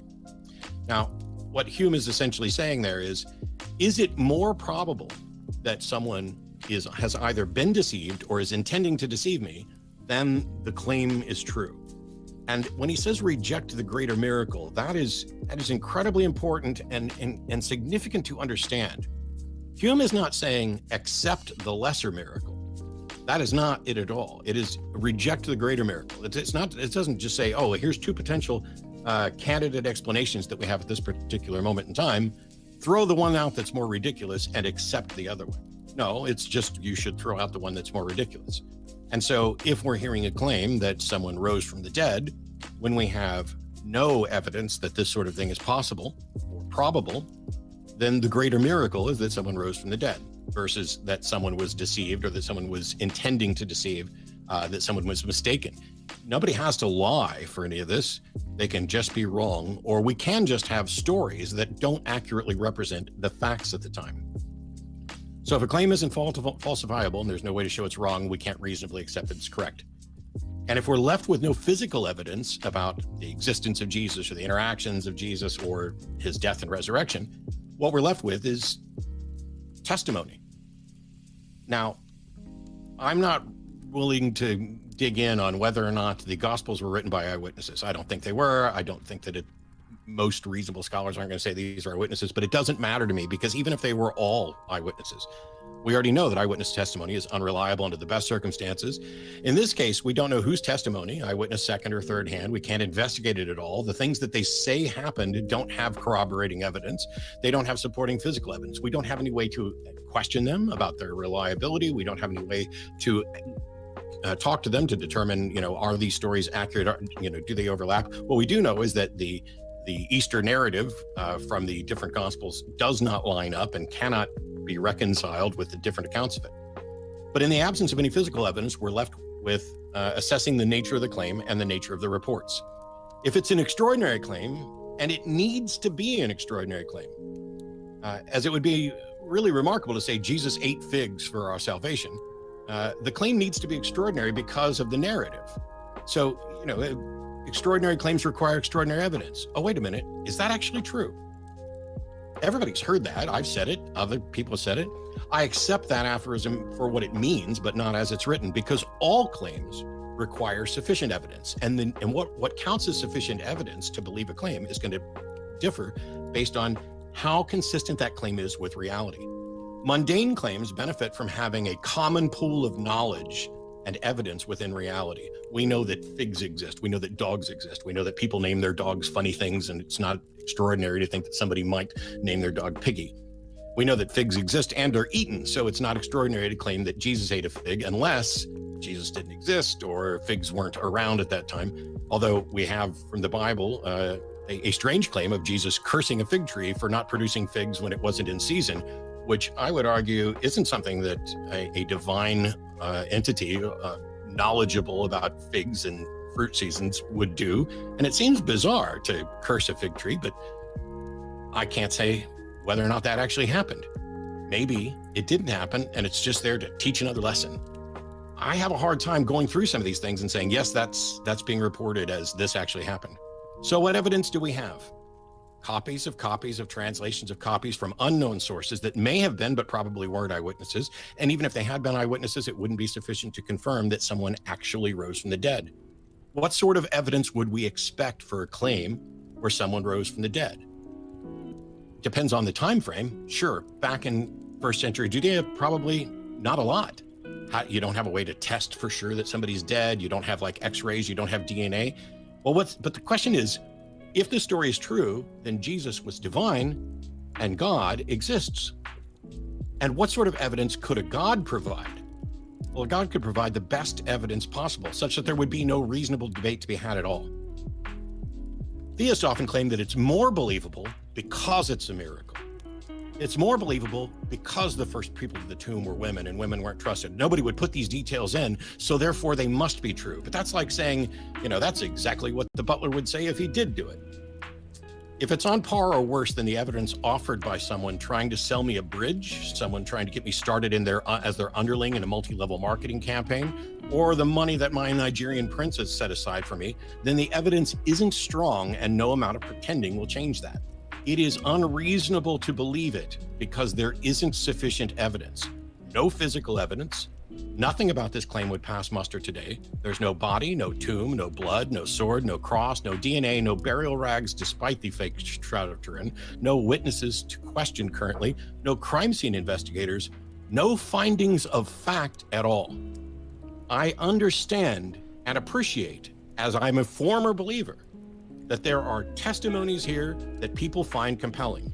And I could probably speculate as to what it is that convinces people and what it is that keeps people in belief. But it is not the physical evidence. It is not what is reasonable. It is probably the extraordinary narrative, the emotive, the emotion that people feel and connect with it, fear of finding out you are wrong, fear of dying and not going on to an eternal paradise, fear of being the odd one out when everybody around you believes. I have experienced those same concerns. For the Christians out there who believe this, And you believe all kinds of supernatural things. And many of you believe in demons and angels and all of the things that go along with this because you've accepted the supernatural. The only reason this feels reasonable to people is because they've already accepted other things that aren't reasonable to accept. We have no way currently to investigate or confirm the supernatural at all. We can't confirm that anything supernatural exists. We can't confirm that anything supernatural interacts with reality. And to say that, well, we've seen the writings of these people who we don't know, we can't investigate from a long time ago, and it's just so darn extraordinary, and we can't think of a better explanation than it likely happened, therefore it's reasonable to believe it. I cannot get on board with that, and it frustrates me that other people can't see this, because if I were to come to you with the story like this today, if it didn't have the history and the baggage, not of actually being true, but of being convincing enough to foster a bunch of followers, nobody would reasonably, all right, let me take that back. Almost nobody would argue that they could reasonably accept it today. And many of the people who are accepting these sorts of claims are also at odds with science, and it frustrates me that someone could, I don't know, fear getting a vaccine for fear of being microchipped or it being the mark of the beast, while they accept claims that don't have good evidence. All right. Thank you, Matt. Thank you, Trent. Those were two excellent opening statements. I'm gonna make an executive decision here, if that's okay. We kind of did agree upon it before the debate began, even though there was some confusion. What I'd like to do is do 2 8-minute cross-examinations and then open it up to just kind of 20-minute general chat between the two of you, because I think that... Well, Matt, I remember... Well, so this is going to get confusing. Frad, I remember Dillahunty. Sounds weird to do that, like I'm a sergeant or something. I remember Dillahunty saying that... the original email only said just 30 to 45-minute discussion, which I don't know. I guess you're in charge, but I'm fine with whatever the original said. You're the host. The reason I like the idea of you guys beginning with 8-minute cross-examinations, it'll put one of you in the driver's seat to kind of drill into the points the other was making, and you can be rude during that time. You can cut them off. You can press them, and then maybe. Oh, you're trying to give me a little leeway here. I come in with a reputation. Well, see, it'll be good. Well, you'll have 8 minutes to just sort of be full Matt Dillahunty. It'll be great. I'm fine with whatever. Tear me up, Trent. Okay, well, I think we'll do that, and then we'll go into 20 minutes. Just the two of you can chat, and we'll see how civil and logical we can both be. But before we do that, I want to say a big thank you to our sponsor, Catholic Chemistry. So, if you are a Catholic and you are single and you don't want to be single, what do you do in a time such as this, where you can't go out, or maybe you can, but it's difficult to meet people? You can go to CatholicChemistry.com. This is the fastest growing dating site for Catholics on the web. My friend Chuck Gallucci actually put it together. It's really well done. You can, once you set up an account, you can actually do video streams with a person directly from the website, so you don't have to exchange numbers right away or something like that. So I'd recommend clicking the link in the description below and checking them out, because it's really well done, and these are kind of serious Catholics. I think there are probably some other dating websites where you can say you're this or that, but yeah, give it a shot if you're single and you're open to the possibility of marriage. CatholicChemistry.com. Now, of course, if you're an atheist, I guess you could still show up there, but no one will prohibit you. All right, Trent, let me ask you one last time, because I don't want you to feel uncomfortable about this. Are you okay doing an 8-minute cross-examine, and then Matt? 8 and 8 is fine, my friend. All right, let's do that then. Let me just set this timer. So, just to kind of reiterate this, especially for the crowd who are watching, and by the way, we've got over 1,100 people watching right now. It's fantastic. During the cross-examination period, the one who is doing the cross-examining is welcome to interrupt the other debater, to press them, to cut them off, and that this isn't considered being rude. This is just so that the debaters can ask questions regarding the opening statements, I suppose, that were just made. And so we'll start with 8 minutes for Trent to cross-examine Matt, and then Matt will have 8 minutes. So Trent, whenever you're ready. Sure. And Matt, just for common ground, I also am irked by Christians who deny basic aspects of science. I am very irked at those those who deny the efficacy of vaccines, the fact the universe is billions of years old. So for find common ground with you, I share your frustration. I want to be reasonable in my beliefs. And frankly, there are Catholics even who believe things about the Catholic faith that I don't share because I believe they're being unreasonable. So, okay, here are a few questions I have. You said something really interesting. You said 2,000 years ago, it could be reasonable for someone to believe in geocentrism because that's just how the world appeared. And that's the way the evidence was. Did I hear that right? Well, I don't know if I tied that to 2,000 years ago. At some point in the past, it was reasonable. All of the best evidence, the most reasonable conclusion was that the Earth orbited the sun. Yes. Yeah, I'm just saying because like 500 years ago, people believe that's when 2,000 years ago is pretty uniform.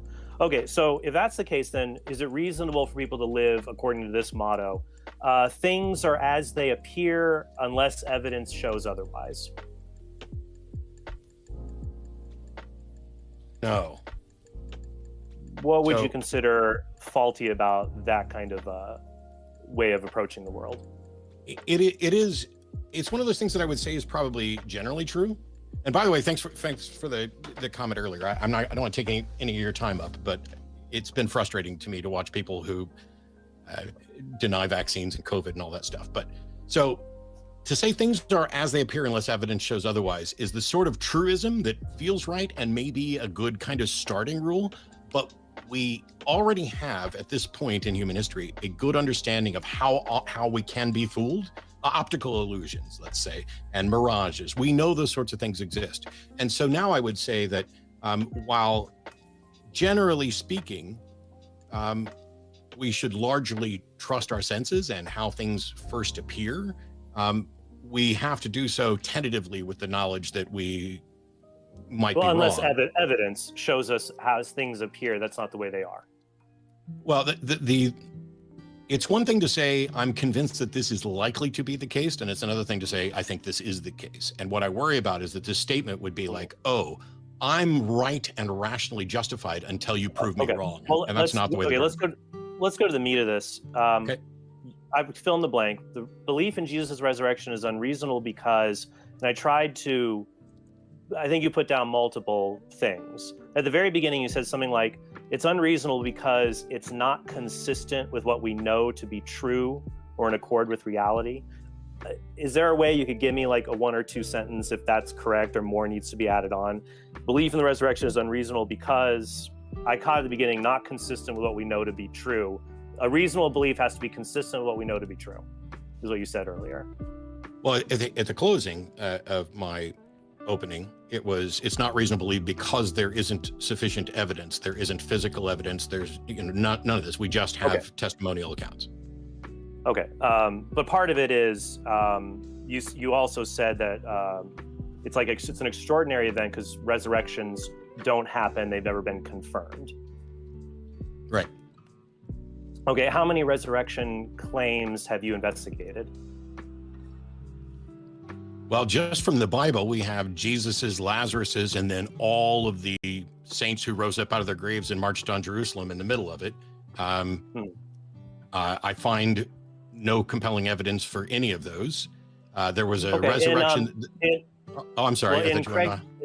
Right. Were you alluding? I'm curious if you have how many. The question is just how many resurrection claims outside of the Bible have you investigated to see if this does happen? Well, I don't know what we're going to call investigating. I saw a YouTube video that purported to be of a resurrection, but there was no way to investigate it. If there's no way to look into the details of the claim beyond the claim itself, I don't know what investigation can happen. I don't know how to investigate something that supposedly took. In Craig Keener's 2-volume work on miracles, he lists about 600 resurrection claims. I think about 500 of them are, at least more than 500 are outside of the Bible. Let's say only 5% of them, 30 of them, you could contact witnesses or things like that. It seems like there are these claims of resurrection out there. So is your answer to the question, how many resurrection claims outside of the Bible have you investigated? The answer is 1 by watching a YouTube video. So I don't know how this is remotely relevant, because what I was trying to say is Well, it's relevant, Matt, because you're saying that the resurrections don't happen. It's an extraordinary event. It's not consistent with reality, and that's a claim. But I'm wondering, what's the evidence for that claim? What is the evidence for that claim? If resurrections were known and we would have scientific journals on them, people would be getting Nobel Prizes for demonstrating resurrections. People would be coming on the news to say, hey, here's a resurrection, which is what happened with the YouTube video that was purportedly a resurrection. I'm not a resurrection investigator, but of the ones Craig Keener investigated, how many resurrections did he confirm actually happened? Well, he's providing the evidence there for other people to look at. So I'm just curious, you say it doesn't happen, but there are claims out there even today, but they're not investigated. So I think do you believe those claims, Trent? Do you believe those claims? You can ask me in your cross-examination, Matt, that's fine. Okay, here's the next one. You say that we don't have sufficient evidence for the resurrection. So that's why it's unreasonable to believe in it. What would sufficient evidence for Jesus' resurrection look like? I listed the thing. It would be nice to be able to show that we have good reason to think that a person existed, that they died, and that they rose afterwards. Something other than just a story and claims of that. Is there physical evidence for this? Okay. Is it fine then? Is it reasonable to believe that Jesus was crucified under Pontius Pilate? I don't think so. Okay, so do you think that all historians in the world that teach at major universities, it's unreasonable for them that they believe Jesus was crucified under Pontius Pilate? For them to believe it? Perhaps. Yeah. Perhaps it's unreasonable for them to believe it. For them to teach it as this is what is believed is not problematic. No, I'm saying that, so you're saying it's unreasonable to affirm that Jesus was crucified under Pontius Pilate.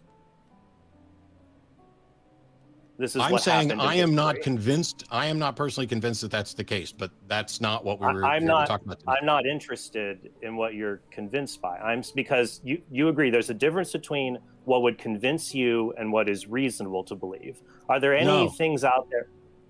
Let me ask you a question. Are there any things that you don't believe, but you think it's reasonable for other people to believe them? Other people at different times, yes, as I already alluded to. But no, I of course I think I'm reasonable. Okay, so no, I'm not saying you're not reasonable. I'm saying there are other. Sorry, we might be running out of. That was to keep me on track. Did you want to finish that question, have Matt respond, and then I'll let him go? No, like I gave an example in my opening statement. Like, at least from what I saw with your engagement with Alex O'Connor, you do not believe a person. What's wrong? What the hell does Alex O'Connor have to do with this? You've mentioned him twice. He's an atheist. Right. The discussion wasn't about. Okay. What I'm trying to find is that there is a belief you're not convinced of, but you wouldn't say is unreasonable. Do you think ethical veganism that Alex endorses is unreasonable? Yes.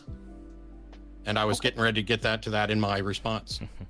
Okay, why don't we? Right. So but yeah, all I wondered was, because there are things I reasonably disagree with others. I don't know if you do, but it's your turn. All right, Matt. I'll give you 9 minutes. Start whenever. Yeah, no worries. So it's the first time I've had an advertisement in mid-debate, especially one for a dating site. And since I'm neither Catholic nor single, I'll just skip it. But that was kind of cool.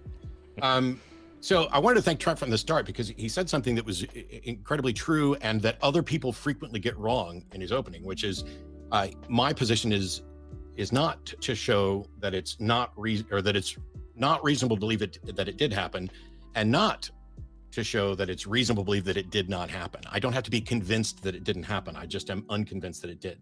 And so on the issue of Alex and whether or not his ethical veganism is reasonable, no, I don't think it's reasonable. Of the claims that Craig Keener, since you referenced him, found about resurrections, how many of them was he able to confirm actually occurred? Well, I don't know because I haven't spoke with him about how many he believes happened. I think some are related to him. How many do you believe happened?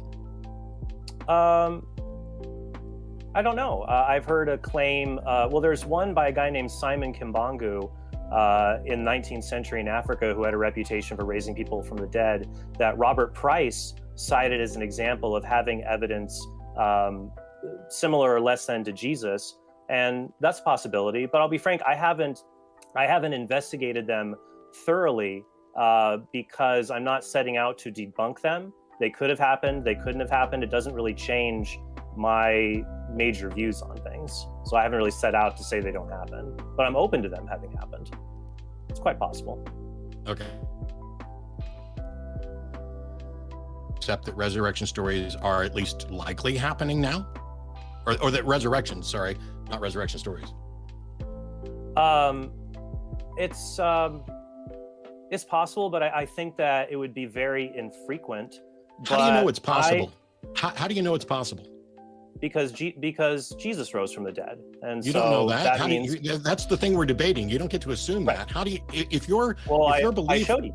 Hang on. If your belief that resurrections are happening now is based on the fact that you think Jesus resurrected, that doesn't mean that your belief is reasonable. That just is a cascading unreasonableness. Well, no, because I gave an argument for why it's reasonable to believe Jesus rose from the dead based on the evidence provided. And so if he rose from the dead and he's divine, he could have power to work miracles today or throughout history. So you're basically saying that you're willing to accept a claim of a resurrection as reasonable without any physical evidence. Well, what kind of physical evidence would a resurrection have, especially one in the past? We would just be trying, when it comes to a claim all of resurrection, resurrections are in the past. Everything is in the past. Right. I'm asking you, are you willing to accept a claim of resurrection as reasonable in the absence of any physical evidence? What do you mean by physical evidence? Well, do we have, doctors' reports on the cause of illness and death, and then a period of time where they were confirmed to be dead, and then a period of time where they were confirmed to be living again after that, with medical examinations? And how do you know you're not just being conned? Okay, so you're saying to be reasonable, I think I see you're tracking here. For it to be reasonable to believe in resurrection, you'd have to affirm a person did exist and they died and they were seen alive after their death. In some cases, to prove the that death important happened, points there.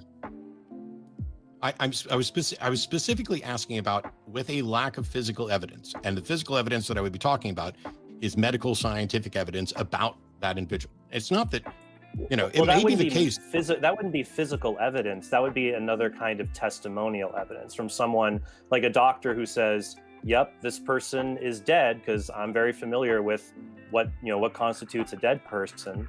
Now, modern medicine is fairly new, so in older resurrection accounts, like the one we're currently debating, we would have to rely on other kinds of testimony. And I think it's very likely, well, basically what happened is that Jesus did die from crucifixion based on all the details and all the accounts related there. So you're willing to accept that an individual rose from the dead with nothing more than just testimonial evidence? Well, how do we know that anything happened in the past? I don't know why you won't answer the question. I'm asking you, are you saying you're willing to believe a resurrection with nothing more than testimonial evidence? I am willing to believe that Jesus Christ died by crucifixion under Pontius Pilate. That is not the question I asked. Why is it every time I ask a question, you go back to something that's not the answer? Is it my time to ask questions or not? I thought this whole thing was to be able to interrupt, to read your... I'm willing to let you answer if you will answer the question. Objection, Your Honor, non-responsive. Are you saying Are you saying... I'm just not going to give your answer. Are you going to keep trying to talk over me while I'm asking the question again? Go ahead. Are you saying that you are willing to believe that a resurrection occurred based only on testimonial evidence? Will you allow me to answer the question sufficiently? I promise I can do it in less than 30 seconds. It's a yes or no question, Trent. Yes, I believe that people can testify to things that happen in the world. That's not what I asked. I said, are you willing if you want to be interesting, fine. Yes, fine. Okay. If you only want a yes or no, then yes. It's not interesting, but okay. I'm not here for interesting. I'm here to find out what's reasonable. And here's the crux of it, which we can have this discussion afterwards, because I don't have any follow-up questions after this.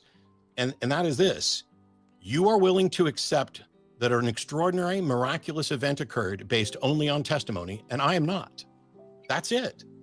That is the foundational difference between our epistemology. I will not accept that the physical understanding of the universe was suspended for an individual based only on testimonial accounts. It is unreasonable. That is how you get conned. That is how magicians fool you. No, I didn't, but it's my time, isn't it? If you want to pontificate, go ahead.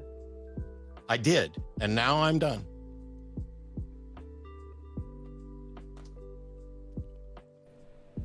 Okay. Well, Matt, how would you like to proceed? All right, why don't I just... discussion time, I was just trying to get the... Yeah, we'll move into 20 minutes of discussion. I want to kind of maybe kick it off by asking each of you a question. Would that be okay? Trent, do you think that uniformity of the laws of nature provide evidence against miracles? I think, well, actually, no.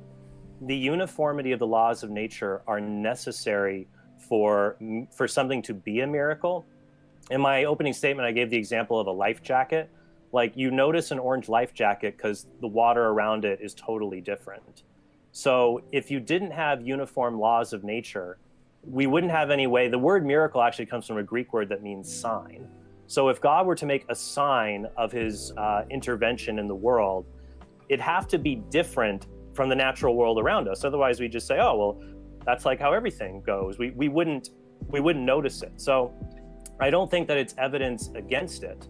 I think rather that we have to think, okay, well, I agree with Matt. We should try to figure out how the world is, but the world is a strange place. And so there are things that upset the apple cart a bit, and this may be one of them. And so I say, is this an exception to a general rule we have, just like we have discovered other exceptions? For example, for 1500, and I promise to be done, for 1500 years in Europe, people thought swans were always white. That was their uniform experience. But then there was testimony in 1697 that black swans had been found in Australia. But it wasn't like, oh, we can't possibly believe that. It's like, oh, we might need a little bit more. But if it's sincere, reliable testimony, that actually shows the world's very different from what we know. And I think the same can be done for the resurrection. Matt, why don't you respond to that question, then I'll ask you a question and have Trent respond, and then you guys can get into it. Oh, is this how you want to do it? Well, this is I just want to ask each of you one question and give you both time to respond, and then I'll let the two of you go at it. So I just wanted to give Matt a chance to respond to you there. So yeah, I'm in agreement with Trent. The law, in order for something to be considered a miracle, it must violate the laws of nature. There needs to be order in order to recognize the thing that's different. That's not controversial at all. I think it's absolutely hilarious, though, at all the people in chat who are claiming that I'm angry and rude when during my questioning time, I'm just trying to get a question across. It's funny. No, it's my message to everyone in the chat. That's just how it goes. Actually, I mean, I could drive down. I wish I could drive to Austin. I'm only 3 hours away from you. We could grab a beer or whatnot. It's just, folks. It's once just part of once the quarantine's over, do it. I will. Once this quarantine's over, I'm up for my second inoculation in like 2 weeks, I think. We can sit down in the studio and record. All right, here's an appointment. Well, I'm older, I'm older and diabetic, so I got my appointment. All right, here's a question for Matt. I'll let you take some time to respond, and then Trent, you can respond to him, and then I'll let the two of you feel free to have a conversation. Matt, can testimonial evidence alone make a belief reasonable? On its own, no. But testimonial evidence is always viewed within the pool of things we already understand. If you say, I got a new puppy last night, that is reasonable for me to accept because I know that puppies exist and people get them for pets, and there's nothing extraordinary. Everything about your claim is consistent with what I already know and understand to be true about reality via experience and evidence. So it's not, you could view that as, your testimony alone is enough. But that's a colloquial thing. That is us saying, I will take you at your word. But the truth is, when I say that, I'm saying, I will take you at your word, considering all the mountains of evidence I have about how the universe already works. Trent. Okay. Yeah, what I would say is that in the vast majority of cases, testimony is sufficient. But in some cases, we might need a little bit more. So I think, for example, look at the resurrection, I think we have very good testimony. So we have testimony going back to St. Paul who was an eyewitness of the original disciples. So we have good evidence to believe, and even atheistic scholars, as I cited, like Paula Fredrickson and Richard Carrier on this, would say that the original disciples claimed Jesus rose from the dead, and this was motivated by a genuine experience that they sincerely thought this had happened. So yeah, I would agree, like a testimonial is something, one person's testimony for the mundane. For something that's extra mundane, I might need more testimony. If it's a group of people and they're willing to suffer costly punishment for affirming this belief, then that starts to raise the likelihood the belief is true. Most things we believe about, nearly everything we believe about the ancient world, for example, is based on testimony. Like I cited in my opening statement, if you went on Matt's conclusion, I mean, he even said it was not reasonable to believe Jesus was crucified. You're going to abandon ancient history and scholarship. It's not reasonable. All right, I'll let the. I said I wasn't convinced it was reasonable. I didn't say it was not reasonable. All right, we have 18 minutes. I'll let you guys have a conversation, and then we'll have 30 minutes of Q&A after that. So if you're in the live stream right now, just save your questions until that time. All right, guys, go. Well, how do we do this without? I enjoy talking with you, Matt. You're fun. I do too, and that's. Gosh, I wish people could understand that more. That just because you know there might be a minute of roar doesn't mean that we're So you talked about having more testimony, and I'm on record as saying the plural of anecdote isn't data. So it doesn't matter how many testimonials you have. That alone is not going to be enough, and unless you view that in the broader stream of things. And the way I've explained this is that, like, my mom. Okay, screw it. I don't like doing this, but my mom is a fundamentalist Southern Baptist Christian who believes she has seen demons. Okay. Now, I'm happy to believe that my mom thinks that she has seen something, but that doesn't mean that I'm justified in accepting that that she's correct about what she's seen. Same with people who are abducted by aliens, people who claim they're abducted by aliens. Well, so it sounds like your epistemology. Because if you notice my opening statement, I didn't use like natural, supernatural. I used usual, unusual. Because like alien abduction, that's a natural occurrence. Well, what's the difference between, like, there are plenty of things that are unusual in my life, but usual and unusual is like, that's a wide spectrum to go from, hey, it's unusual for somebody to win the lottery, even though it happens all the time, somebody was raised from the dead. I guess, like, what do alien abductions, resurrection claims, it seems like what they have in common is they're disputed and they don't happen very often. That seems to be like just basically what they have in common. So like, what would we use to determine, when would it be reasonable for someone to think they had an encounter with an extraterrestrial being, I guess? I don't know what it would take. See, here's the thing. We're talking about two different things. What would it take for, like, if I had an experience that I was convinced was being abducted by aliens, that is independent from what it would take for you to believe that I actually was abducted by aliens. Okay, I mean, what if you told me you had been abducted by aliens, and you called me, and like I talked to you at 9 o'clock at night, and you're in Texas, and then you call me at 3 a.m. and you say I was abducted by aliens and they dropped me off in Tokyo, and like, well, hang on, an airline ticket. You just invented something that has potential physical evidence that's completely different. You added something to the story. Well, I'd be adding more testimony. Like, there'd be people who would say, like, I saw Matt, your Japanese fans be like, I saw Matt Dillahunty in Tokyo, and it's not just, oh, I saw Matt in Tokyo. We could prove that I was in Tokyo. Okay, so if that okay, let's just say we have the physical evidence there. Would you then be allowed to go through this reasoning process? I can't provide an explanation for how I got to Tokyo, so it must be an extraterrestrial explanation. No, that's a fallacy. Well, then how would that circumstance with the physical evidence convince you you'd been abducted? No. It wouldn't. No, if my position is I don't have an explanation for how this happened, I don't get to invent one, and I don't get to claim it's aliens or angels or gods or demons or anything. If I don't have an explanation, then I don't have an explanation. And as much as that sucks, that's the truth.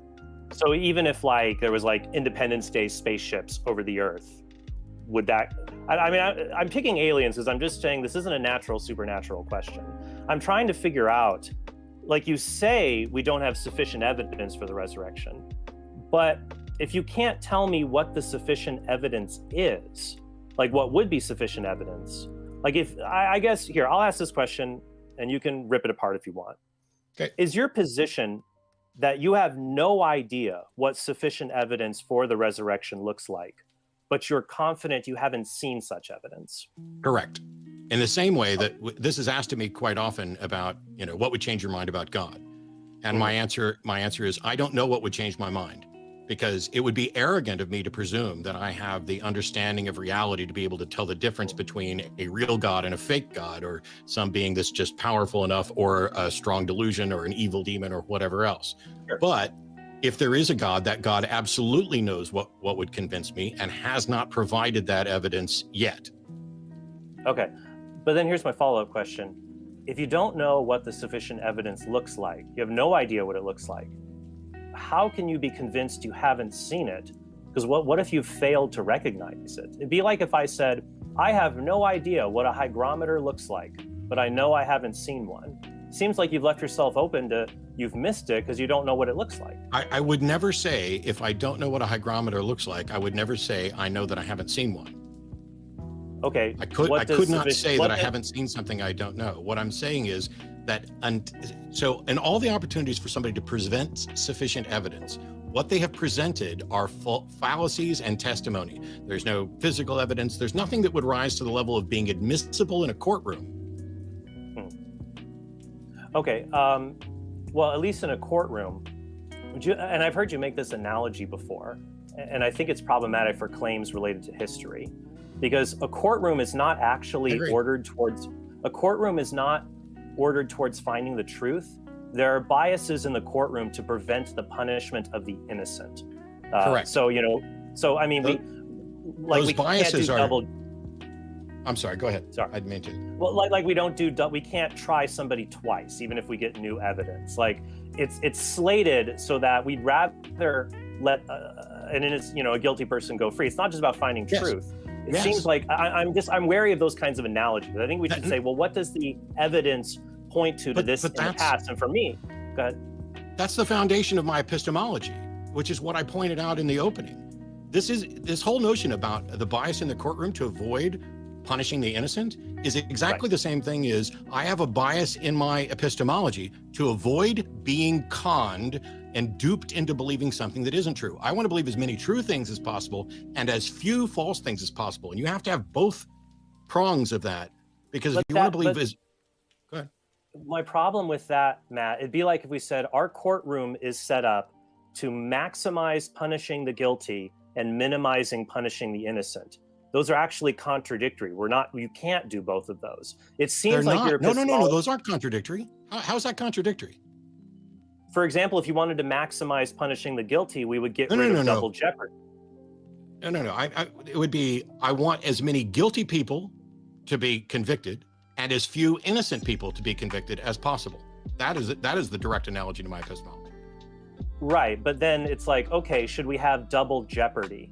That would prevent innocent people from being punished, but reduce our ability to convict the guilty. Much the same with your epistemology to say, well, I'm going to maximize my true beliefs and minimize my false ones.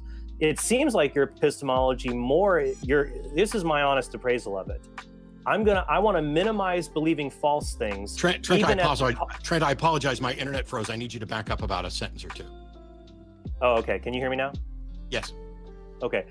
That it minimizes, I need the train of thought to get on the tracks again. Hold on. That it minimizes believing false things, even at the cost of losing true things. Like take unusual historical claims. Like the Jewish historian Josephus says, 1,000 soldiers committed suicide at Masada to avoid being captured. And he's actually our only source for that event happening. And he's a very biased source because he's a traitor. Is it reasonable to believe these kinds of things when we only have testimony? Well, my confidence in the claim is proportional to the evidence. And in this case, when we have one biased source, my confidence in that claim being true is very, very low. I wouldn't even say I'm convinced that it is true. okay, why do you think though? So it sounds like you're taking not just an epistemology, but a historiographical approach, like how we do history, that is just totally different from every other historian in the world. I'm not a historian. I'm not a historian, and I don't care what methods historians use. Okay, so then you're not. Would you say then you're not qualified to tell us what's reasonable to believe in historical matters? I can explain to you what I do and don't find reasonable and why. I'm not a historian. Okay, what I'm saying is though, what is reasonable for people to believe about the past? Whether you're convinced of it or not, doesn't matter. You could say, well, I'm not sure this or that, but there seems to be evidence and historical scholars in agreement on this. And I'm trying just to go with the bedrock here, that Jesus was, just starting with Jesus was crucified. He died by crucifixion. It's not just they believe it. Every historian in the world who teaches at a major university affirms what a strange clarification. Every historian who teaches at a major university, while you're excluding the two people you've referenced, who I disagree with, by the way, Carrier and Bob Price, who are historians who don't think that Jesus existed. I disagree with them on that, even though people keep trying to saddle me with that. My thing is, I included the qualification, Matt, because there are many, and I'm not saying this about Richard or Bob or anything like that, but for example, there's lots of people who go, like, there are young Earth creationists who get PhDs in geology. Yes, but they're not teaching, except for Kurt Wise at Harvard. They're usually not teaching at major universities. I use that clause. Well, now we've gone to usually. What? Well, now we've gone to usually because you had to add a clarity. Okay, well, that was one. That was just one. Yeah, well, and now you got one outlier. There's more people in academia, Matt, who believe the Earth is less than 6,000 years old and think Jesus was never crucified. It's a fringe view. It's rejected. And I know you don't hold that view, but that's an it's argumentum ad populum, because the fact that people are convinced of something is not a measure of whether or not it's reasonable. Reasonableness. So first of all, neither truth nor reasonableness is determined by the number of people who believe it or how convinced they are.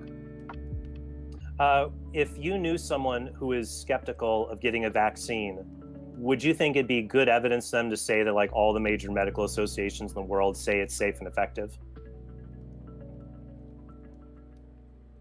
I'm sorry, one more time?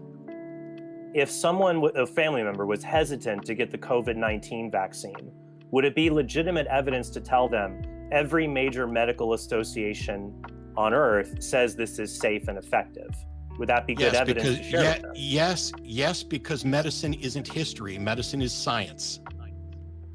Is history a kind of science? It's good evidence because it's science, not history. It's a different category. Okay, so you don't think we can have, what about historical sciences like geology? That's not history, that's science. Well, just because it covers a period of time. I mean, everything covers a period of time. Evolution covers a period of time. That doesn't make it historical science, it's science. You're putting that on there because you want to smuggle history in. Well, history isn't a science. Okay, let me ask you, and if you have questions for me, you can. I don't want to I got one here. I'll come up with some at some point, but this is a good conversation. Sure. I would say that we kind of diverted from the courtroom thing, because on this notion of wanting to convict as many guilty and as few innocent, which is the same as believe as many true and as few false things as possible, neither of those set up a contradiction, because one category is about guilty people, one category is about innocent people. There's no contradiction there, because what I'm saying both with the epistemology and with the courtroom is this: I want my internal model of reality to match reality as best as I can, and I want the justice system to be as just as possible. Sure. So then the question is, should we have double jeopardy? Like, we don't try somebody twice for the same crime? I'm not sure whether or not I'm opposed to having hang on. The no double jeopardy seems to me to be a case where guilty people are getting away with it. And so I would prefer a justice system that didn't allow guilty people to get away with it. The problem is, then if you'll see this coming, yeah. The problem is that you could keep innocent people going back over and over and over and over again. And while they may never be convicted, you're now wasting their time. And so in that sense, we do this knowing, okay, both with the epistemology in the courtroom, when I say as many true and as few false, as many guilty and as few innocent, I do it with the recognition that there will never be perfection, that there will always be some, I'm always going to believe something that's false, and I'm always going to not believe something that's true. But we can get to a point where we have, based on the information available and a consideration of all the evidence, the most reasonable view possible. And for me, when it comes to claims about the supernatural, not once has anybody demonstrated the truth that there is something supernatural or that it can interact with reality in any way. It's all just claims something. Where is the testable? Where is the testable supernatural claim? I guess so. That's a claim you made. No one has demonstrated the supernatural. Where is your evidence for that claim? If someone had demonstrated the truth of the supernatural, it would be a function of science and scientific knowledge. What is science? Science is knowledge. It's literally what the word means. They're the same thing? Well, that's where the origin of the word science is. But the method, science is about trying. If I go downstairs and look in the fridge and I see that my wife put Coke in there and I have new knowledge, did I just do science? Yes, you did. Science is not a beaker. Science is the process of investigating the world to come up with the best explanation possible. Science does not make proclamations about truth. It just says, based on the information, here's the best explanation we have. That's exactly what science is. Okay, is science limited? So what it tests, it can only test things that are material in nature. Like it deals with things within the material space-time universe. Well, nobody's ever demonstrated that there's anything other than the material space-time universe. So obviously we can't investigate beyond the material until somebody makes a demonstration that it's there and how we could investigate it. If in fact the supernatural exists and someone were able to demonstrate this, it would be a field of inquiry and investigation within the sciences. It hasn't happened yet. Okay, so everything has to be science, things that are tested. It seems like we've already said that you can't really test things in history. It's just testimony, so it's not science. Are you saying like history is not a part of our knowledge? So within the realm of things that we know, there are beliefs, and knowledge is a subset of beliefs, and within epistemology, sometimes knowledge is defined as justified true belief. I have a problem with that definition because I don't know how you verify truth. And we're basically, you and I are arguing, as are many other people, about what is or isn't justified. And so history doesn't qualify as a science, but that doesn't mean that if there are claims about history that are consistent with the evidence and facts of the universe, like I can't, Donald Trump is no longer president, but he was for 4 years. And I remember this and the people around me remember this, but it's in the past. So am I remotely saying that, oh, because it's in the past, we can't prove it? No, there's mountains and mountains of evidence testifying to the events that took place in that past. Is it reasonable to believe Pontius Pilate was the procurator of Judea from 26 to 36? I don't know what the dates are, but my understanding is that there's considerable extra biblical support for that. What kind of extra biblical support? Okay, because it's just so when you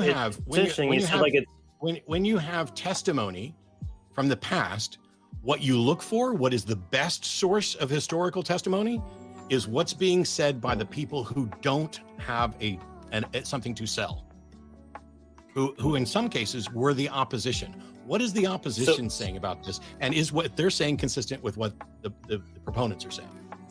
Okay. We're freezing up a little. Matt, Frad, are we still doing all right? Sorry. Frad, are we okay? Yeah, you're good. You've got just nearly 5 minutes remaining, and then we'll do Q&A. Okay. Did you hear what I said, Trent? A little bit, maybe a quick. I'll do it as quickly as possible. You're talking about unbiased. No, they don't sell stuff. It's not the MyPillow guy. It's a good source. I didn't mention the MyPillow guy, but that makes me funny that you did, because I almost did. No, it's when you look at historical events, if the enemies of this particular regime and the proponents of this particular regime are stating the same thing, those things are more likely, more probable to be accurate. So it's where they agree. Right. So what I'm trying to figure out, like my case for the resurrection was just it's basically just coming down to it's reasonable to believe someone was alive, they died, and they were seen to be alive again. So I'm trying to show, when is it reasonable to believe that somebody was alive?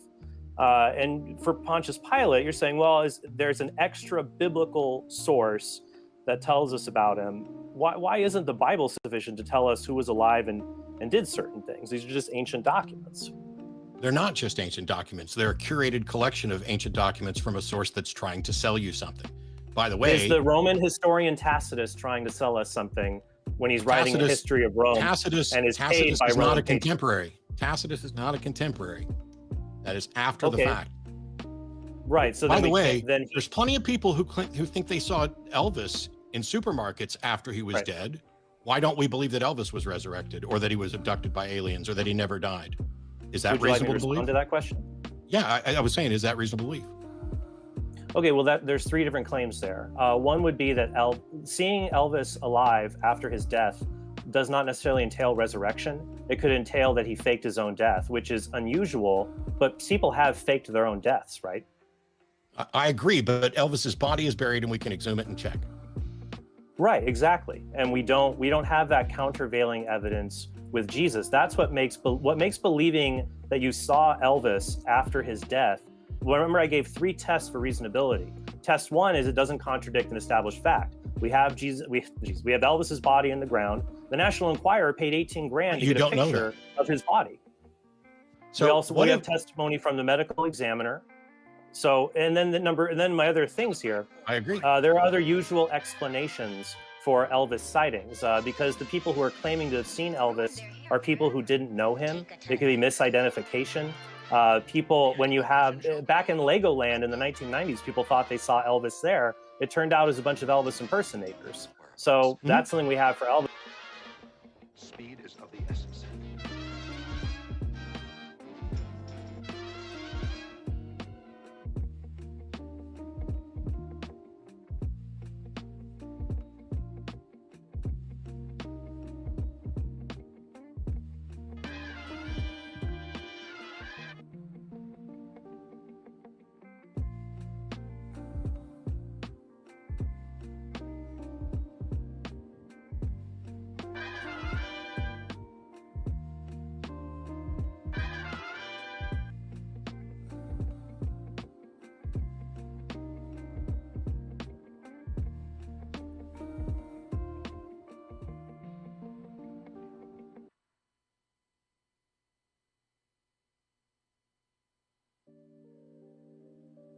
We don't have for Jesus.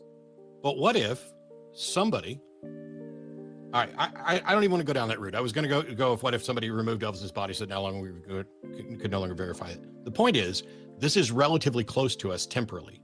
If in 1,000 years or a couple of 100 years, people start thinking that Elvis rose from the dead, well, we have a monument to Elvis in Graceland and a tomb there. Nothing like that exists for Jesus. People keep pointing to, and I know you, by the way, hang on 1 second. Sure. I know you did not mention this. I am not trying to saddle you with this, but I think that you accept it. Well, here, I'll just ask you, do you accept that there is in fact an empty tomb that was once Jesus's? I believe I thought you were going to ask me something about Elvis, but I do, I do believe there's good evidence that Jesus' tomb was empty, yes. Yeah, but do we know anything at all about the tomb, where it is, which one it is? Can you take me to that tomb and show me and prove that it was Jesus's?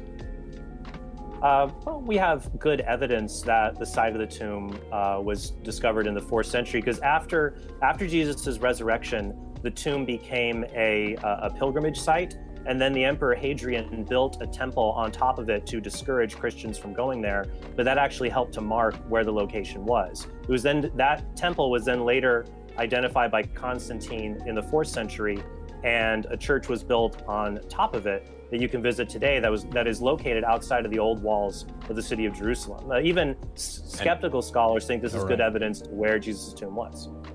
Okay, and how? Well, all right, never mind. Go ahead. Sorry, Matt. No, you're fine. This is a fascinating discussion. I'm really enjoying it. Thanks a lot, guys. That was great. All right, we're going to take about 30 minutes to take your questions, whether here on YouTube or over on Patreon. So feel free to address them either to Trent or to Matt. Whoever it's addressed to, that person will have around 2 minutes, and then the other debater will have 1 minute to respond. Do that, as I say, for about 30 minutes before doing 5-minute wrap-ups. So, okay, so I'm going to begin, Trent, with you. We got a question here from patron, let's see here, Stephen Roscoe. He says this: Trent, in a hypothetical situation where archaeologists find the bones of Jesus, provided it can be verified they belong to Jesus of Nazareth, would you cease to be Catholic and maybe follow Judaism? How would that cause you to reevaluate your belief in not only Jesus but God? Mm-hmm. Well, yeah, I would say if some element of Christianity was falsified or Catholicism, then I would fall back on the next major belief system I had. Like, I gave an argument for the existence of God in this debate that we unfortunately never had time to get to, which I think is a demonstration of the supernatural, frankly. So I wouldn't just become an atheist if Christianity were falsified. Now, this particular example, if we had a bone box and it said Joshua of Nazareth on it, well, that would make me curious, but it wouldn't falsify the other evidence that I have related to the disciples' proclamation. We'd have very difficult time saying that this actually was Jesus's tomb. I don't know how we could prove that. I think visit that video today because who doesn't like recycling old content, you know? If you're new, there's a plugin for OBS that allows you to do these cool animated sliding transitions, kind of like what you're looking at right now. Here's the thing, the plugin that we covered already in this channel is super janky and old and outdated. There's a new plugin that's way better and way smoother. In fact, here, check this out. Here's some footage of the first plugin that we've already looked at, and now compare that to how this new plugin looks. And you can just tell the animations are way more accurate and just way better looking. But not only does it look better, it also has way more options. So many options that I'm not even going to be able to cover it in this one video. So I'm going to have to make multiple videos on this. Would you expect me to just give away all my secrets in one video just like that? For this video, we're going to be doing 3 different animations that you can do for your stream. The first will be a basic transition where every source animates every time you switch scenes. The second will allow you to slide your webcam to different positions on the screen using either hotkeys or something like a Stream Deck. And then there's the third one. What was the third one again? That's it. That's the one. So have a seat, sit down. This is going to be a long one. What's up, guys? It's Nutty. Do all of these things, right? So I feel better about my life. So, animations. What are we going to be needing? In the old video we did, we used a plugin called Motion Effect. We're not going to be needing that at all anymore, so you can just get rid of that. You know, throw that in the trash, like Kobe. Instead, we're going to be using a newer plugin.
The stuffy feeling. And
What's up, guys? My name is Activator. I'm a Twitch streamer over at twitch.tv/Activator, and today I'm here to show you something kind of cool that you guys might be interested in, and that's how to install and set up your brand new transitions and stingers coming in from MoveGraph. I'm talking about OBS, Slobs, and any other program you can find, even some that you can edit with.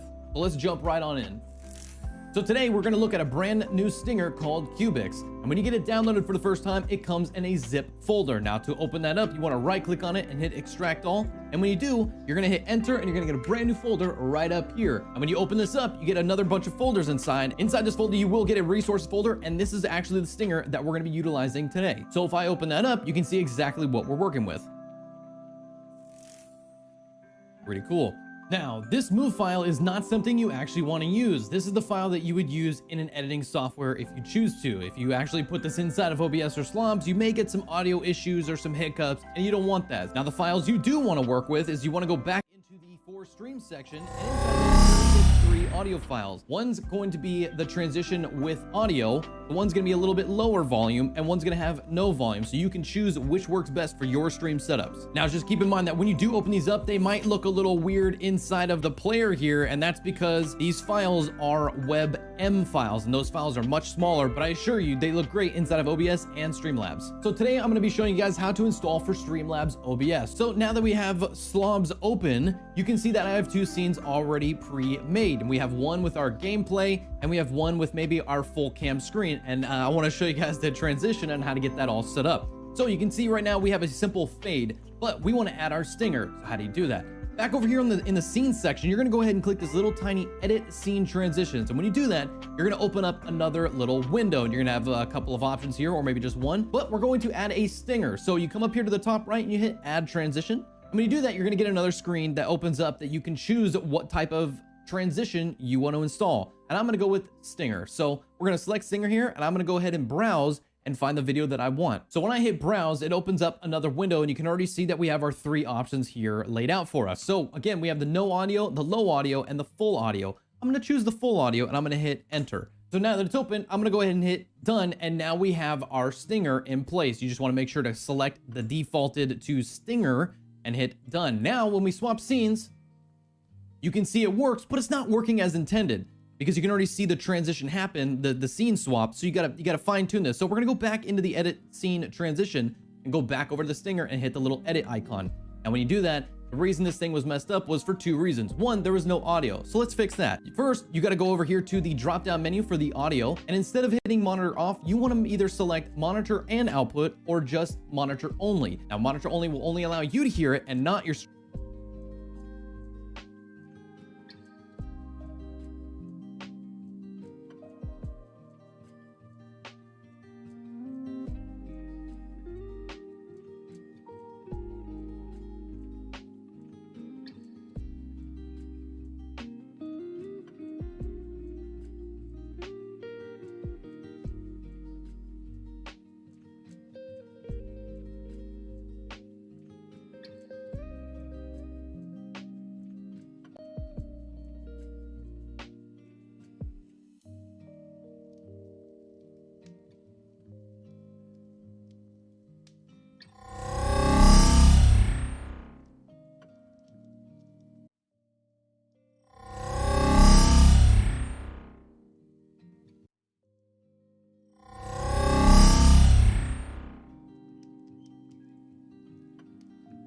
stream, but if you select monitor and output, your stream will also hear the audio of the stinger. So I'm gonna hit monitor and output, but you notice when I did the transition earlier,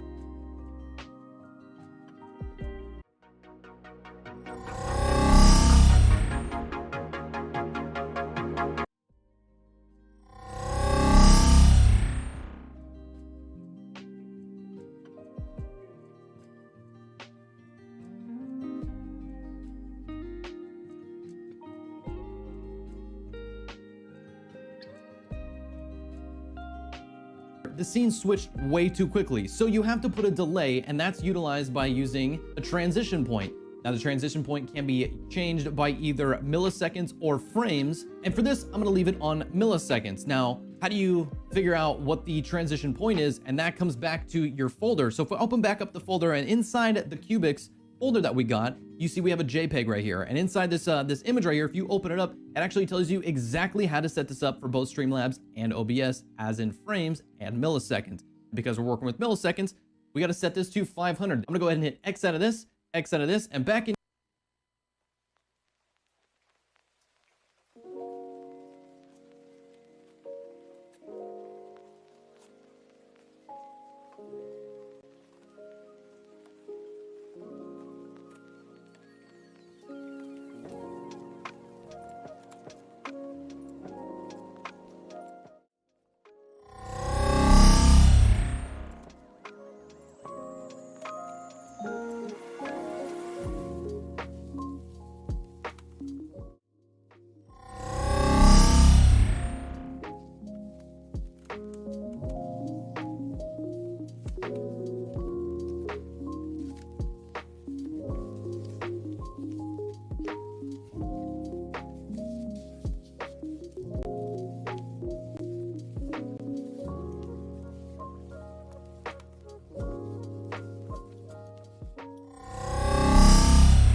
I'm going to show you a new antiseptic skin cleanser that works when it's on and keeps working for 12 hours after you wash it off.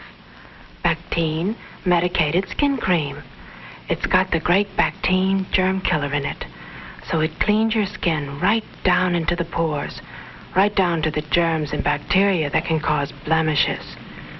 After you wash it off, it leaves a soft, invisible film that protects your skin from more germs for 12 hours. Excuse me. Your skin will be antiseptically clean and protected from germs that can damage it for 12 hours. If you use Bactine medicated skin cream morning and night, it really pays off.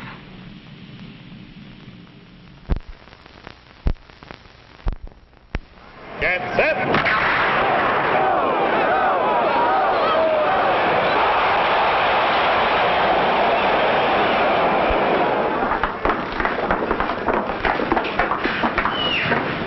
That was a pretty good fight for a change. What was it? Blueberry tang? Yeah, blueberry. First contest, kid? Follow me.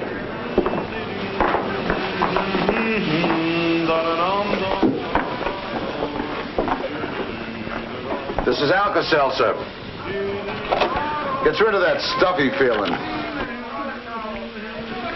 When you've been on the circuit as long as I have, you'll know. See you around, kid. Next time you overeat, take what the guys who overeat for a living take. Alka-Seltzer. Man, nothing takes it off like Noxema medicated shave.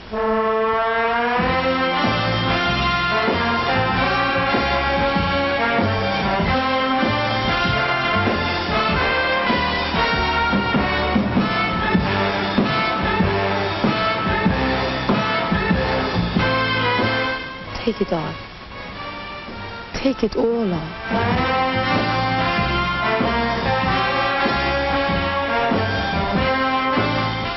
Nothing takes it off like Noxema medicated shave. The closer you shave, the more you need Noxema. Noxema medicated comfort shave.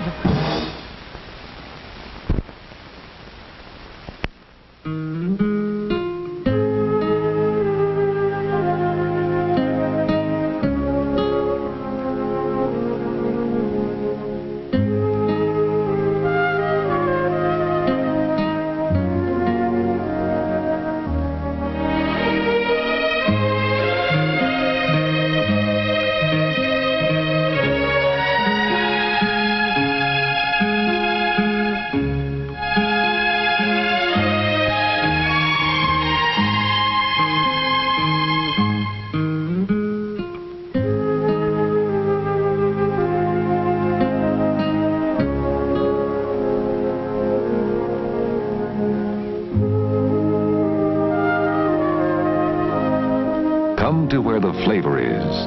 Come to Marlboro Country.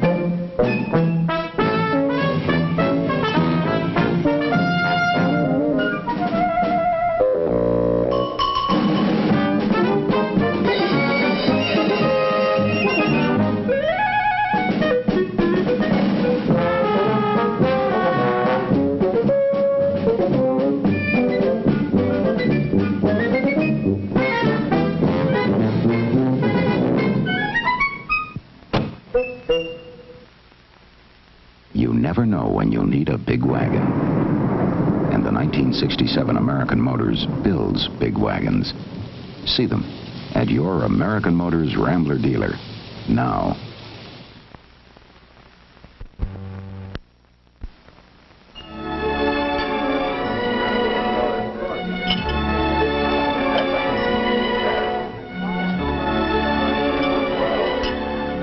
Nothing upsets a pickle lover more than a dull, soggy pickle.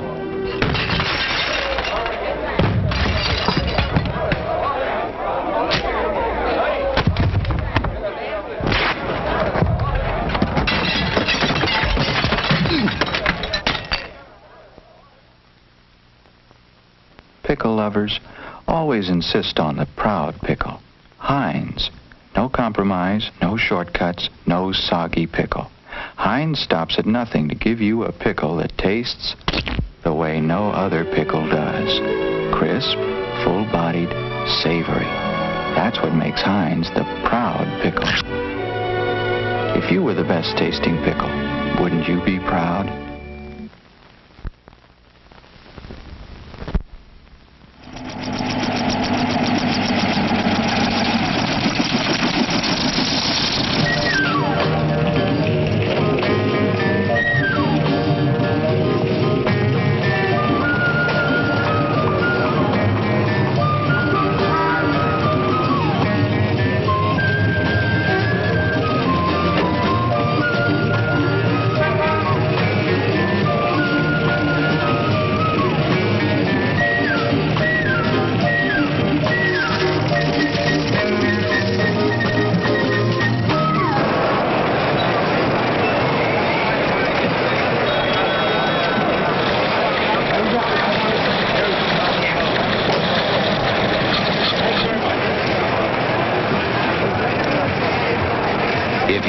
know what's going on Wall Street. Ask Shearson Hamill.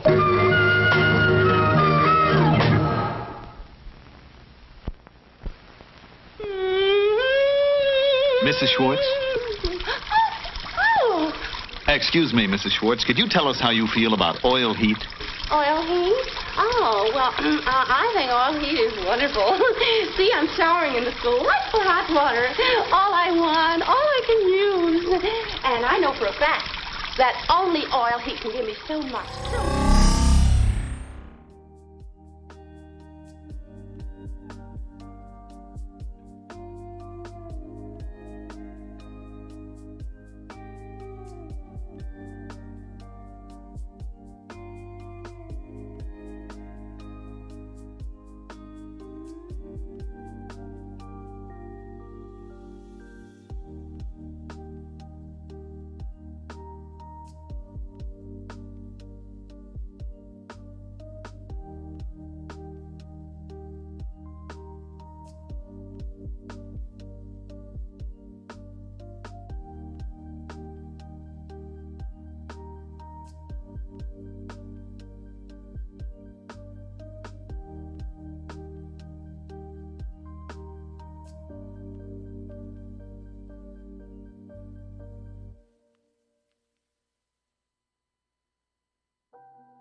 I know I'm late making this video, but I just had shingles and it was really bad. Whatever, leave me alone. There's a new company called Beacon that just released their first lineup of audio gear for streamers. If you don't know Beacon, they were started by some of the same guys that brought you the Go XLR. And we've got their 2 new audio mixers, the Beacon Mix and the Beacon Mix Create, as well as a new USB mic called the Beacon Mic, which is what you're listening to right now. And guys, I gotta be honest with you, but I'm actually gonna be selling all of mine.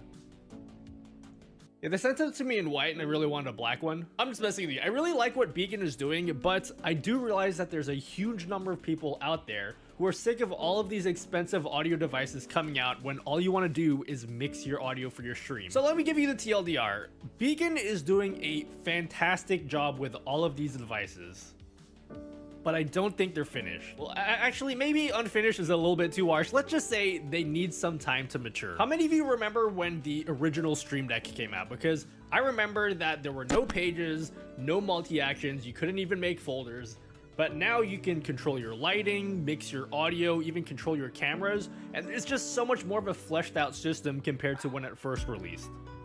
That's where I feel like Beacon is today. I think these Beacon devices, specifically the 2 mixers, are really great pieces of hardware that could be made even better with a few software updates. So instead of making a review that's just disguised as marketing for Beacon, I thought it'd be a good idea to talk about some of the ideas Beacon can implement to make their lineup a better value proposition for you guys. Hey, you!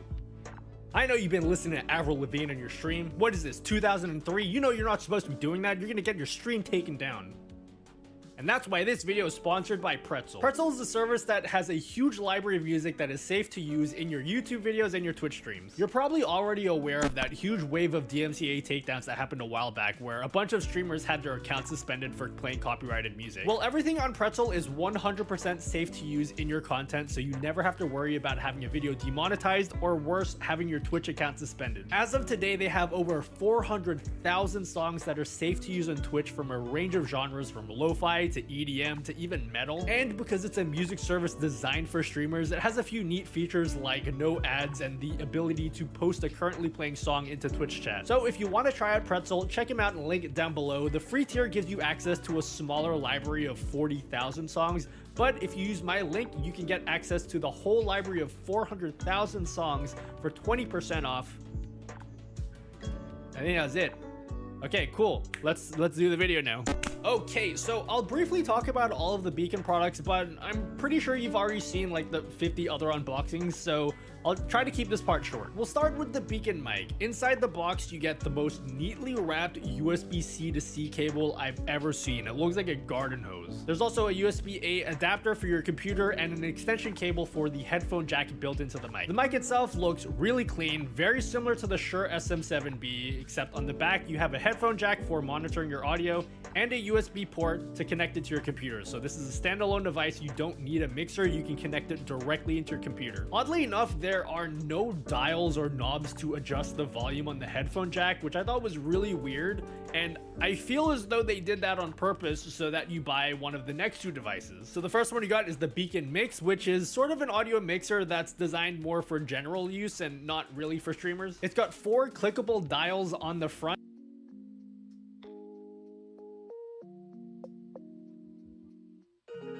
Very, very big Twitch leak today. A big one, a disappointing one, but also not a surprising one. I don't think there's been a single good Twitch announcement since like 2018. When was the TwitchCon where they announced that they're moving their payout from net 45 to net 15? Remember that? Where like instead of paying out 45 days later, they only paid out 15 days later. I feel like I remember tweeting after that one, there were like 2 or 3 big things in there that are like, this is so awesome, this is great. I tweeted something about how YouTube should be taking note on what Twitch is doing. And it's just the irony of that statement. They announced gifted subs. I'm trying to remember what year. Can someone like in chat tell me what year YouTube or Twitch dropped gifted subs? Late 2018, that makes sense. That is how you announce stuff on your platform. That is how you build a community. That's how you build a social media platform. You release stuff like gifted subs gave Twitch a ton of money. It also gave streamers a ton.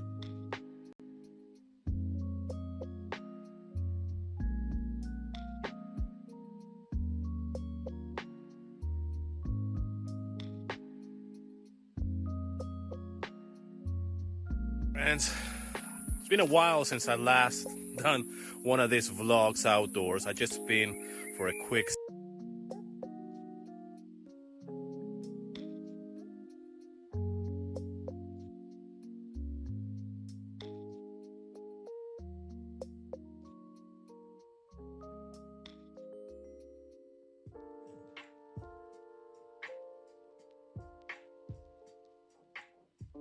On today's wrestling news, Sasha Banks' release has been confirmed.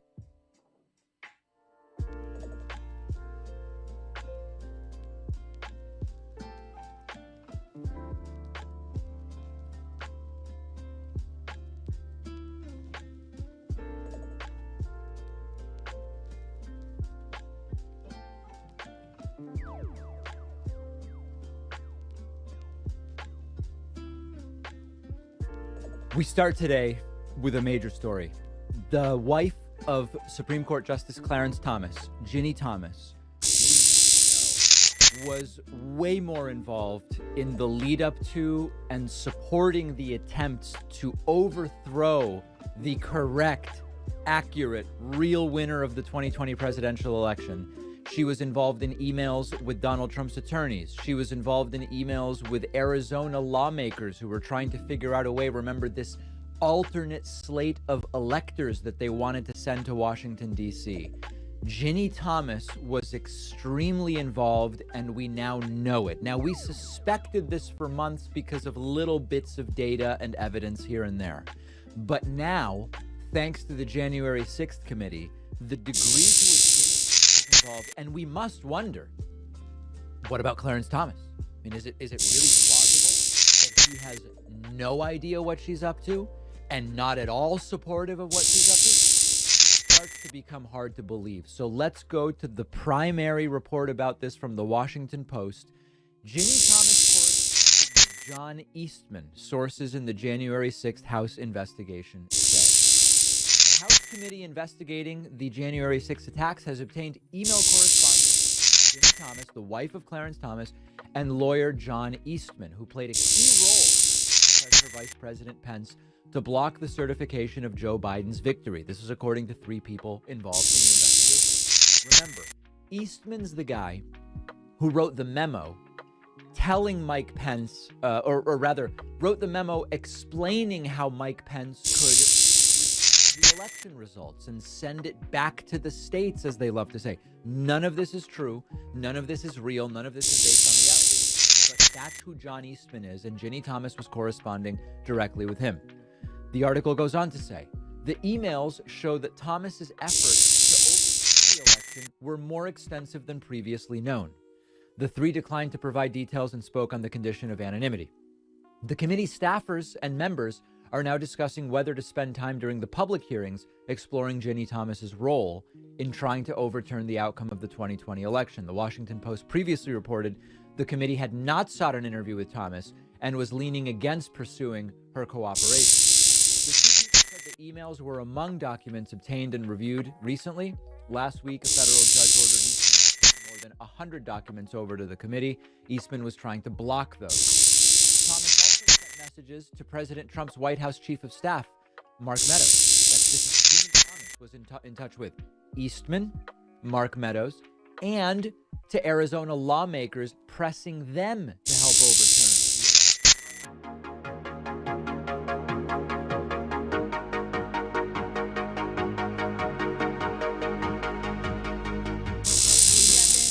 Supreme Court justices.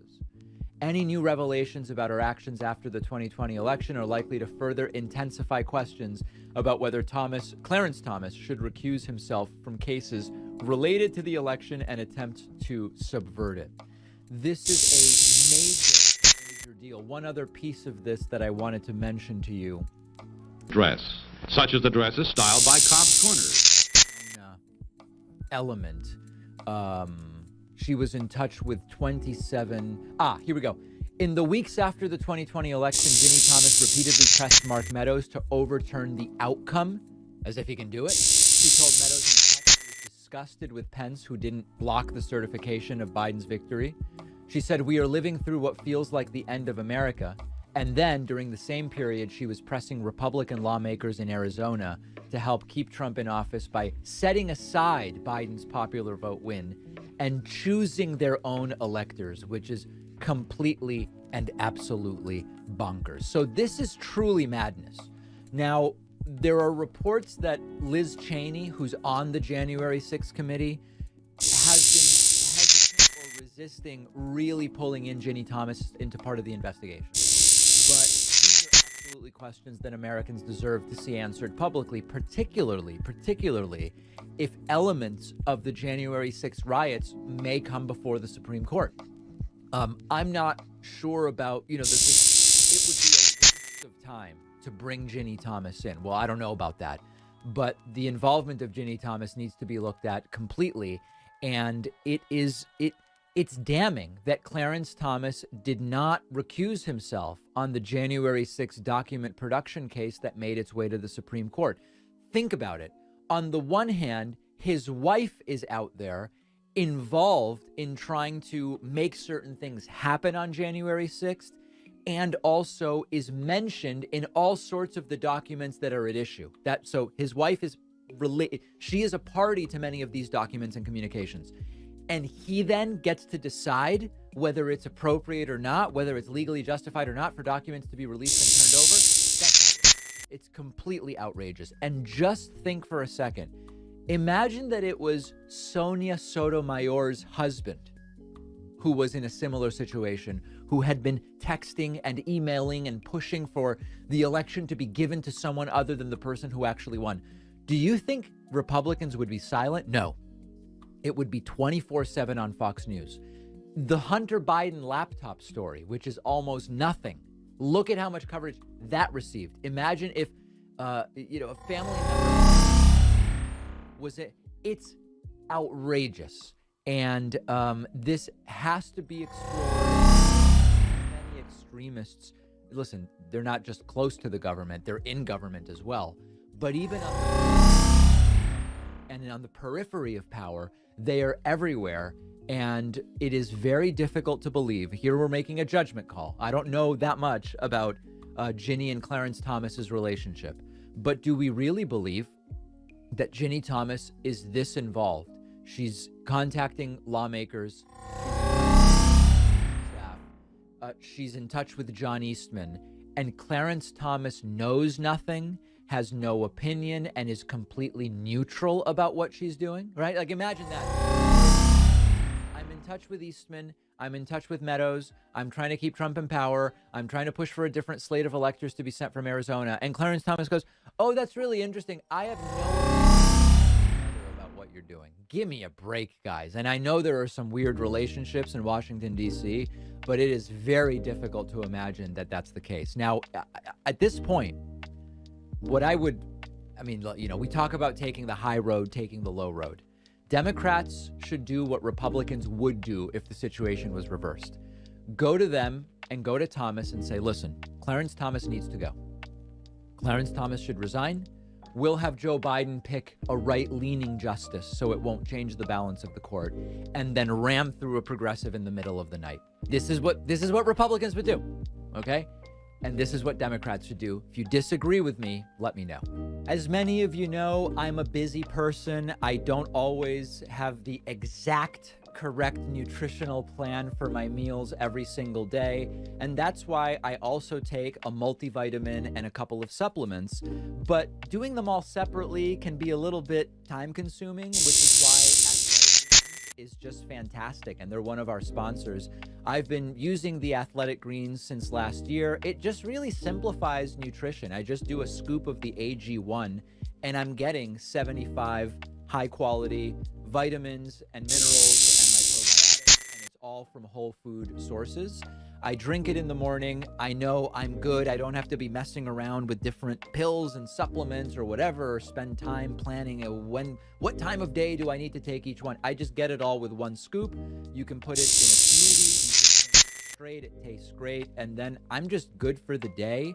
It supports gut health, and I'm getting everything that I need and I'm looking for. Athletic Greens is giving my audience a free 1-year supply of vitamin D plus 5 free travel You go to athleticgreens.com/Pacman, and the link is down below.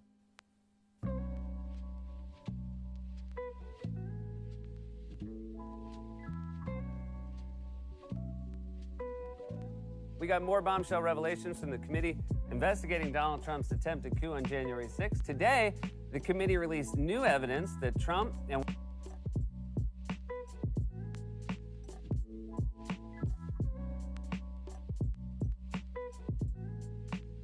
Yep, I know. I know the video was started. I'm well aware. But I don't know what to do today. Like, I always just want to focus on the wrestling on these shows because I think you watch these videos to get away from the craziness sometimes. And yet WWE thought they would take it all and throw it into one big pot. So here's what we're going to do. Introduce the counters. There you go. There's the up counter. There's the down counter. I'm now going to take my hand. 3, 2, 1, kablam. That's right. I've blown them up.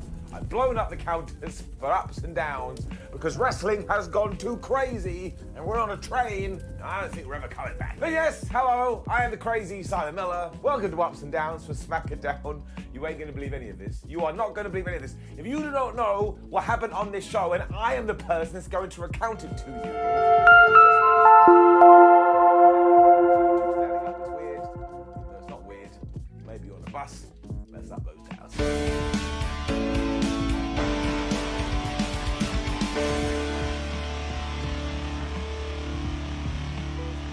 So before the SmackDown intro had even aired, out came Vincent Kennedy McMahon, and it was like time stood still. Now, I was terrified about what he was actually going to say here.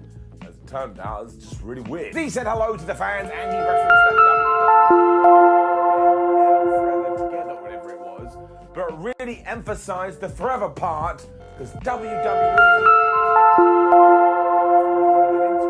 That's not true. One day, of course, it shall be dead. So it sadly feels like this was done to spike ratings, and all I could think to myself was, even with all the alleged allegations, like I've already said, when it comes to ups and downs, I just like to focus on the wrestling, and I really do not think we should be muddying the waters like this.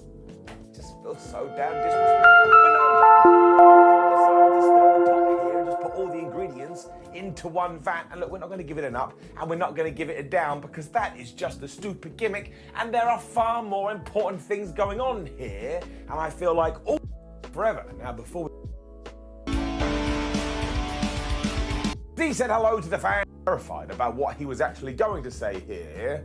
As it turned out, it's just really weird. He said hello to the fans and he referenced that WWE tagline of then, now, forever together, or whatever it was, but really emphasized the forever part because WWE is going to be around forever. Now, before we even get into it, that's not true. One day, of course, it shall be dead. So it sadly feels like this was done to spike ratings, and all I could think to myself was, well, that's not cool. I mean, even with all the alleged allegations, like I've already said, when it comes to ups and downs, I just like to focus on the wrestling, and I really do not think we should be muddying the waters like this. Just feels so damn disrespectful. But no, WWE actively decided to stir the pot here and just put all the ingredients into one vat, and look, we're not going to give it an up and we're not going to give it a down because that is just a stupid gimmick and there are far more important things going on here, and I feel like all of it should have been left to the relevant people to sort out. It also didn't make any sense anyway if you break it down. Imagine you just watch SmackDown. You don't care about all the behind the scenes stuff. You sit down, let's go from, and you want to watch wrestling on a Friday night. You'd be thinking to yourself, why is Vince McMahon here? And what the hell is he talking about? Also, why did he reference the slogan? And look, it has been an exhausting week, all things considered. So what I want to do is I just want to send out positive vibes to the relevant people that probably need positive vibes right now. And for the love of everything, in the future, can we just stick to the wrestling? I have no idea what's going to happen after this, but I thought all of this was poor.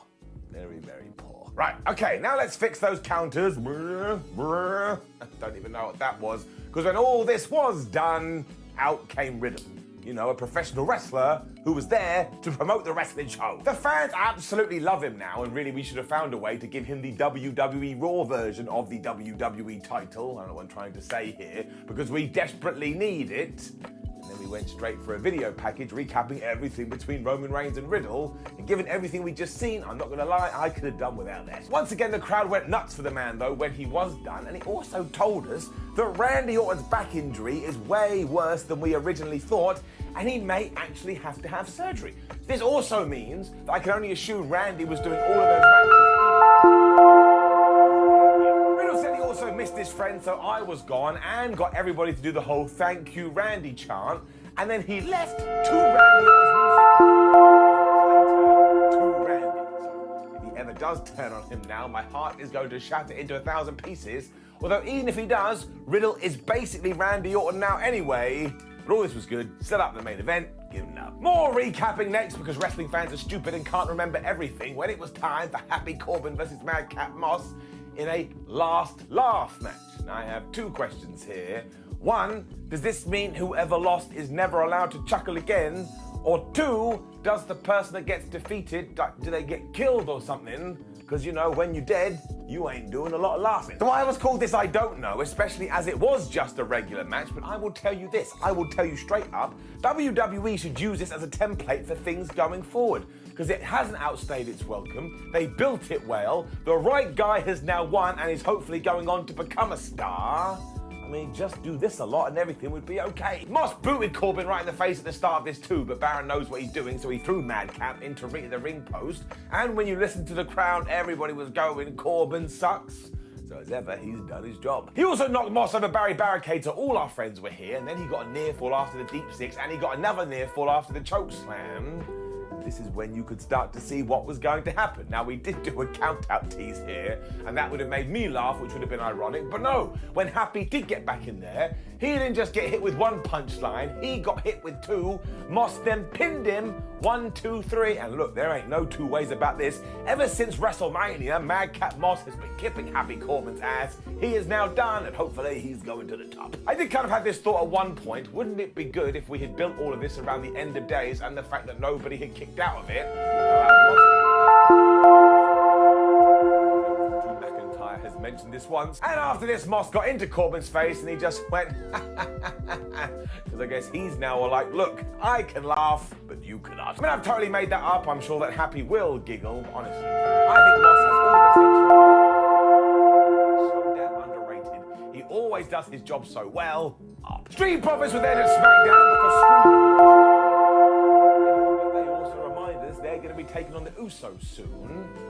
When we cut back to the ring, Baron Corbin was still there. Because he went and found Pat McAfee and he told him, listen, you absolute goober, I've heard everything you've been saying about me on commentary. You don't like the fact that I'm a success and I'm sick of you. And maybe I'm going to punch you in the face. Pat clearly didn't care because he retorted by saying, oh yeah, what are you going to do? And he got all the fans to laugh.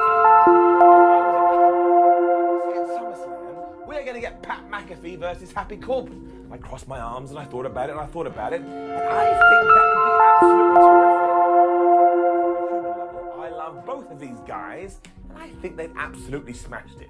So that's a couple of thumbs. My word, they chose the wrong moment because not only did we get a recap of everything between Natalya and Ronda Rousey, we then cut to Natalya, who did a promo where she said, I will defeat Ronda Rousey. It was also setting up the most bizarre match ever because it was these two taking on Jinder Mahal and Shanky. I mean, that is frankly incredible. It was super short, but that wasn't the point because as ever, the focus was on the fact that Shanky has to dance. Now look, for the last few weeks, I have said how ridiculous this is. And of course it is ridiculous. We have done that thing where they're so good.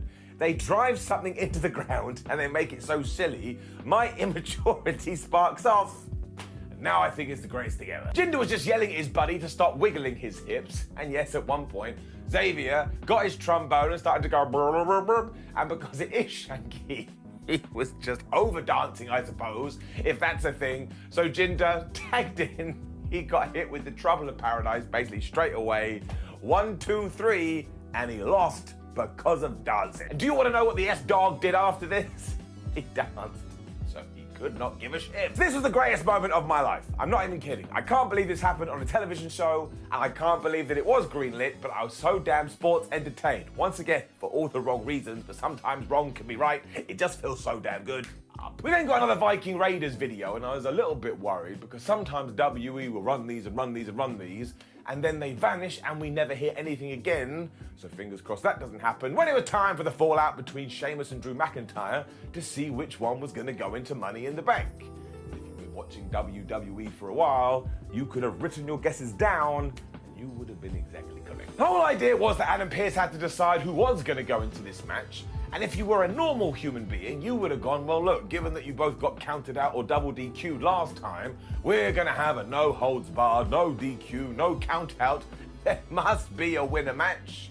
But no, he didn't do that because that would be too sensible. Sheamus had also told the Brawling Brutes to stay in the back, and even though Butch was like, no, man, I want to go out there, Ridge Holland said he'd take care of it, so maybe he locked him in a cage or something. And then in the ring, Adam Pearce just went, oh yeah, I'm thinking about it, and Sheamus, it's going to be you. Then after Sheamus laughed about this and Drew McIntyre beat him up, Adam Pearce also went, oh man, I meant to say Drew, you're also going to be in it. So McIntyre then Claymore'd Sheamus.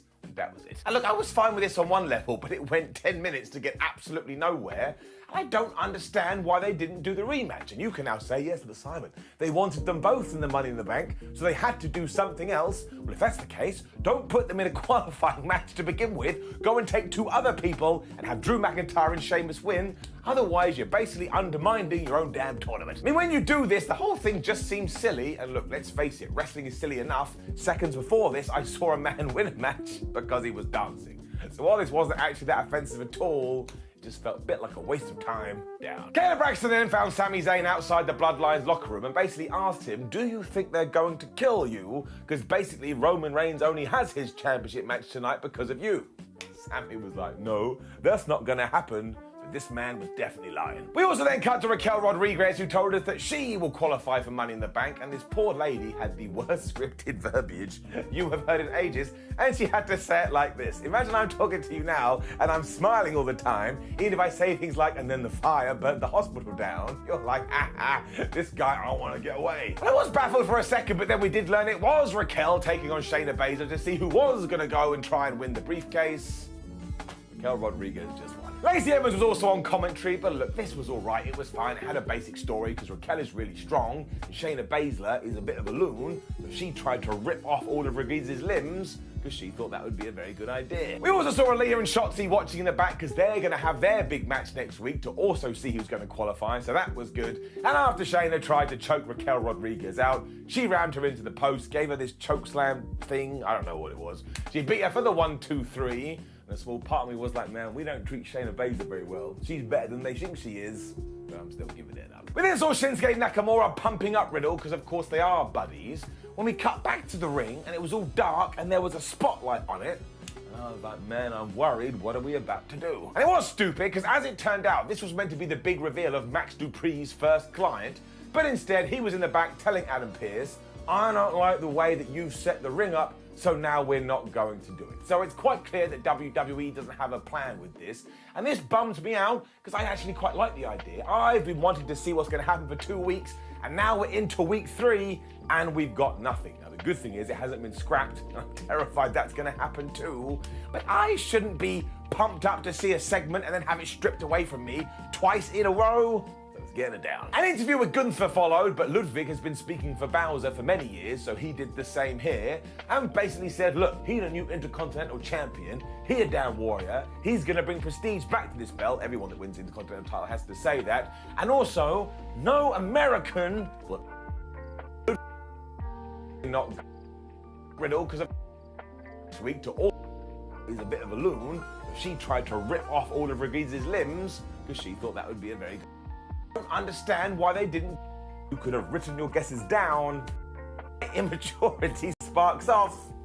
And now I think it's the greatest thing ever. Jinder was just yelling at his buddy to stop wiggling his hips. And yes, at one point, Xavier got his trombone and started to go brr, brr, brr, and because it is Shanky, he was just over dancing, I suppose, if that's a thing. So Jinder tagged in. He got hit with the Trouble of Paradise basically straight away. 1, 2, 3, and he lost because of dancing. And do you want to know what the S-Dog did after this? He danced so he could not give a shit. This was the greatest moment of my life. I'm not even kidding. I can't believe this happened on a television show, and I can't believe that it was greenlit, but I was so damn sports entertained. Once again, for all the wrong reasons, but sometimes wrong can be right. It just feels so damn good. We then got another Viking Raiders video, and I was a little bit worried because sometimes WE will run these and run these and run these, and then they vanish and we never hear anything again. So fingers crossed that doesn't happen. When it was time for the fallout between Sheamus and Drew McIntyre to see which one was going to go into Money in the Bank. If you've been watching WWE for a while, you could have written your guesses down. You would have been exactly correct. The whole idea was that Adam Pearce had to decide who was going to go into this match.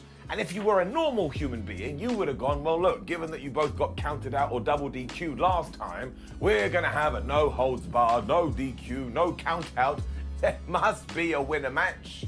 But no, he didn't do that because that would be too sensible. Sheamus had also told the Brawling Brutes to stay in the back, and even though Butch was like, no, man, I want to go out there, Ridge Holland said he'd take care of it, so maybe he locked him in a cage or something. And then in the ring, Adam Pearce just went, oh yeah, I'm thinking about it, and Sheamus, it's going to be you. Then after Sheamus laughed about this and Drew McIntyre beat him up, Adam Pearce also went, oh man, I meant to say Drew, you're also going to be in it. So McIntyre then Claymore'd Sheamus. That was it. And look, I was fine with this on one level, but it went 10 minutes to get absolutely nowhere. I don't understand why they didn't do the rematch. And you can now say, yes, but Simon, they wanted them both in the Money in the Bank, so they had to do something else. Well, if that's the case, don't put them in a qualifying match to begin with. Go and take two other people and have Drew McIntyre and Sheamus win. Otherwise, you're basically undermining your own damn tournament. I mean, when you do this, the whole thing just seems silly. And look, let's face it, wrestling is silly enough. Seconds before this, I saw a man win a match because he was dancing. So while this wasn't actually that offensive at all, just felt a bit like a waste of time down. Kayla Braxton then found Sami Zayn outside the Bloodlines locker room and basically asked him, do you think they're going to kill you? Because basically Roman Reigns only has his championship match tonight because of you. Sami was like, no, that's not going to happen. This man was definitely lying. We also then cut to Raquel Rodriguez, who told us that she will qualify for Money in the Bank, and this poor lady had the worst scripted verbiage you have heard in ages, and she had to say it like this. Imagine I'm talking to you now, and I'm smiling all the time, even if I say things like, and then the fire burnt the hospital down. You're like, this guy, I want to get away. And I was baffled for a second, but then we did learn it was Raquel taking on Shayna Baszler to see who was going to go and try and win the briefcase. Raquel Rodriguez just won. Lacey Evans was also on commentary, but look, this was all right. It was fine. It had a basic story because Raquel is really strong and Shayna Baszler is a bit of a loon, so she tried to rip off all of Rodriguez's limbs because she thought that would be a very good idea. We also saw Aaliyah and Shotzi watching in the back because they're going to have their big match next week to also see who's going to qualify, so that was good. And after Shayna tried to choke Raquel Rodriguez out, she rammed her into the post, gave her this choke slam thing. I don't know what it was. She beat her for the 1, 2, 3. A small part of me was like, man, we don't treat Shayna Baszler very well. She's better than they think she is, but I'm still giving it up. We then saw Shinsuke Nakamura pumping up Riddle, because of course they are buddies, when we cut back to the ring and it was all dark and there was a spotlight on it.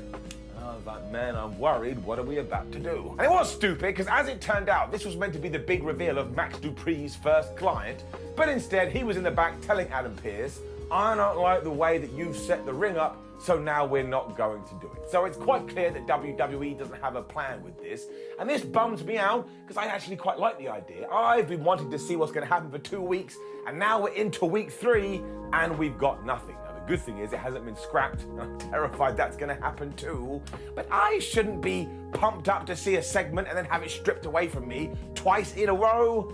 Getting it down. An interview with Gunther followed, but Ludwig has been speaking for Bowser for many years, so he did the same here, and basically said, look, he's a new Intercontinental Champion, he a damn warrior, he's gonna bring prestige back to this belt, everyone that wins the Intercontinental title has to say that, and also, no American will ever win this again. So if you're wondering, these two are definitely bad guys, and Gunther was all like, I'm the Intercontinental Champion, but I tell you, if we do this right, we have something here, the act is working, Gunther is just great, so let us cross our fingers and hope. This also meant it was time for our main event, which was Roman Reigns versus Riddle for the WWE Unified, Undisputed, Universal, Unique, Ubiquitous Championship, whatever the hell it's called, and I tell you this, it was tremendous. We also had the stipulation that if Riddle didn't win, he's never allowed to challenge Roman for this championship again, and all they had to do was plant this little seed of doubt in you that maybe, just maybe, we were gonna have a massive upset, and I tell you, they did it,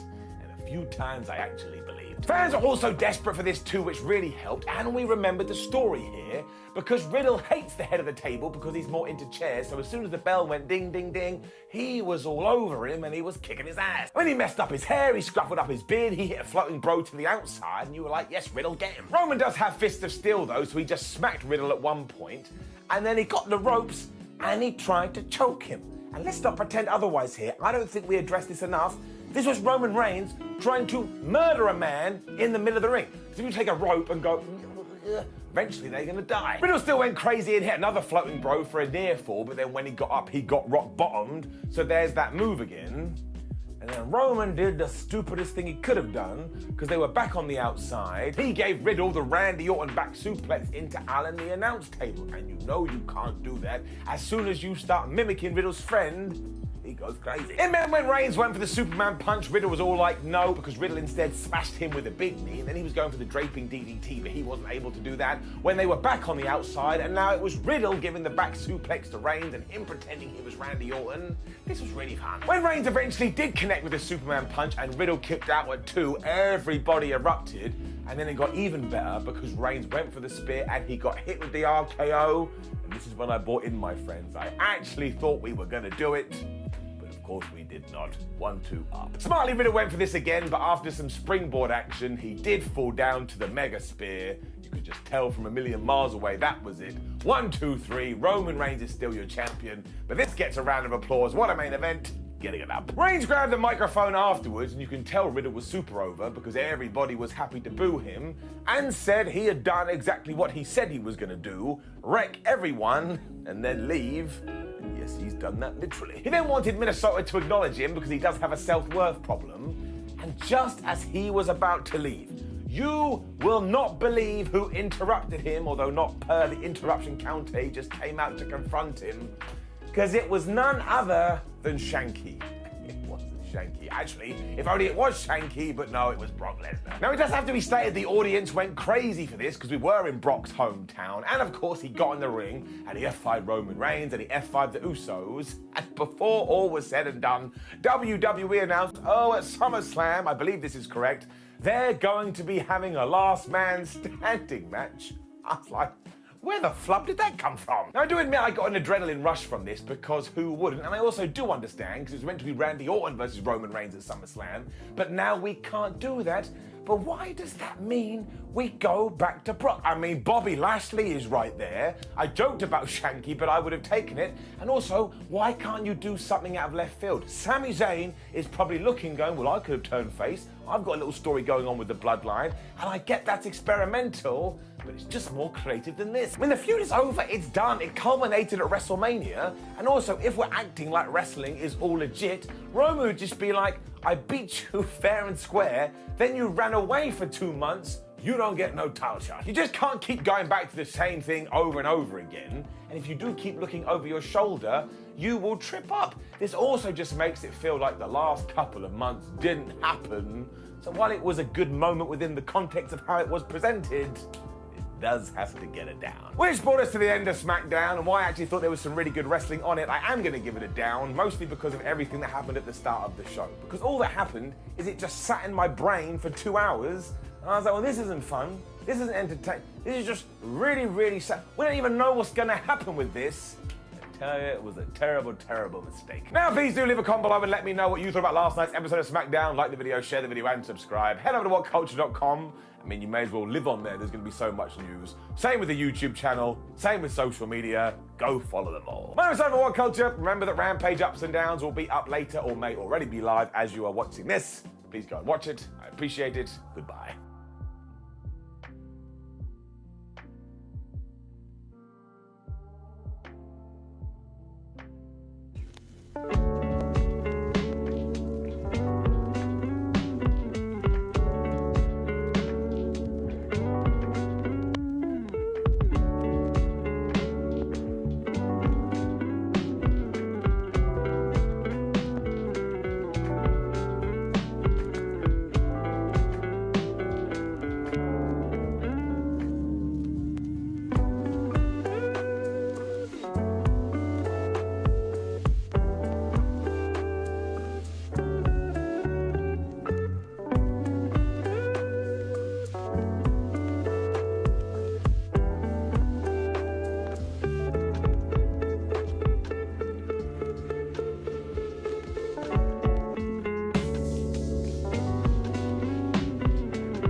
In here, we're gonna type in 500.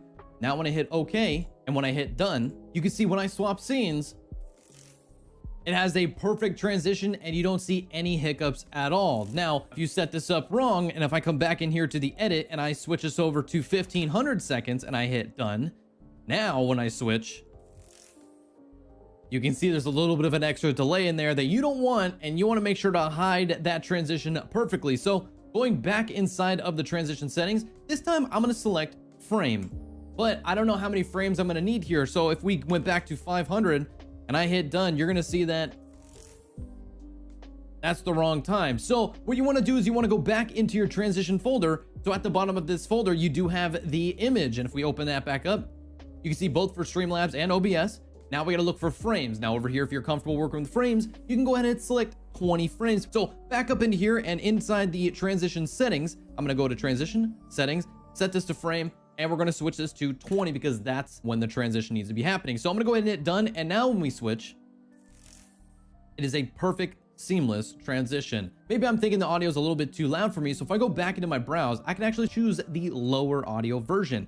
And when I hit open and I hit done, now we're going to go ahead and have a lesser volume on our transition. Or if we didn't like that either, we can come back into transition, go back into browse, select the no audio, hit done.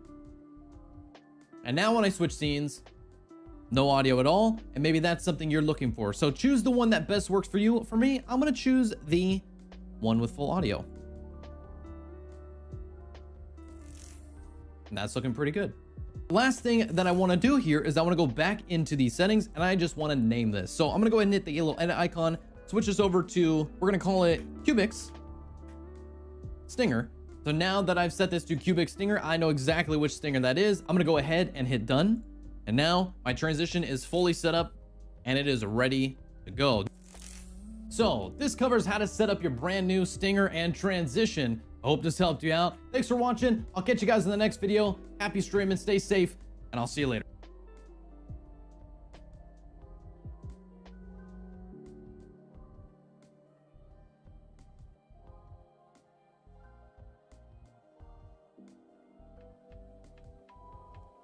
Stinger transitions, they're one of those things that aren't immediately obvious to the viewer, but they add a huge amount of production value to your stream. That 1 to 2 second transition between scenes in your stream looks so much more seamless, so much more professional than things like a cut, a fade, or a luma wipe. If designed correctly, these stinger transitions can integrate things like your branding, the color scheme that you use, your logo, and it really helps enforce that branding on your viewer without really being too distracting because it's so quick.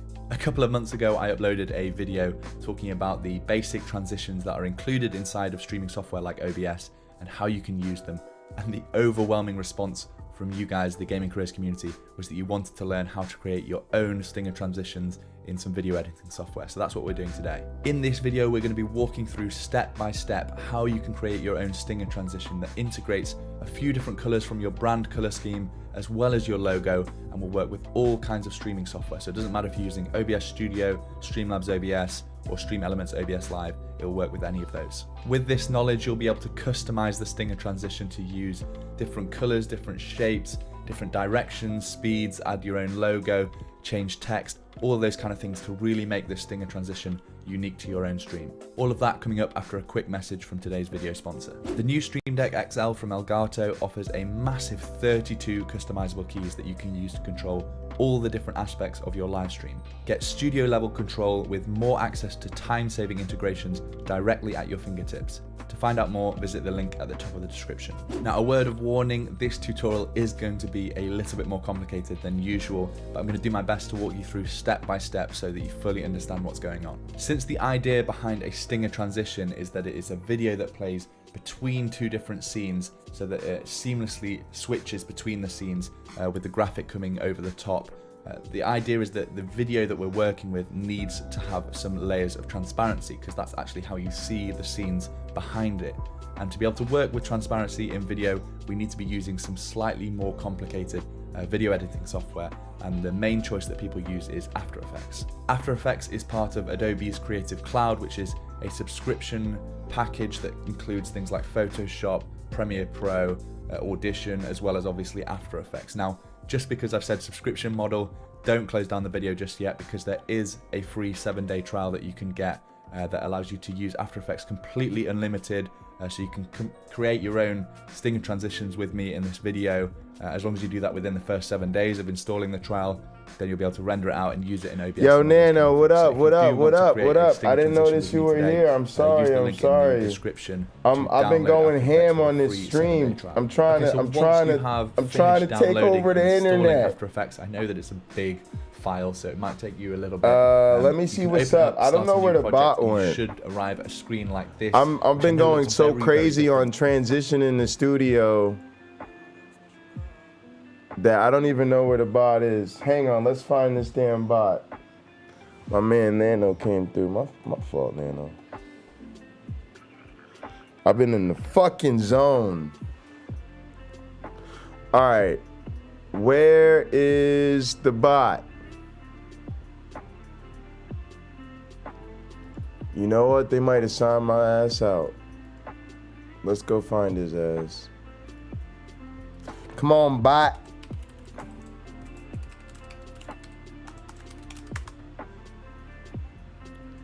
Come on, bot. Time to wake up. Actually, I'm not even gonna lie to y'all. The integration with Streamlabs since I went back to Streamlabs, has been so much tighter. I think I actually just logged out of it. Oh yeah, see, he's ready for me to just log into my dashboard. I think I just logged out earlier when I was switching machines because I'm trying to get on my other computer. Let's see. Alerts. Also, let me hit this sound real quick.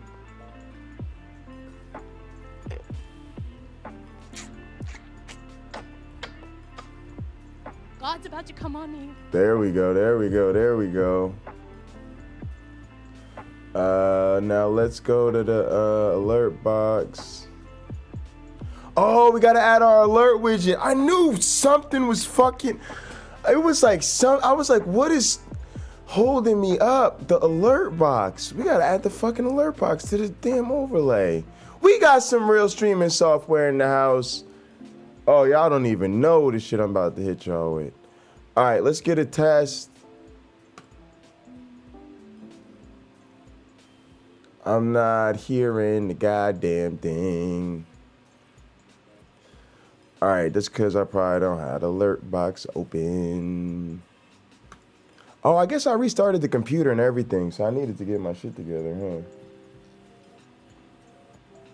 I was trying to be all responsible and shit. That's what I get for trying to be responsible. Bap! There we go. Bap! All right, that's it. I ain't gonna hit it no more because that shit went crazy the other day when I was testing it. All right, now. All right, couple things. This is good. Let's make sure this is rocking. Let's go with let's get the mode going because I'm lighting up. Oh yeah. I'm flexing on him. That's good. God's about to come on me. Okay, see, I like the response time is much better.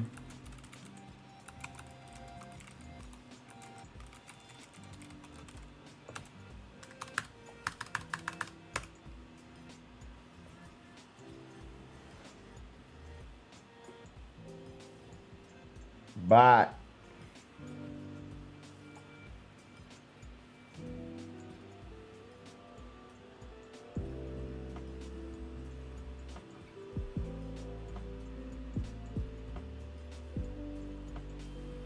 All right, that should be good. Let me get the alerts up while I'm thinking about it. I need the alert widget.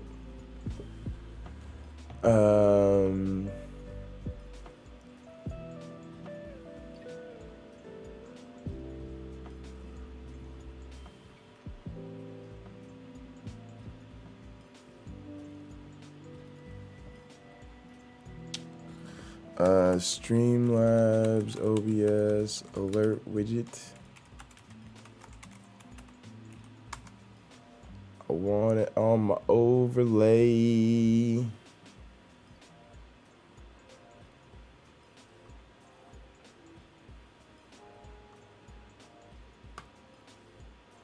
I have chat box alerts.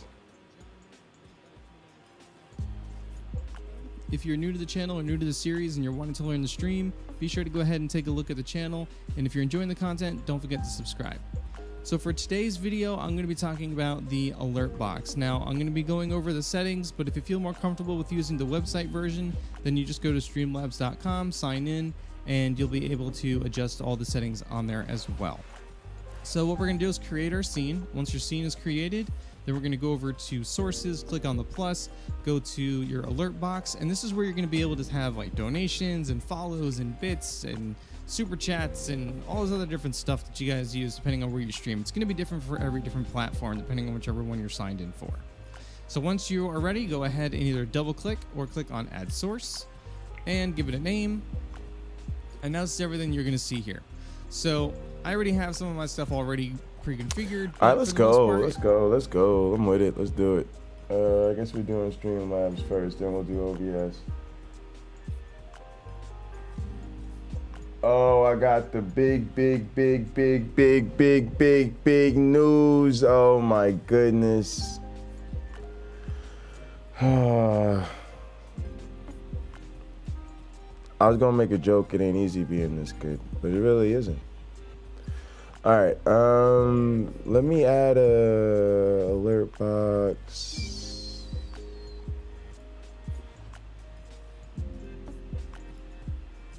Sources, alert box. Where's alert box?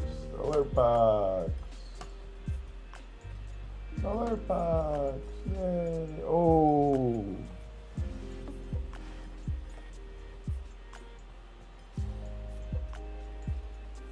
All right, here we go. If you have everything where it is pushed over to the right like that, where all of them are green, that means they are going to be active inside of the alert box whenever something goes through. So what you're going to want to do is kind of go through the ones that you don't want. So I don't want, you know, Patreon or merch or sub or super chat or subscriptions or members or anything like this. You know, there's some ones that I just don't want in there, right? So once you have it all the way you want it, then what we're going to want to do is make sure that you have the width and height as you want it to be. So on the very top here, you can adjust the width, you can adjust the height of how you want your alert boxes to sit. Now, if you don't know the actual width and height, that's fine. You can always adjust the size later. So what we're going to do is now, if you want to add alerts, you can do that by clicking on add alerts. It will give you a lovely little drop down of different things you can put in there. And once alerts, it will give you a lovely little size later. So what we're going to do is now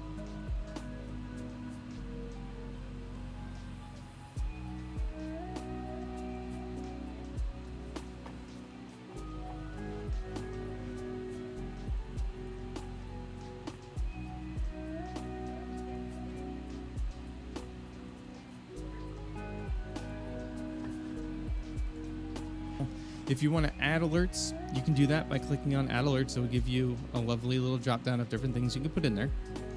And once you are ready to start setting up things, we'll go into the settings here. So once you got this cleared, however you want it to be, we're good to go. So on the right hand side here, you have your layout. So this is going to be very similar to how it is over on the website, right? So you have the image sitting above, message below. You'll have the image and the message on top of each other, and then the image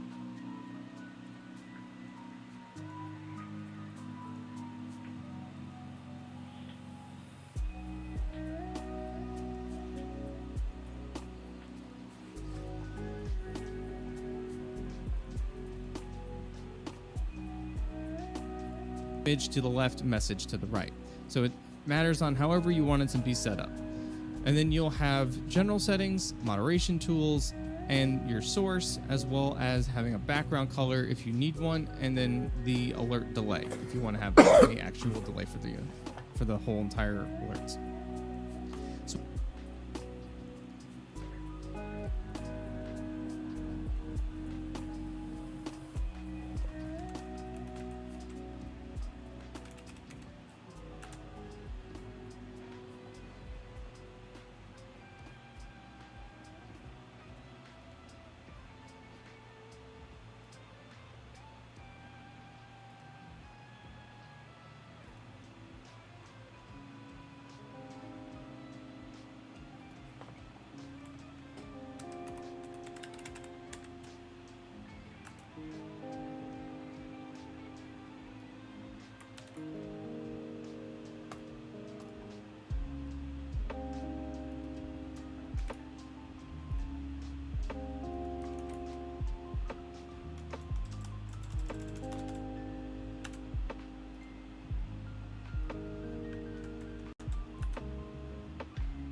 All right, let me test this real quick before I get too busy with it.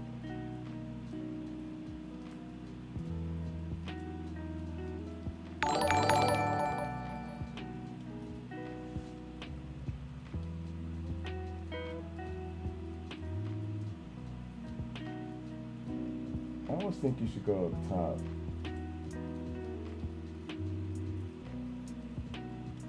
Oh no, normally my camera's there or the other camera's there.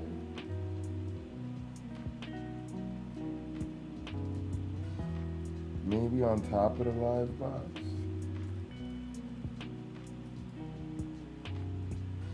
Where does the chat end? Oh, it doesn't, so it'll be on top of the chat.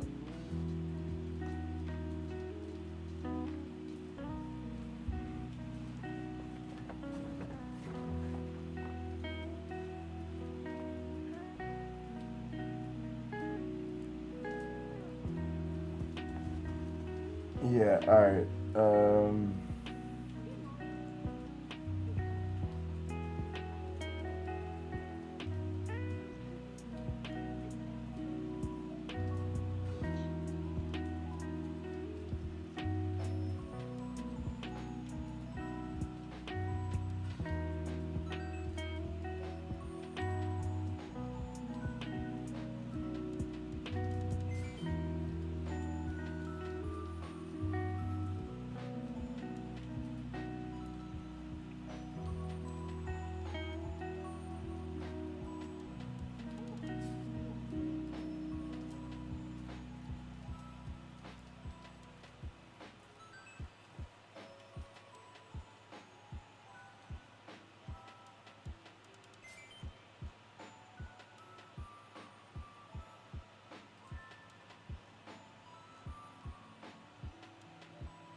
And listen to me, I'm sick of it.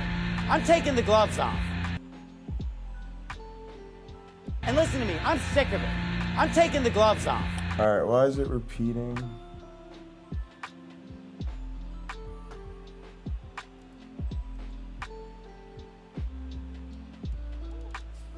Oh, because it's coming through...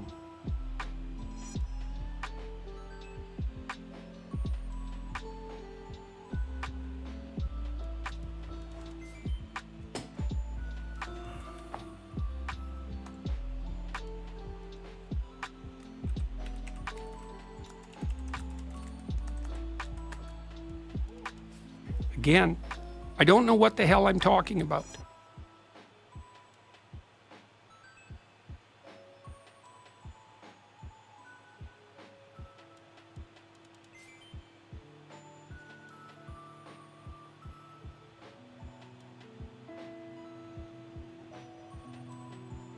Again, I don't know what the hell I'm talking about. Yeah, why does it get it twice?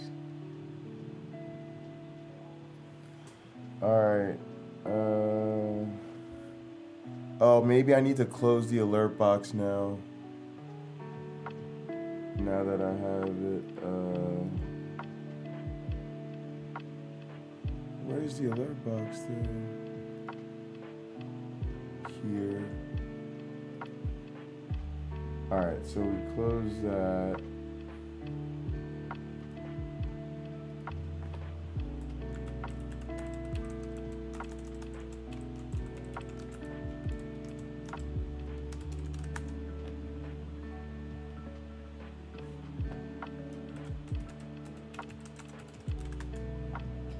Overwhelming sense of impending doom.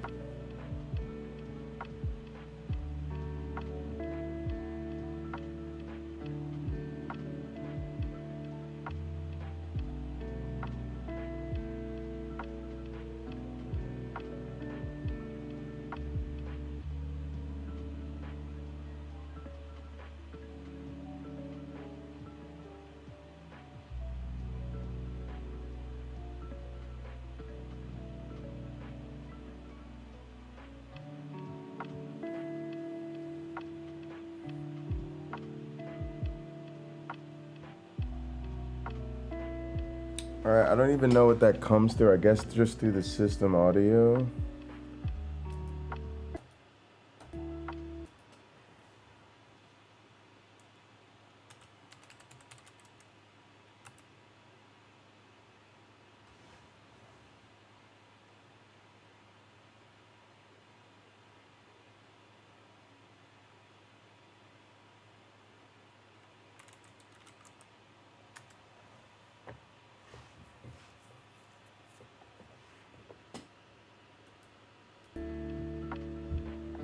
Yeah, I think it just comes through the store. Redeem, I don't know. Again, I don't know what the hell I'm talking about. Yeah. All right. All right. I think that'll do that. I'm happy with that. Let me see how this transition looks with the,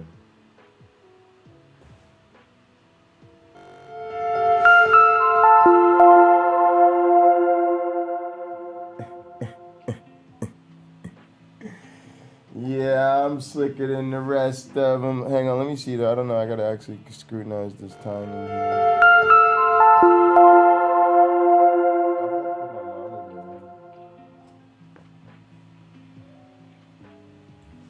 Come on, that's cute as shit. All right.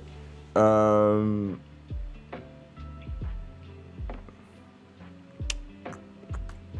what we're gonna do is we're gonna select one. So let's start with donations. So now that I've opened up donations, don't worry about it saying default. Don't worry about that at all.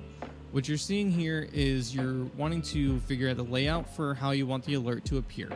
So once you select whichever one you want, we'll say having it where the image is above and then the message underneath.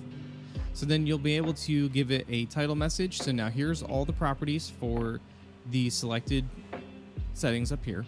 So for title message, you can leave it as default and everything like that. You can change the font, you can change the font size, the weight, the color, and then if you move into media, you'll be able to change to different media. So if you have a certain image you want to use, or if you have a certain sound file you want to use, or if you want to use their default ones, you can go ahead and select that. It will open up this window so you can use your uploads, or you can use their stock uploads.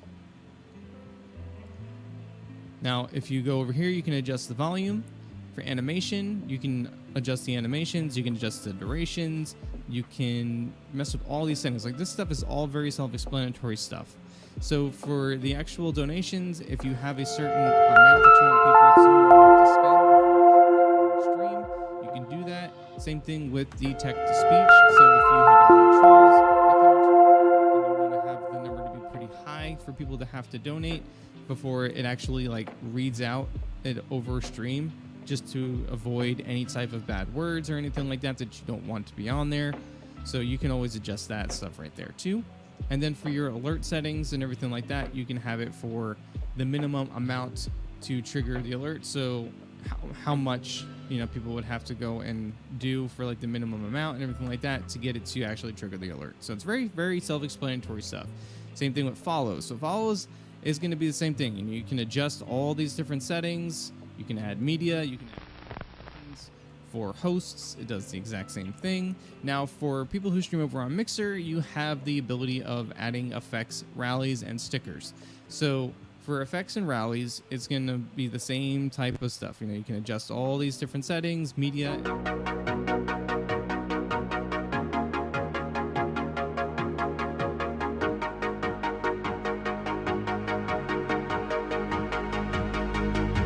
She got that sweet juice, Minute Maid, summer vibe, that lemonade. Take a sip, blowing purple clouds, taste like lemon haze. Conversations back and forth like damn, we could go on for days. Looking back at it like damn, she bad when she walk away. Here we go, been down this road, they already know. When we go on tour, I'll take you anywhere you wanna go. People talk about us.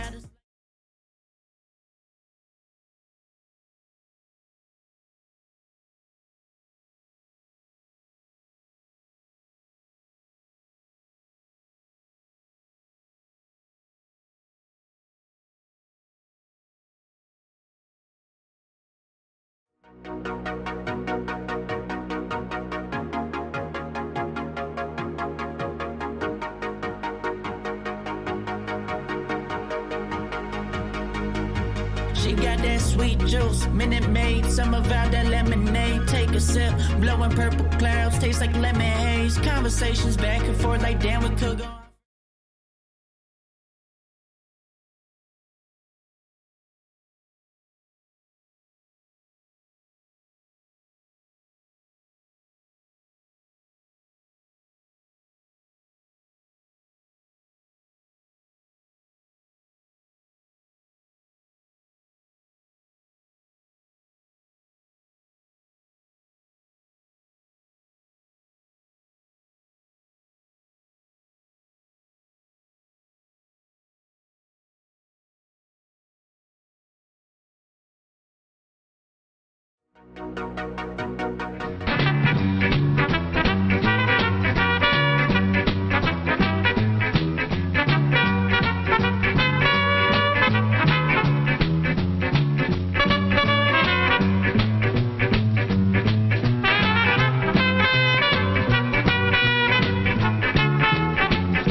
Coca-Cola has the taste you never get tired of. Always refreshing. That's why things go better with Coke after Coke after Coke.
All right. What do I want to do? Oh, I got to do the alert boxes.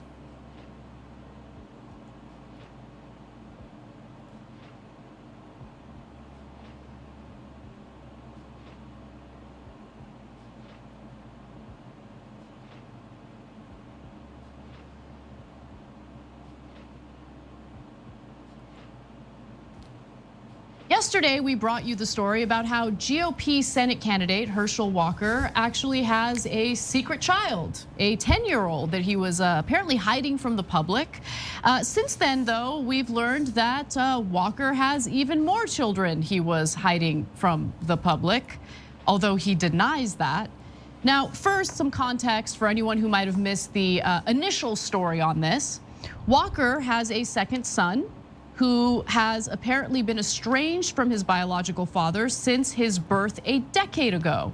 The son, whose name the Daily Beast is withholding out of privacy concerns, has grown up more than 1,500 miles from Walker's Texas home, and the mother, whose name is also being withheld, had to take Walker to court a year after giving birth in order to secure a declaration of paternity and child support, meaning Herschel Walker denied that he was the father, was refusing to pay child support, so the mother had to take him to court so he would stop being a deadbeat father. Now, unfortunately, he happens to be more of a deadbeat father than we realized. And look, there's a lot of relevance to this because of the messaging coming from his son, Christian Walker. We'll get to that in just a second. But a day after the Daily Beast broke the news that Herschel Walker had a secret 10-year-old son he fathered out of wedlock, the football star turned politician confirmed late Wednesday night that he has yet another son with a different woman that the public doesn't know about, as well as a daughter that he had in college. In the case of Walker's 10-year-old, the footballer or football star seems to have played very little role. In the latest case with his 13-year-old son, Walker seems to have been present for a whopping 2 occasions, according to social media photos, but it's unclear how active he's been beyond that. And the daughter he had when he was in college is now an adult, and there isn't really much information about what kind of relationship, if any, he has with her. But he did say this to the Daily Beast, which I found laughable, because we're learning about all of this now. I have 4 children, 3 sons and a daughter that we know about for now. They're not undisclosed, they're my kids. I support them all and love them all. I've never denied my children. I confirmed this when I was appointed to the President's Council on Sports, Fitness, and Nutrition. I just chose not to use them as props to win a political campaign. What parent would want their child involved in garbage, gutter politics like this? But as you guys know, Walker has in fact involved his children, namely his son Christian Walker, in politics. In fact, here's Walker speaking at the 2018 annual council meeting of the President's Council on Sports, Fitness, and Nutrition, of which Walker was a member until he was forced to resign because he's now running for office. Let's watch. My son, I was a football player. I ran track, where my son was an incredible track guy. But he decided he wanted to do competitive cheerleading. And I said, as long as you're active. And I at first, cheerleading, I was like, what? And but then by being a father, getting involved, I saw that competitive cheerleading was very difficult. I thought it was harder than football. And so I think parents getting involved with your child is very, very important. Very, very important. Is he involving his son in gutter politics? Is that what's happening here? And his son, Christian Walker, he writes, Nick Cannon, is everything wrong in our culture? Is he? Knocking women up and then being too busy banging other women to take care of his children. Fathers, control your ding-a-ling, get home and raise your damn kids. But he didn't limit this kind of commentary to Twitter. He also posted videos about it. One more video for you. Let's take a look. I know the fatherless home is a major, major problem. And Herschel Walker, who was born in Wrightfield, Georgia, I took care of a lot of people in my hometown. I took care of a lot of the places around where I grew up. I was being like a father to some of those kids that may have had fathers. The problem we have is we're going back to this mentality that the father leaves in the black family. He leaves and leaves the boys alone. All these riots and all these things going on, is anyone talked about a solution? Everyone talking about all this stuff. Here's the one solution. I said, guys, you know, we have a lot of NBA, NFL players. We have a lot of NBA players. And they want to help. They're giving millions of dollars to Black Lives Matter. Well, let's not do that. What we need to do is, let's say, okay, Herschel, and I blame myself, but I'm going to tell you what I'm doing. I said, you know, what we need to do is let's go in our neighborhood and let's become fathers of those fatherless child. Parents getting involved with your child is very, very important. But also adults getting involved with kids, because some kids do not have a parent, a mother or father. So I don't think. So that was Herschel Walker, obviously, but his son Christian, you know, mimics the same talking points in videos that he posts on social media. Cenk, is there ever anything that the right wing does that isn't projection? Yeah, it's unbelievable. So look, when he, before I read all the details of the story, I hear that he's got the, you know, the extra son, and then it turns out 3 extra kids. And then I saw next just him saying, look, I didn't want to involve him in the political campaigns. Doesn't mean that I hid them. I was like, oh, that's interesting. Let me find out, right? And maybe that's true. And he even pointed to a document back, I think in 2018, where he filled out a form and mentioned the 4 kids, okay? So I totally go in with an open mind. But then you see over and over again, as you saw in that video, him pretend as if he only has Christian Walker as a son and blame other people like, oh, you gotta be with your kids, man. And then how he talks again repeatedly about how he's stepping up for other kids and being kind of like a father figure to them because they didn't have fathers. Well, how about your own kids? Yeah. So the 10-year-old, he says, oh no, I send him 2 presents a year. Wow. You know, my dad was, you know, he was around. Like he would take me to the park on the weekends and we'd have family dinners and barbecues and stuff. But I always felt like my dad didn't do enough, you know? I would have much rather preferred him to just like never be seen, but he sends me 2 gifts a year. That's what a real dad does. Yeah. What? No, okay, now on the paternity case. So they do a test, presumably in the beginning, okay? Then the case goes for 2 more years. Why are you still fighting it if it's your kid?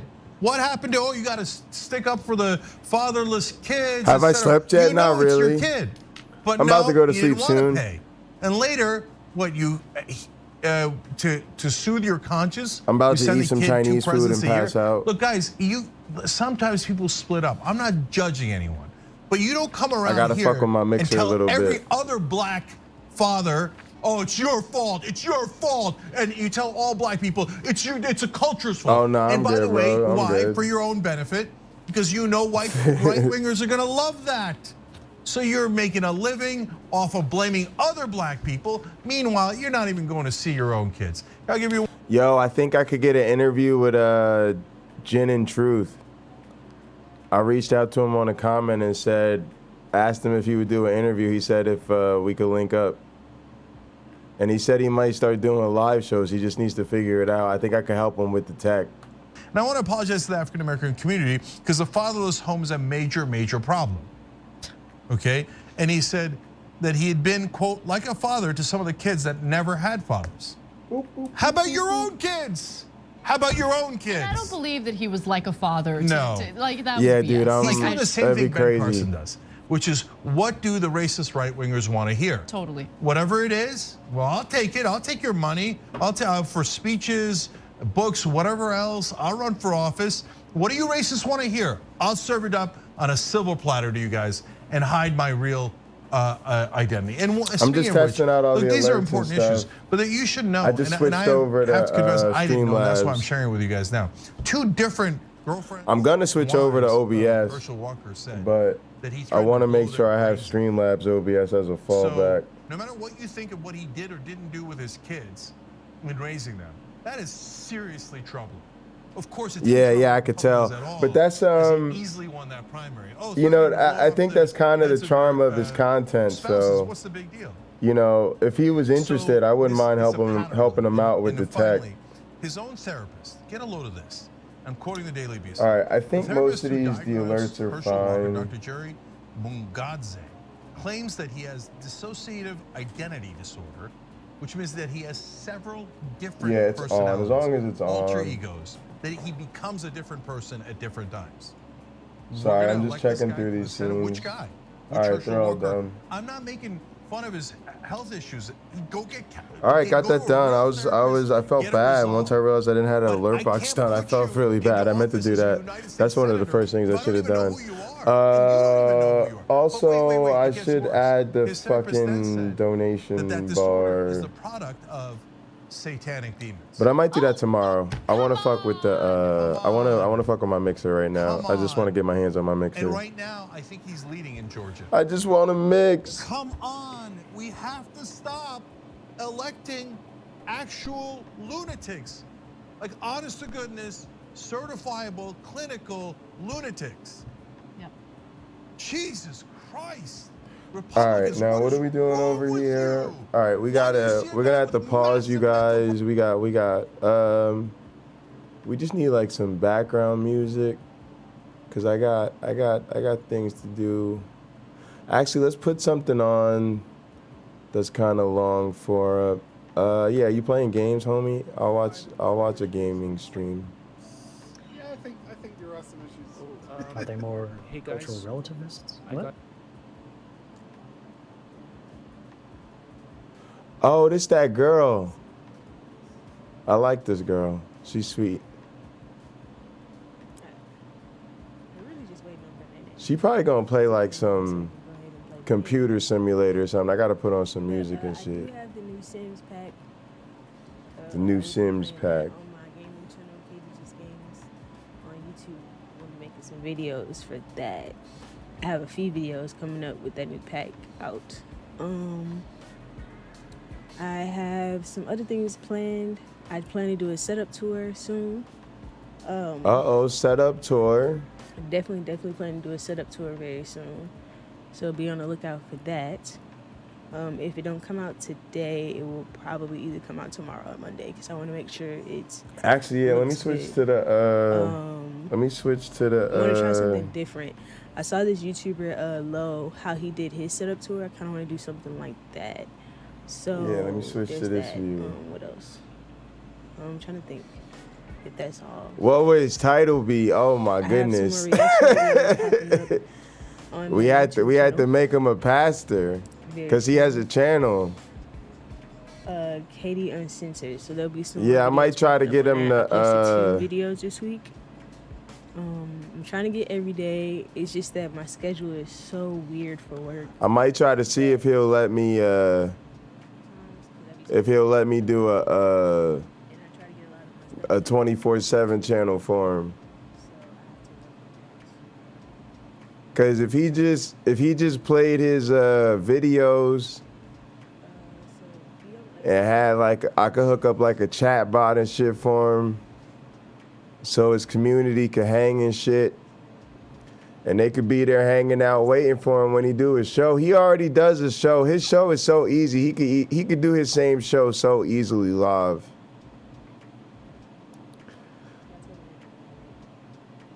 I just gotta hook him up with something simple. He could do like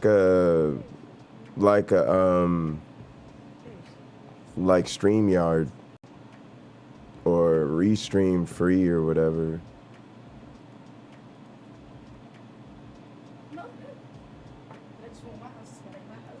All right, now I want to do like some Twitch streaming actually.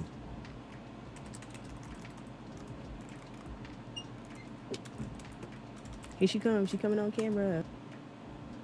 Oh.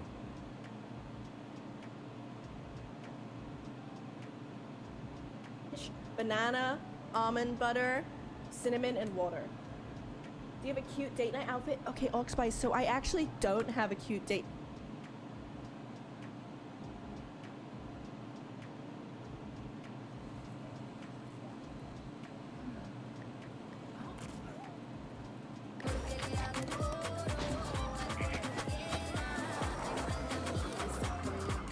What is this?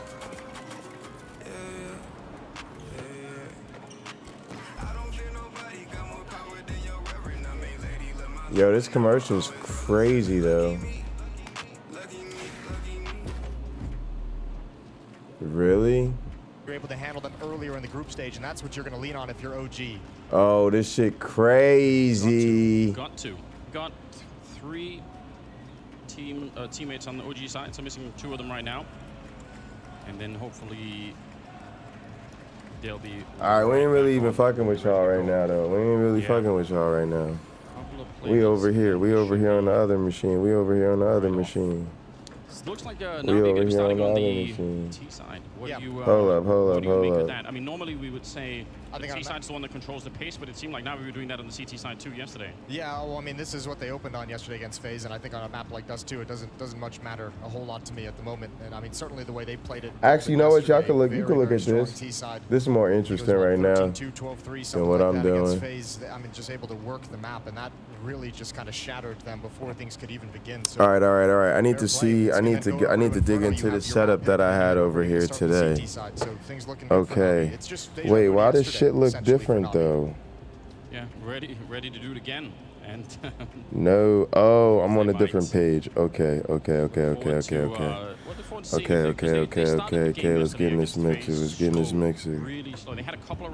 Oh, I gotta check the feed over there. All right, hang on a sec. Let me let's open this up. Let's open this up.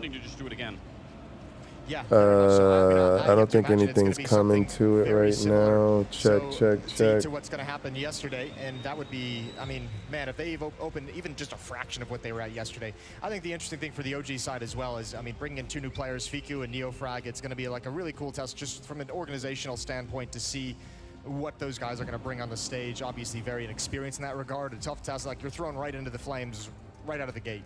Yeah, we talk a lot about this concept of the little honeymoon. It's going to have to be one hell of a honeymoon for this to work out.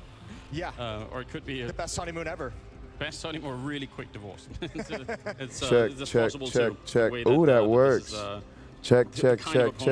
Ooh, I'm coming in live through my on the other side of things, I mean, we talked a lot about Dexter, obviously, on the OG side, as someone who could bring the kind of firepower to maybe check. Ooh, this sounds hot though. But I mean, in terms check. of That's not as hot. That's not as hot. Check. Oh, I wonder how it sounds though. I'm gonna have to check it. Ooh, that's cool though. That's cool though. I see you. I hear you, baby. My baby's talking to me. What's up? His biggest issue, as he's mentioned a couple times, not the deepest tactical team, not the best reads of the game itself. Also, I'm probably not coming out here very hot. In the game, but I mean, let me see. What am I doing? What am I doing over here? Monitor level. Very dangerous T side. Monitor. Yeah, let's get into the monitor section when you have tools like here. Neofrag and Dexter, makes things a lot easier to crack things open. Later on today as well, we have G2 taking on Vitality, the second semifinal of the day. It's going to be an absolutely wonderful match as well, so stick around all day. Make sure you get plenty of treats. Let's just take it to 0. That in itself is becoming a kind of an interesting rivalry right now, and both teams, prone to make a couple of mistakes here or there, both with a lot to prove right now. Yeah. So, and was it the first time that this Vitality team have been on a that was wild. Yeah, it's can't crazy. believe it. No, that's an insane All right, idea. I'm gonna for now. The rivalry of the underperformances or the disappointing performances early on in 2022, but that makes it no less compelling. Before I was coming through both, I in the guess. history of some of the players that are Yeah, that was me coming through both, I guess. All right. Everybody is expecting a lot, and there's no way to put together any of these 2 teams and not have that happen. You can't say, well, come through here. Go along a little bit and see what happens. We put that kind of a lineup together, maybe especially on the Vitality side. People check. So we'll see if they can live up to it. It's coming up later today, as you said. And Na'Vi, they already proved just how powerful they are. But I mean, the fact that OG here, that could have shocked a lot of people. I feel like might not have been the first guess that you would have come up with. No, certainly not. But I think the Na'Vi shock, I mean, it's kind of cool to think about, like this switch into Electronic as the IGL. Certainly we're going to have some questions around it, but if it works, I mean, this is a team that can just rebound and bounce right back into being the best team in the world so quickly. We obviously know they have all the tools and all the pieces. It's just, if this in-game leadership of Electronic is impactful, man, they could be right back to where they were, you know, at that, you know, towards the end of last year, towards the start of this year.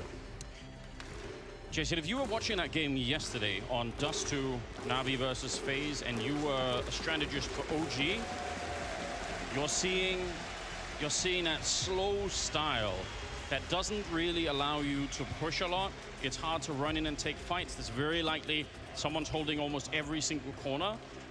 And there were some rounds where Na'Vi were running low on time. So it feels like something you could have done to prepare might have been trying to save some utility for the last 20 seconds of a round. It seems like that, like how many nades you have on that CT side could absolutely make or break a round. Certainly, and I think also if you're a strategist, I think part of it too is looking at that game. You have to say, you know, you have to kind of go into it with the mindset. Na'Vi's probably not going to be hitting the same exact headshots they were against FaZe. I think that double op setup that FaZe was trying to run, in theory, should have probably worked a little bit better, or way better, I should say. But Na'Vi just came out with such a crazy level, like peeking into ops and actually winning it with rifles. Yeah. You can't feel like that's going to happen again today. But I think also mixing up some traps in middle. Wait, shit, I wasn't talking into the mic. I said send me a screenshot or something. I'll check it out. Disrupt what Na'Vi wants to do, but you have to find some way to disrupt that slow crawl. But yeah, I'll check it out. I'll check it out for sure. Obviously, you tell your B defender to be ready to go at all times.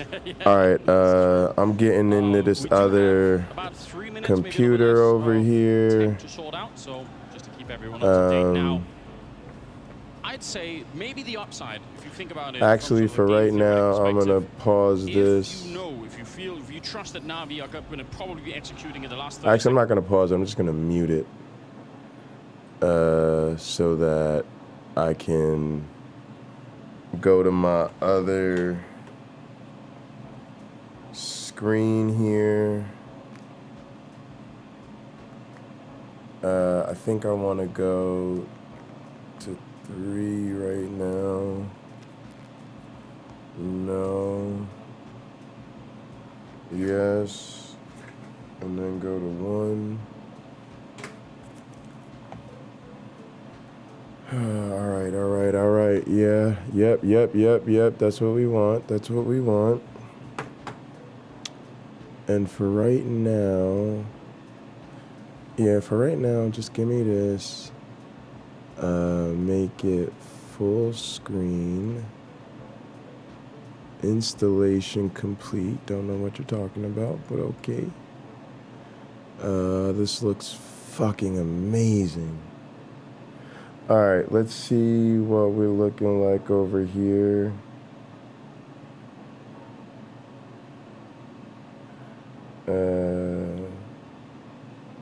There we go. Actually, I guess I could, turn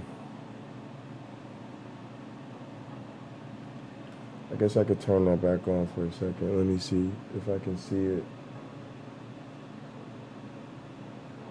Have the chance. Oh, it worked. Find a way to get to I didn't change the screen. I just controlled it through the monitor. Last player just joining up in the server now, Portugal. So we'll be underway very, very shortly. Well, they have a bit of a Here, I'll do this. I'll move this over for now. Yeah, I'll keep them both up there. That's great. Yeah, we all got to do our warm-up routine about 3 times over. Should be good to go. Measure the keyboard distance, make sure the mouse is all lined up, it's all good. Yeah. We'll see.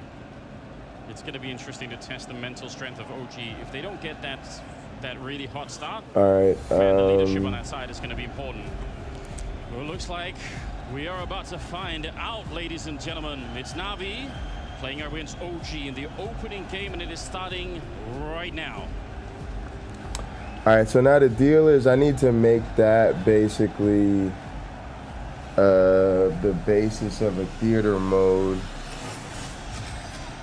Hang on, let's go over here. Here we go!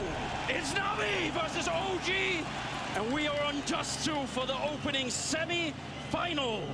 Finally, it took a little bit of time. We'll watch this. Actually, let me go back to the other camera. We'll watch this and then. On the CT side. They are setting it up already. I love this camera view, actually. I'm gonna keep working with it. Yeah, YouTube punk, send me some more ideas, man. Send me some more ideas. And he's back backing off, but still, I'm working on something crazy for y'all. I'm working on some crazy ideas for to y'all. start the semi-final. That's a nice Some way to super get fun this underway. stuff. Oh, Flames on catwalk, a bit of engagement here. He's going to have to back away, but he sticks around even though he's gushed.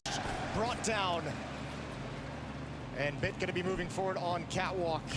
Oh yeah, look, I can still pull my camera up here so we could show. Missing some shots, connects with a headshot, but he's got 3 more to deal with. He's got backup so far away, gets 1 more. That's a heroic effort, and 1 more towards railing. Nexa's going to transition in, and OG in control of the pistol. Infinite regrets. Everything right, just stay away from Perfecto. Don't give him the chance to get any more headshots. He has to come to them. He has to find the bomb.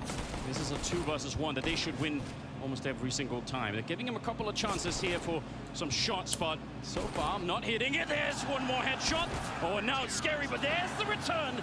It's Fiku to take him down, and OG will open up with the pistol. That's a nice start here. You may not realize this, but what you see on screen is actually a very big We said it deal. was important. We said they were going to have to kind of put a stop to this early on and slow things down at the very least. That's a good first step. Still obviously going to be some danger, but great work from OG and a nice clutch at the end by Fiku. Able to shut down Perfecto before he gets back into it. Dexter doing a lot of work. Ooh, and he's off again. Challenging Simple in the middle where the scout.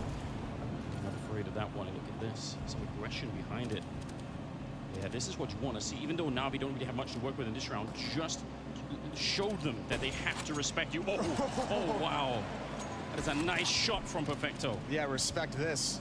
Perfecto with the scout, picking it up off Simple's body. I don't know why I didn't see the emojis on the Oh, you know what? I may not have the emojis on this overlay. I gotta check. Flames with a push up towards long. That could have got so dangerous, but thank God for Nexa. He does go down. Oh, you know what? I think I turned the overlay This guy off. was doing great damage to the OG That's what it is. I turned the overlay off. He's never going to be found. Yep, they will clear out the round.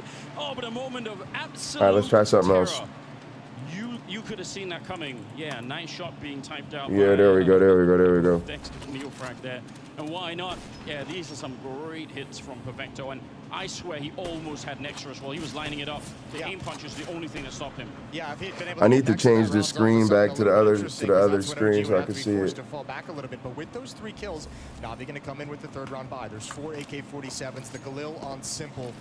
Yeah, I love this. I love this. Because look, YouTube Punk, if you look at it, check it out. Upper dark at the moment. Simple with the bomb. If I hide this screen, These lower B tunnels. At the moment, it's just Neofrag to defend the B bomb site, but Navi's not picking up the pace just right? yet. This is actually, it actually looks clearer. This is actually clearer than looking at my screen. Than some of the rounds we saw yesterday. Already checking out. Right, like even if you look at the one off to the right, it's much easier to see that image than it is. It's much easier to see the screen capture than it is to see the image on the screen. But on the CT side, OG are ready for it. They already have everyone in position. They know what's coming. This is a good read. Nexa gets the kill on Perfecto. And It's just something fun for when I'm mixing and doing production stuff. Shot comes through onto Electronic. MP9's in that corner.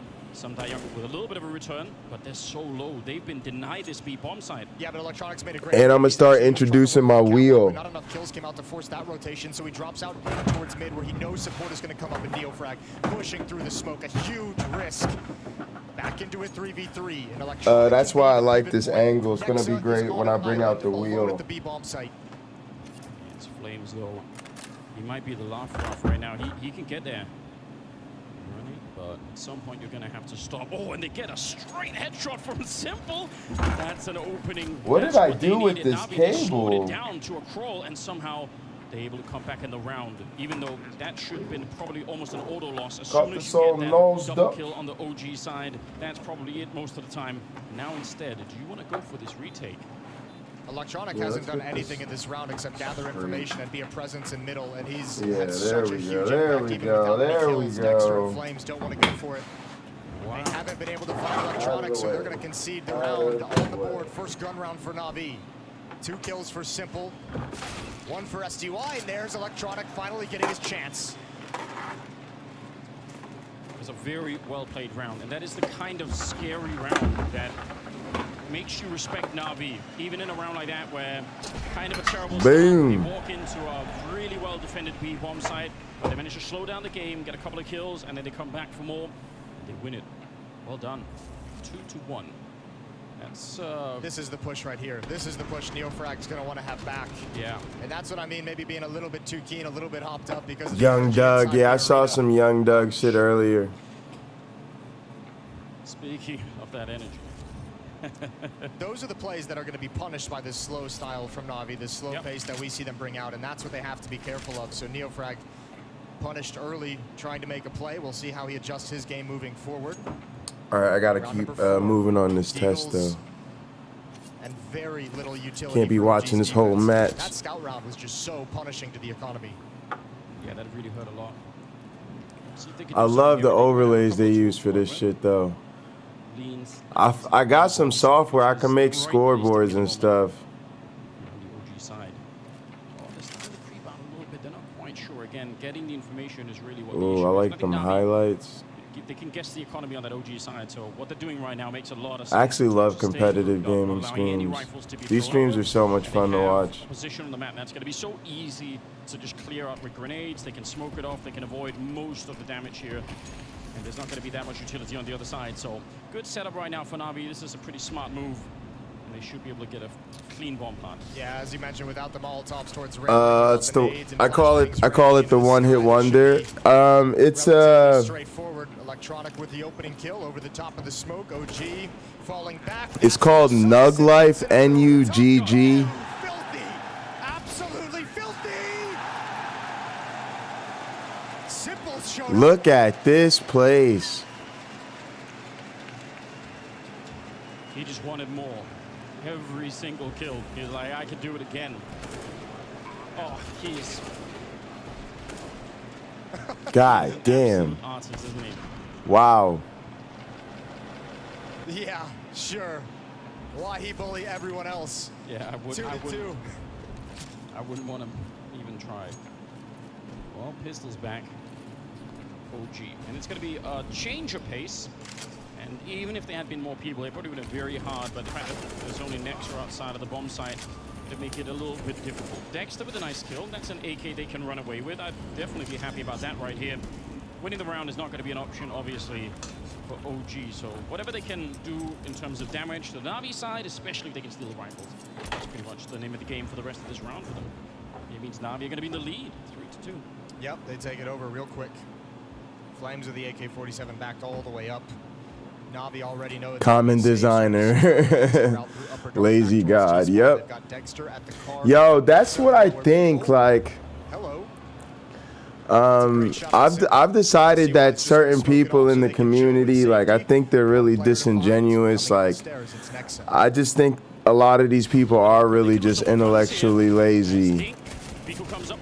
And I think a lot of them honestly just aren't that smart and they're needy. All right, this shit is too good. I'm gonna turn it down a little bit. And switch over to the other machine. And all of these early rounds, they mean so much to OG. Yeah, I can still see it through the monitor, so that's kind of cool. Dexter's got the AWP. That's exactly what you'd want. Let's see what he can do with Where is my remote control for the television? Here we go, long take, Bit gonna lead the way. Flames at the corner with Nexa. Delayed take, delayed turn of the corner. Bit all on his own. A late flash from Na'Vi. All right, boom. All right, let's do this thing. All right, so I need to come over here to the theater view. He's on his own. He's just walk forward. This seems crazy. If he misses a shot or if he gets flashed right here, whoa, what's going on? And it might be all over for the bomb side in general. Smoke and he's expecting somebody to jump. All right, there we go. This is such a wild position to be in. I can't believe he's still hanging around. Now next is I can make my camera bigger for now. I'm just chilling. I'm not really doing this. I'm just kind of testing it. So. Back with a headshot is Bit. That is the kind of punishment. That's the slow play that's choking out OG right here. Perfecto with one. I'm just all over the screen. This is my show. Just kind of stuck in indecision because the pacing of Na'Vi is just a little bit weird. They feel like they want to fight around that corner. Oh, I love having my wheel in front of me. I got to get new wheels for my chair so it doesn't slide around. Then I could really get back into messing with this. I'm really just going to use it for special effects and shit. And some truck simulator. I would use it in GTA if I could. If I could figure that out, I'm gonna do it just to fuck with my club. But I would only do it when I'm driving, I guess. Was that they need to go and try and disrespect now. They need to go and try and fight. That's what FaZe did. You remember the way? I know I could do it on the PC. I don't know if I could. I guess I could set it up on the PlayStation. I think it makes sense, but it definitely didn't work yesterday. Be so interesting. There, and then otherwise Bit is going to get you. All right. What am I looking for? What am I looking for? What am I looking for? Start mounting for OG. Oh yeah. All right. I got to see what it looks like with the other. Bomb goes off. Simple goes down. Hunting for weapons. Doesn't even matter. I need. What is this? This is the laptop. Yeah. All right. Yeah. They're feeling it. I think already. All right, I'm gonna make this small for now. They knew they were out long, and now they're so ready. Just so that stand around, wait for a long time. They're not stressed at all about that. I can see what I need to see. Scout on the other side, but with a headshot maybe. Dexter's gonna give it a try, but won't come out on top this time. And otherwise, a pretty and spread then from the Na'Vi side, just taking over most of the map control that there's we available. will focus on SDY's already been pushed with utility what to should the be outside, coming to from the box it long, so he's at least got control, PC. knows nobody's in pit. Not So that Electronic has one, that the piece of other information to work one, with. Simple's just going to take a challenge. which Towards the is B oh, the bombs, game walks in for a capture. shot. Boom, there we go. Backs away on the miss. Yes. Scary. Yeah, we live. We live. We live. Might be the round over. There's no one We live. nearby, so Oh, we not like live on YouTube. This is just a live stream. I'm just. But yeah, I'm doing the behind the scenes shit. Yeah. But no, I'll do. I got to do late night counter-apologetics tomorrow at 1 a.m. And they're going to keep the pressure onto this bomb site. Good stop from Flames. Saturday at 1. he simply has to, and SDY going to take him down. No Sunday at problem. He 1. was I guess I should sandwiched say in. There Sunday at was 1 nowhere for a.m. him to go. Dexter and Fiku, they're gonna have to. That's what I'm getting ready for. Yeah, because of the way that they had the first engagement, it was flashed in from behind. So Electronic, he's so sure that someone is there because he knows where the flashbang came from. So once they take down the 5-7, I love it. The timing is so tight. He's pre-aiming that. He's so ready for it. Not be too far away, I think, in this round to really go. You said on YouTube I'm streaming Doug. I shouldn't be streaming Doug. All right, hang on a sec. Hang on a sec. Let me figure out what's going on. I probably got to reset the stream. Hang on a sec. Yeah, it's probably. Hang on a sec. I'm gonna stay live for a sec. It's probably a restream issue. Let me see. Flashbang is really, really good. It's a lot of damage on the beat. I mean, it could have worked out. It's a good setup. Streaming Doug. That's so funny. Second player there. All right, audio. Probably a good time for it. Yeah, necessary, I think. You've had 2 gun rounds now to really test things, and it hasn't really gone well. A couple rounds with low buys around some safe I just jumped from YouTube. It was Doug critiquing Turek, and chat was live. Interesting. All right, let me pull up YouTube and see what's going on. Electronic's done such a good job of just calling around himself as well, putting himself in great positions to gather information. Thank you for letting me know. To be able to know what's coming. 3-round lead. Double op setup switched into. We mentioned this yesterday with FaZe. Saw him tried a number of times against the slow style. In theory, it should work, but yesterday fell flat. Let's see if OG can make it work. All right, let me move this out the way for now. Has to work real quick. Expensive investment, of course. Bit of a look down, lower dark. They're going to give it up pretty quickly. Doesn't want to hang around Neofrag. He's going to say, you know what? I'm not really feeling it. Nexus up kind of close to him on the catwalk.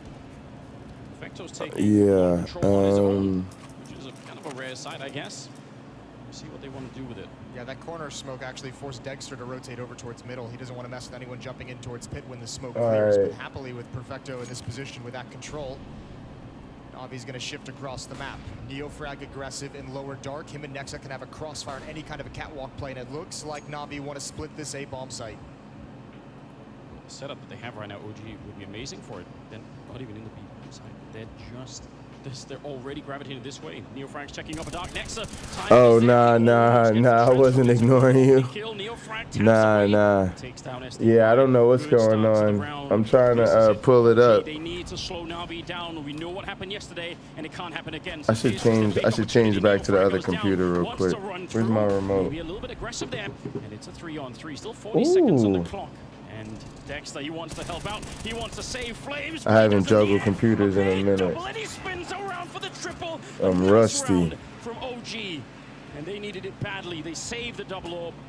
Oh, it's close. Yeah, they really did. You're right. That was a dicey situation. Uh-oh, Maybe a where'd little the bit early remote from go? Neofrag on that attempted flank, but Flame here steps it comes. off big. And also, I mean, that's a great CT side. You know, Neofrag, we criticized that push towards the end, but the information he got early, let's take this. pretty much the entire round, half the round, having so much information, allowing OG to rotate players over. That's the information gathering they need throughout the rest of this half. 5-3. Neofrag and Dexter both down here low. we go. Off at an off angle, Dexter There to we keep go, space. there we go. Nice flash to clear it up, and they get Neofrag Dexter. He's in All right, so tries to get around the box for what? An amazing kill, taking down hang on. He's gonna make an escape. I can't believe he's still alive. And now he's got some bodyguards with him up on that camp. There we go. All right, so to explain to you what I'm doing is I'm trying to get ready for my shows over the weekend. And basically, what we've done is over the last couple weeks, man, as y'all know, I've been growing a lot, changing a lot. We've been evolving and changing platforms and trying to figure out the best way to get everything going. And I'm really excited about moving over to Restream, which allows us to stream to multiple platforms. It also allows it to be easy to do the call-in shows. But I'm an old school streamer. I really want to build up a stream with OBS, and basically I finally figured out how to integrate the two. I got my post-production computer going, so I'm gonna be able to do a lot more content creation, streaming. That's why I kind of wanted to take a couple days to get everything really set up and really get us going for a really solid push here. Yeah, I'm really excited about this. Hopefully somebody will call in. I need somebody to call in. My man called in with me. I need somebody to call in to test the restream, but right now I'm gonna get it set up, try to get the mixer going. Let me figure out what's going on with YouTube first.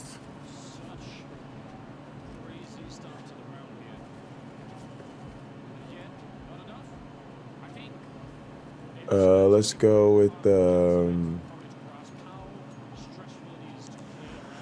what am I going with? Oh, I gotta get logged in to Chrome. Yep. That's fine. YouTube. What am I streaming? Oh, it looks alright. It looks alright. What am I streaming? Oh, it looks alright. It looks alright. Yeah, right now it looks alright. It looks kind of boring right now, but it looks cleaner than a bitch, though. Yeah, I like it. I like it. I like it. I'm so excited. I've made so much progress this weekend. Y'all can't fuck with me.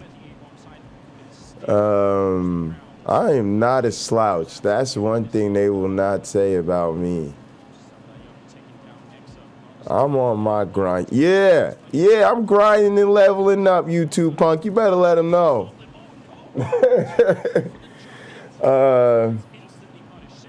And yeah, the timing is nice. This makes it really great because now we get all the streaming power of OBS. I could be live on all the platforms because I'm streaming through Restream, but at the same time, I'm still going to be able to do the call-in shows. When I do that, I'll just switch over to this. And we'll still be able to get all the benefits and the goodies. Oh, man, this is going to be fun. All right, so And it's nice. It's nice over on the other side too. It's nice and clean and responsive. The computer's gonna be super fast. It's gonna sound great. I do need to get the stream pulled up. All right, I need to try to hear what it sounds like coming through this other mixer. So they gonna learn. I want to get that in the soundboard. You gonna learn today. One thing I could tell you is my sound might get a little weird for a little while, but let me know how it's going, because I'm about to try to put the sound through a different mixer and stuff, so sound might get a little weird for a while, but it's because I'm working through stuff. Actually, for that, let me switch back over to the other view. Actually, let me show you some of the transitions and stuff I've been working on. I'll show you this cute one since I got the restream up. Let's see. Now we're going to desk.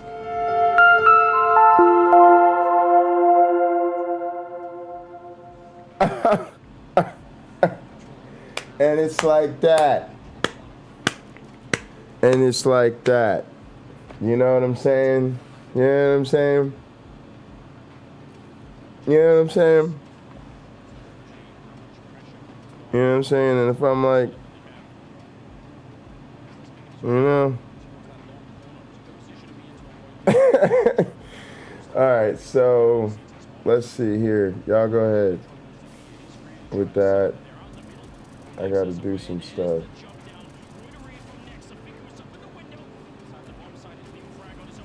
Hey, with that, I gotta do some stuff. All right, now let me hear. In the hand of Dexter and Nexa, this one you must do. Yeah, I think they will as well. No flash to get through the window, no nades except an HE. Oh, it's a tough break here, no doubt. Now be inside. Coming out, coming out. Yeah, yeah, yeah. Check, check, check.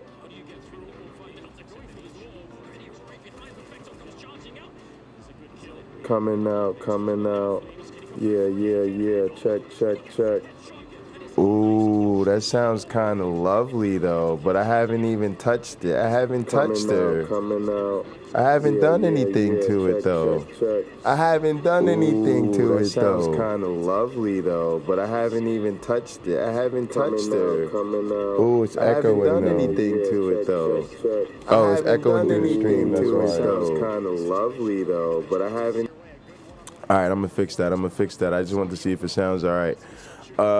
Yeah, let me know what you think of this, the sound of this mic. I changed microphones. Let me know what you think of this sound. I'm gonna pull it up on this device over here and get to checking it myself. But I want to start to stream through this mixer because I'll be able to do a lot more with my sound.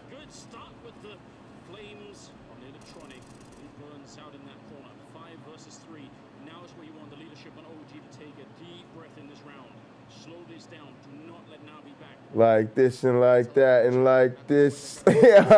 Yes. Oh, sounds good. Sounds good. All right. All right. All right. That's what we like to hear.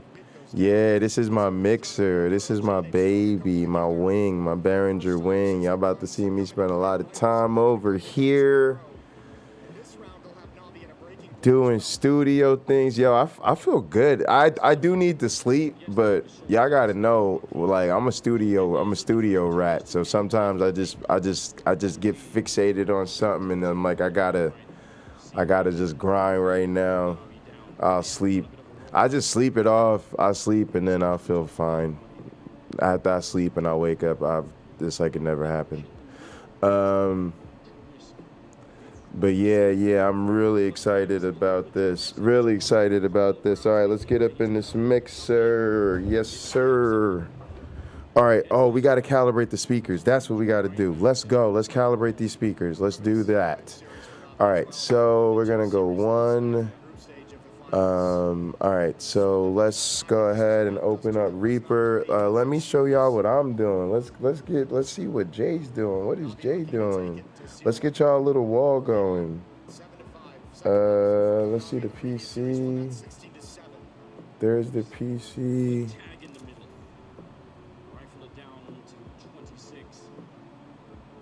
Epos.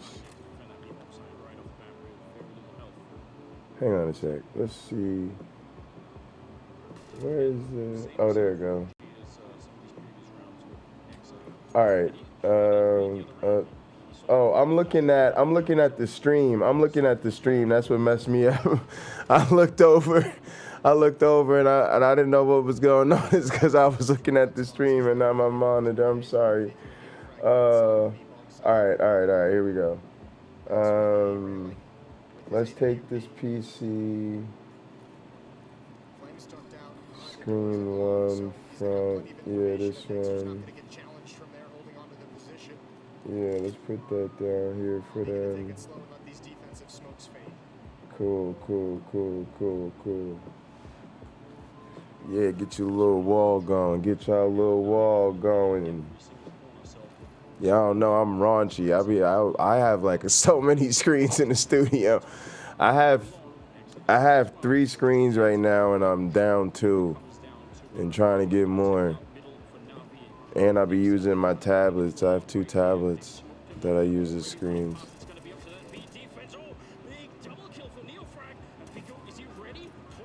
All right, let's see. Open Reaper.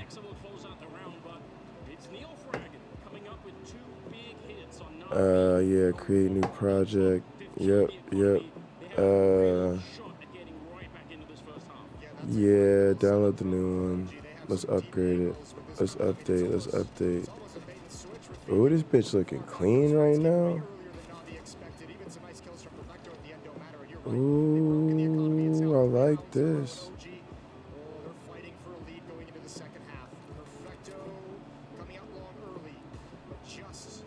Sharing my screen.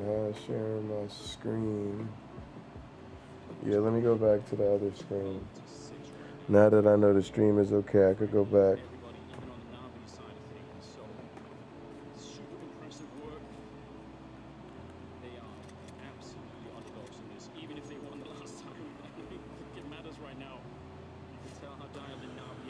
All right.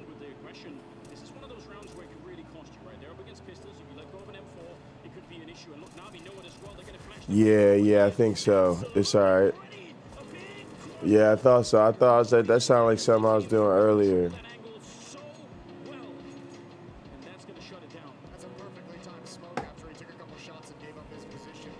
Nah, no worries. I'm glad you let me know, because at least I knew to check it. Like, I appreciate it, because that's a good reminder to pull things up. And I should always be watching it, and I actually didn't, because my tablet died on me.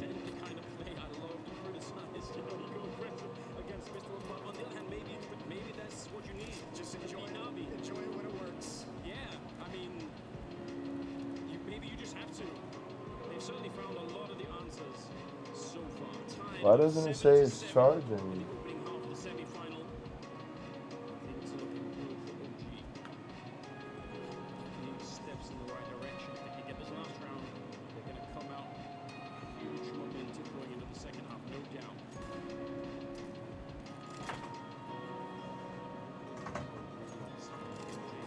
Oh, this thing isn't plugged in.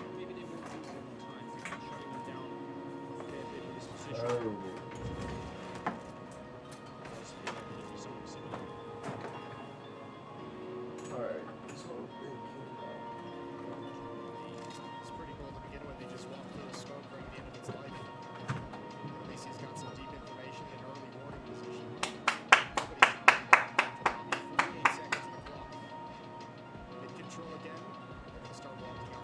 All right, there we go. Let's get the juice. Let's get the juice. Let's get the juice. Oh, is that why that sound was so terrible, maybe? Let me see. Oh, I like the way the stream looked.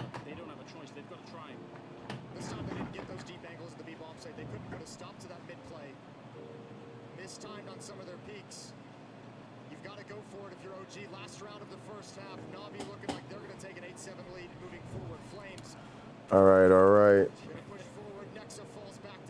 Let's see. take an 8-7 lead. It's halftime on just 2 of the first map of these semifinals. We'll be right back. Why is the drums going to 1 and 2? That shouldn't be going there. Here.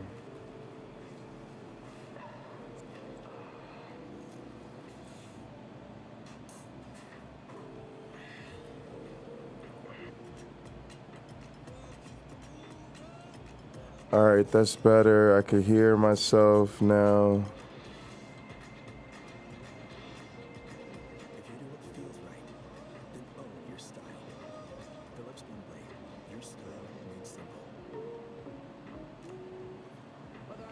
Yeah, I'm just gonna kind of sit here and listen for a bit, kind of get a mix going so that I can get used to this microphone.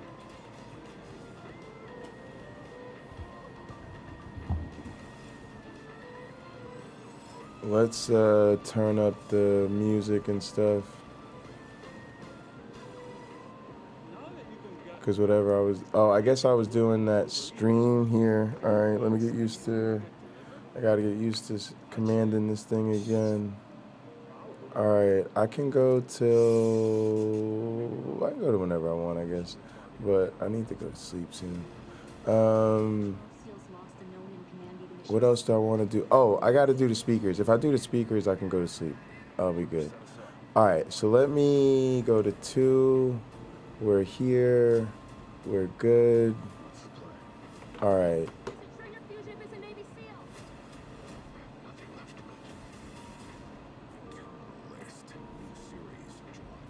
Yeah, they're fun. They're fun.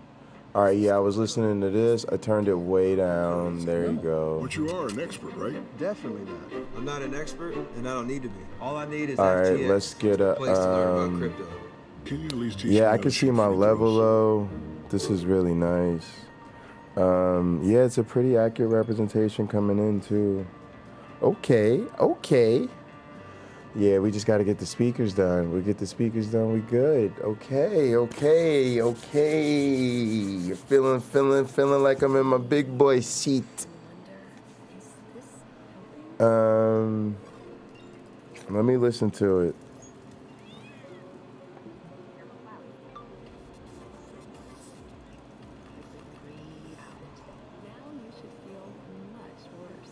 Yeah, sounds pretty good.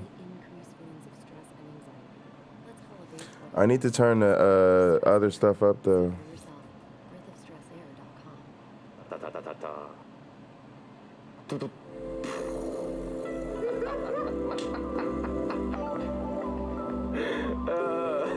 was very consistent.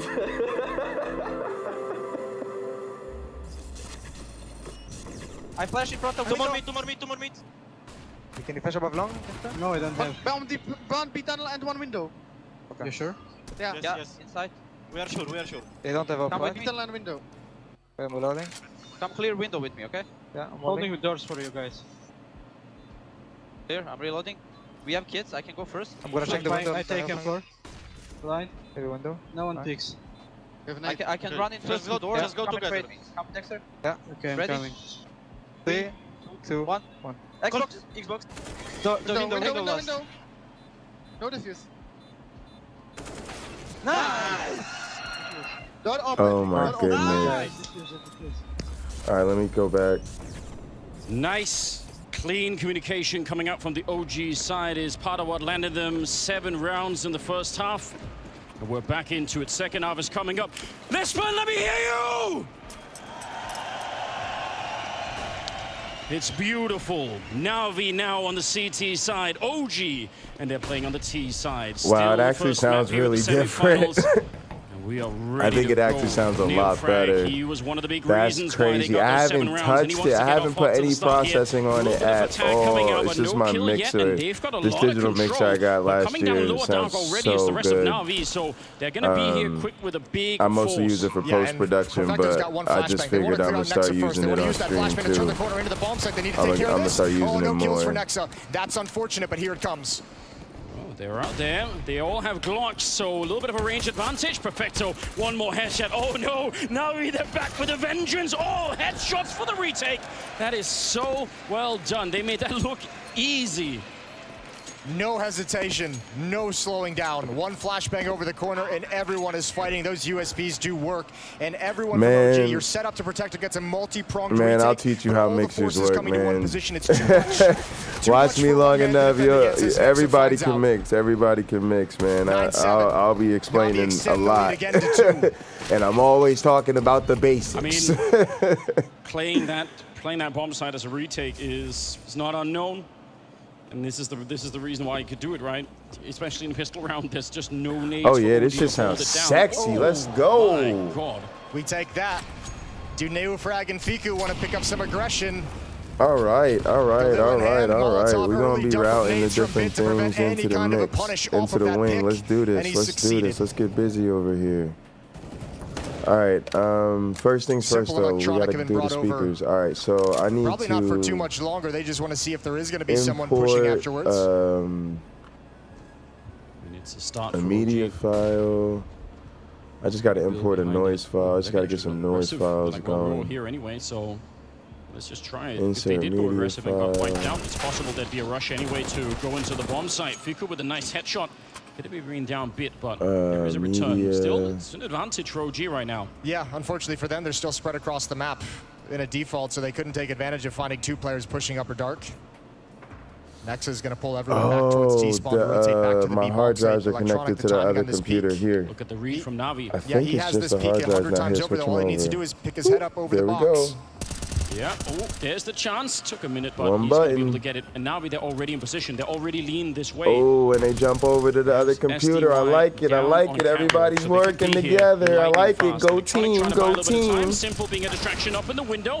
Gonna get the kill. 2 computers Shots is up, and better now it's than Dexter, 1. low on All health. right. He's got the double, and he's got 25 seconds, and he reads it. He sees it coming. He wants to take the fight, but tagged in the leg instead, and SDY takes him down. Navi, they win that round only barely. Yeah, just barely. What a great positioning. Pushing into the upper dark, trading that kill, sticking around towards the B bomb site, and OG rotates right back into him. Right back into him. OG probably thought they were going to shift back towards A when they cleared out upper dark, but that was not the case. It's close. Given what they had. No bomb. All right. I'll catch you later. The Eagles in play on that side of OG, so let's see if they could do a little bit. All right, studio, J-Box Navi's Studio, economy obviously not looking that great studios, after a run like that. samples. No, not looking pretty, but I mean, really, there's nothing OG can do to apply more pressure to it without ruining their own economy. So tough round. Few deagles picked up. Any kills Give me are good. But Navi being very passive. uncorrelated stereo pink. Might get a couple of rounds here early on for obvious reasons where they don't have to play against that AWP or symbol. So that could be some kind of luxury to just try and get into it a little bit. At least the first gun round. The simple shouldn't have that AWP, which you're right. I mean, any round you get that benefit is great, but still obviously a force with the M4. 3-round lead, and OG taking it slow, talking things over as well in an eco round that's not really going to matter a whole lot at the end of the day. Unless they had some bangers with the Deagles. What is wrong? What's going on here? There's always that chance. There's always a chance. I do like those rounds. Yeah, Details. we are getting a little bit of a time to just consolidate the team. Navi are playing it super seriously. Yeah, they know what they're up against. They don't care. We're still going to smoke you off. We're not going to give any chances here. Catwalk is probably where it's going to be. Electronic is tired of waiting now. Let me get into my controller here. 0 should go back to the beginning. 15 seconds. You just got to home. jump right through the smoke. Oh, I'm on the wrong machine. I'm sorry. On that muted. They're really slow. Ooh. Ooh, I just learned some I just learned a Twitch shortcut. Ooh, I like. Ooh. Okay. That could have either been amazing. But yeah, let in me terms switch of a bomb plan, or it could have computers. been a huge Okay, there we go. There we go. But we're somewhere in the middle. Oh, let me get my other Simple keyboard. Let me drops get my the other keyboard. Let me He's get got my other plenty of money. He's got a keyboard. little over 5,000 to pick up the AWP. So Console light on nades for keyboard Simple, time. but it doesn't matter. He's got the op in hand. Electronic with the only kits so far. A couple more going to be picked All up right, right we at the gotta end of create freeze time. space for my keyboard. Okay, let's see. That's Is gonna Dexter be a ready? If there's a swing, he challenge. just makes the crossover instead. And Simple's out long. real challenge happening just yet. Flashbang is good enough to avoid the initial alt fight. Down in the pit, needing some help, and simply gets it just as the smoke is up. They're going to get the revenge on SDY, so probably still worth it right there. Long control in favor of OG. Oh, this is huge. Yeah, look at who's ready and waiting. He knows it's coming. Oh, NeoFrag, he's losing his patience again, and the gun barrel is showing, and he goes down to Electronic. All right, we're gonna have to move some maybe a things couple over more seconds, here. and it would have gone the other way. That's a great aggressive light mid-round move from Electronic. When his teammates Simple and SDY see so many bodies coming out long, that's a play Electronic's just making off that information. Finds an isolated NeoFrag. All that OG have left is this long presence. 3v4. Nades. 2 smokes, which you obviously need for the cross, but it'd be nice to have something else. Perfecto's doing a good job of getting a deep spot, deep angle through those mid doors all the way up towards Catwalk, so Simple knows he's not being flanked out. Simple's attention can be fully on long. Same with Bit down in CT spawn. All right, I'll get back to that in a second. I'm sure I just pressed something real quick. There's the wall to make the cross. Oh, the noise file is playing is what happened. I was like, what the hell is that sound? So ready for this. It's the noise file playing. This is one of those rounds where you want to see Dexter absolutely go off the rail. No big deal. They need the bomb plant first, of course, otherwise they can't do much down there for long. And there's the Molotov you were talking about at 16 seconds. That is devastating. They're going to have to wait it out a little bit. Nice headshot. That does change the calculus a lot. 6 seconds on the clock, and they're going to scope that one up. Dexter able to take down Electronic, and Navi maybe slipping up for one of the first times in this series. Just a little bit of a mistake here, thinking the round was nearly over. All right, and we've got batteries. Let's now replace do it them. again. He knows there's someone back there. They're going to take the AWP and make a run for it. OG, that's a hard round to win, but they come out on top. What a shot that's from what Fiku, happened to my immediately dispatching keyboard. Simple with what? 12 seconds left on the clock. No time to really mess around, and that is a beautiful one. And then Dexter takes the opportunity for the deep angle. No smoke is up, no nades coming in from the Na'Vi defense. Well struck from OG. That's a 3-on-4 victory where Na'Vi knew what was coming. A hard round to win. So needed once again. They're really not that far behind. I mean, look at the kills on the scoreboard for OG. They're actually doing a really good job right now. Not a huge gap right now. Simple, obviously, on 18 kills, which is that's always a sign of worry. You don't ever want to see him, but he's not completely taken over the game yet. No, this isn't like the full team domination that we saw yesterday. The individuals from Na'Vi not firing on all cylinders the way they were yesterday. Thank God for OG. Perfecto, gonna push, and jumping around the corner. He sees so many. Bit can't transfer over. Oh, but that stack is busted up so well. That's a great job. Yeah, they were ready for more. They were ready for that fight. And they have all the grenades, so it should be another round where Na'Vi try and take it slow. Unless they could get some really early kills, it's not even going to be close to worth it yet, and they're backing out already. Well played on the OG side. And Na'Vi really trying to use the fact that they didn't have that many nades, not the best weaponry, to try and see if they can shut that round down before OG get any kind of setup going. Yeah, that was a cool, aggressive play that gets shut down by OG. Bit and Electronic the only one with kills, but so many bodies there. I don't think Na'Vi expected that when they called the tactic for all 5 players from OG to be in upper dark. If it's 2 or 3, Na'Vi probably win that outright. Op is saved. FAMAS is picked up for SDY. OG cut the lead to just 2. This new roster trying to show what they're capable of early on. I mean, already, the fact that they've played themselves into this position is already absolutely amazing. A flick from Nex, that's disgusting right there. They're doing such a good job. 11-9. The pressure is increasing. It was a lot to begin with, but this is where it starts to get really, really heavy. I'm sure Na'Vi are well tuned into the game. I'm sure they're just looking at that finishing line, but OG are crawling their way back into the game here in a big way. Shooting themselves back into the game as well. Good shots from Nex in the previous round. Fiku with that great entrance. He's only got 8 kills, but that one on Simple netted them the round. That was the impact kill to really turn it in their favor. Here we go, round 21, 11-9. Simple with the saved AWP. FAMAS on SDY is the only other weapon they have to play with. Yeah, so first objective right here for OG is to try and avoid that AWP at all cost, right? You really, especially because Simple's MO in rounds like these is to get a shot, run somewhere else, get another shot. He's going to keep being mobile, so you have to stay out of that. Electronic very nearly dead, and with the Molotov to add to it, it's Neofrag to get the opening kill here. Yeah, and at the moment, Navi's just kind of taking the gamble. Both guns parked at that B bomb site on SDY and Simple, and they're just saying, if you come here, great. Although changing that philosophy. Great, it's ready. Now everyone moving out, everyone vacated It's the B site. ready, Back it's already towards ready mid. to go. Simple All right, good, good, good. with the op up on scaffolding, but no one quite yet to attack just yet. I imported the right one, I believe. Was one yeah, let's do tenth left. of a second later, he would be What?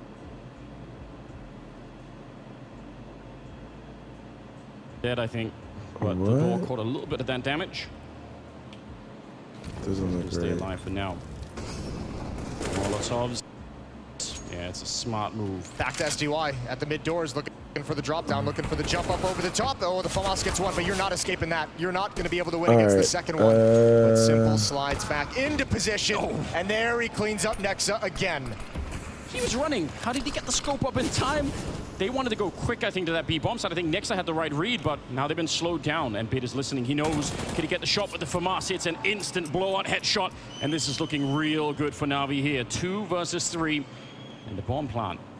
It is going to be planted for Flames. There's no one nearby that could really stop it, but what do you do afterwards? They got that catwalk control. They have a Molotov on Dexter, and there's no smoke on the Na'Vi side. Hold on.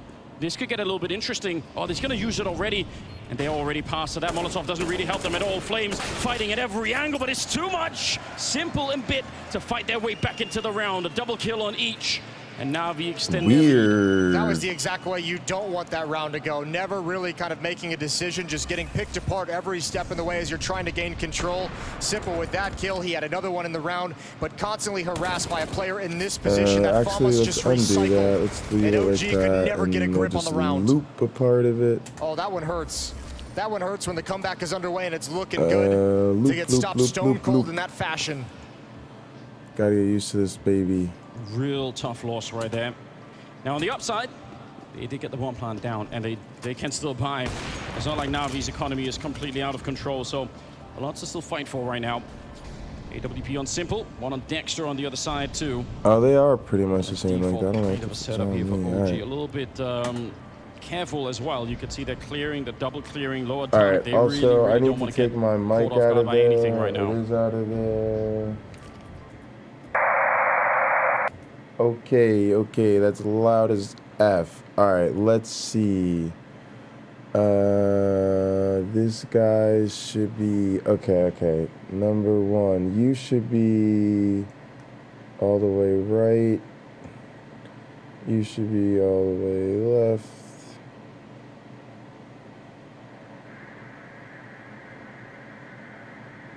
What?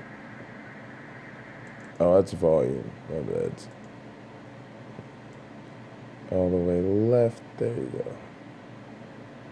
Yeah, there we go. All right, now let's make sure there should be nothing else coming in to mute. What is that? Is that me coming in? Oh, that's the mix version or whatever. That's going to, where's this going?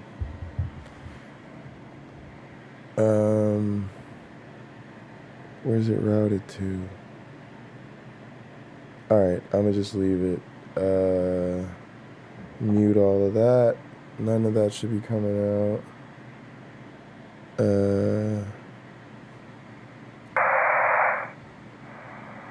I'll keep it down for now. Alright. There, that's good. Let's make sure. There, that's good.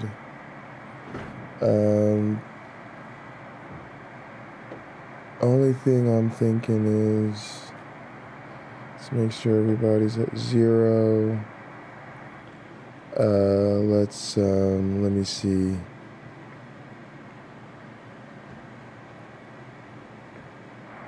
Just make sure nothing else is coming. No, just the noise, okay. It's probably just too loud, so let me actually it should be negative. Oh, you know what, there might be, is there processing on? Let's make sure there's nothing on it. It should be a new set. There shouldn't be anything on. Shouldn't be anything on. Let's look here, our monitors. How did I set up the monitoring for this thing?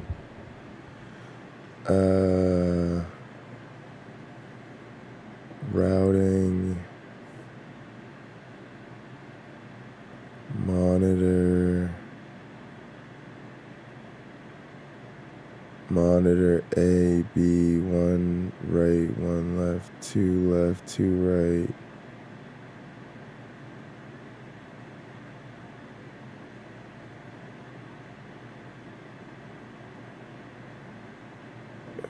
Where are these? Are these main mixes?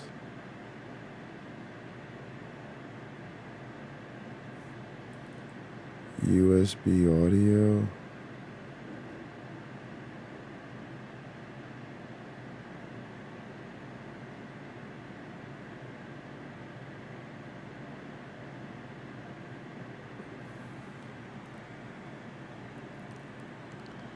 Alright, let's go over to the monitor section. Yeah, that cut it. Because that's probably...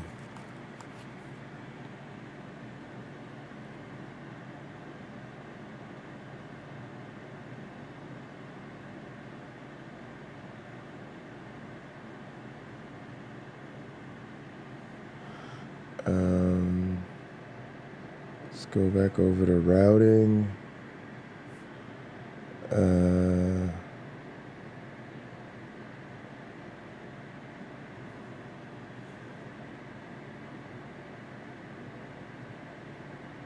Monitor A, left, right is the headphones. Monitor B, source group monitor.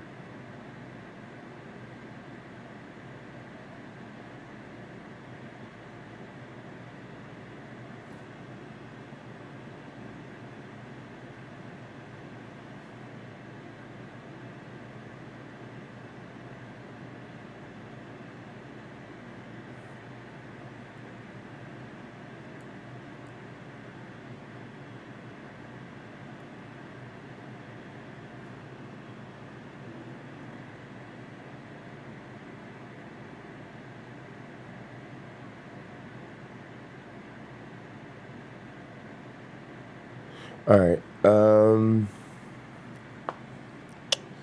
Okay, and then back to the monitor section.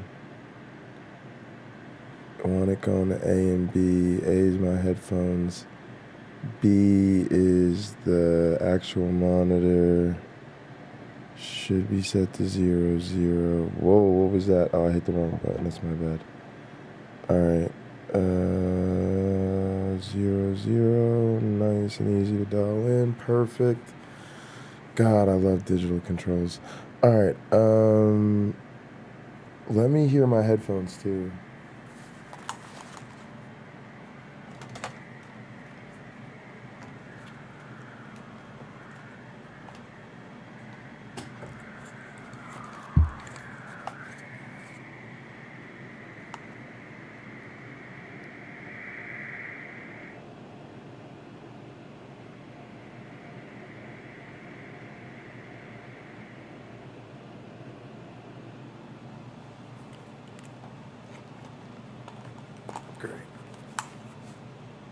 Okay, all right, so let's go ahead and get my meters set up. That's the thing that'll decide if we're doing this right. Again, I think I changed the channel here. I need to go back.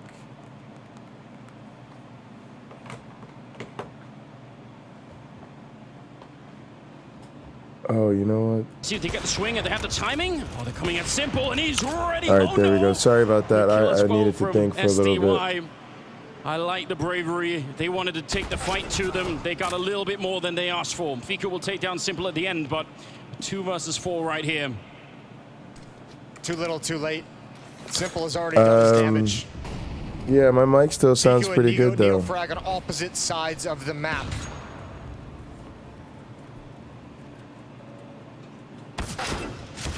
Unfortunate. Wasn't pre-aiming it. Wasn't ready for that one. Looking for a fight up close instead, and Fiku won his own try to battle at every angle. Some great headshots, but he is out of health, and it's going to be a 16 Actually, I need to 9. meet that again. I need to see. Actually, it can play for now. To setting foot in that grand final. Awesome to see OG able to test Na'Vi in the first half, but once we switch sides, Na'Vi just way too good. No mistakes made on that defensive side of Dust 2. Opening map is theirs, a map they didn't have in the previous series that they lost to OG back in the group stages. Next up is Inferno, a map they dominated yesterday, a map they're looking very good on as well. They beat OG on it back in the group stage, and man, Simple's looking clean as well. Yeah, they look rock solid right now. Definitely more of a test, definitely more effort put in from Na'Vi, but they do look almost undefeatable. James, what do you have for us? Blade with me here as Na'Vi do manage to take the first map. And Blade, I just want to see, how do you feel the development's been of Electronic IGLing game after game? Now you've had a few more going. Very good dynamic. He feels every day, he feels more the teams, the movement, the decisions, and very nice. And OG right now, okay, they beat you last time around, but it seems like you guys have evolved, right? You've got better. And on the stage, do you feel they're more comfortable? Yeah, we made a lot of analysis from the last game versus OG, and we knew that we should win. We played really bad, and I hope we will close it 2-0. And it looks like it could be a 2-0, right? Inferno's coming up, you got a smile on your face. Anything you really need to be careful of with OG on this? I think we're feeling really confident on Inferno now, especially after beating FaZe yesterday. So, nice. Nice indeed. Blade, thank you very much. Go off and enjoy your time with the boys. Let's keep this party rolling. Guys, make some noise!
Dust 2 settled in the favor of Na'Vi as the Thorn of OG made blunt. Despite attempts to try and prick Na'Vi, no stealing away their pick. This time, Jacob, the black and yellow squad, they looked decisive closing this. Yeah, there was a good performance coming out of Na'Vi right here. I guess what we expected coming into the matchup as well. One team dominating the other. I do want to give credit to OG though. 16-9 on the scoreline. On the surface, it looks like a very one-sided game, but there was a lot of close rounds, a lot of clutch moments, and a lot of 2v2s, 2v3s, where OG actually managed to apply pressure towards Na'Vi. So despite the scoreline not getting too close, I think the game itself delivered.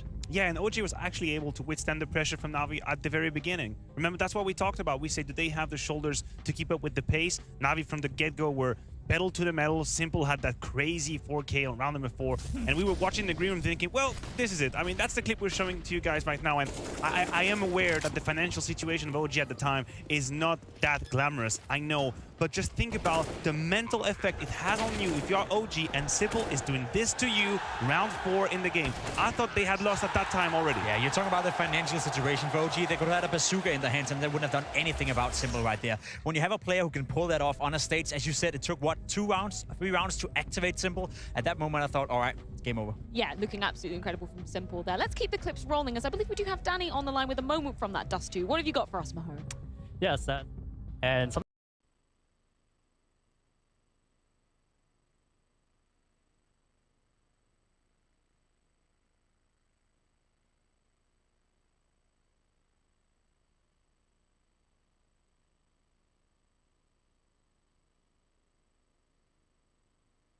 Well, he dies to the player closet, but what you'll notice here is that SDY, as he gets his trade, the key moment here is the fact that they actually know that there's 2 people towards this B site. Since that kill came from the doors, and they know that there's a player towards the closet.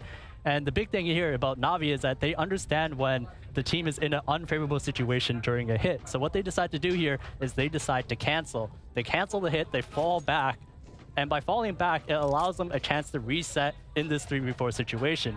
But another thing to keep in mind is that whenever you reset, it often makes the lesser experienced team kind of overthink. It makes them really fear the unknown. And that's exactly what OG kind of fall into here. Despite it being a 4v3 situation, Neofrag, he's going to push right into the tunnels here. And Simple, he's completely set up for this. He gets the kill, puts it into a 3v3 situation. And with Electronic here towards mid, Na'Vi are actually in a situation where they know exactly that there's just one player at the B site.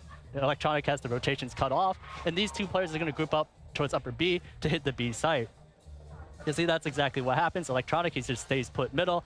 They group up towards upper B. Simple, he lands a nice shot on this player towards Plat, and they're able to take the site. And just from there, just from the fact that they actually decide to cancel the hit, they're able to pull off this round, and it really comes from really the inexperience of OG, kind of just looking to look for some information, and just the fact that Na'Vi are willing to do this in a more higher pressure situation just really shows their experience.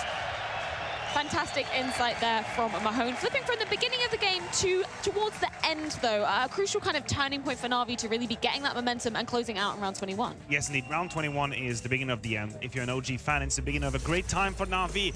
This is a situation where Simple and SDY saved an AWP, a FAMAS. The rest of the gang is pretty low on cash. Starts off pretty well. Neofrag with that utility usage clears out Electronics to 4v4. Sundion gets caught off guard, and here should be all right. This should be the moment where OG reclaim control of that first half with a great positioning for Bit, allows FQ to drop down. Simple had already found Nexa through the door with the AWP, and what should have been the moment where OG took control actually fell completely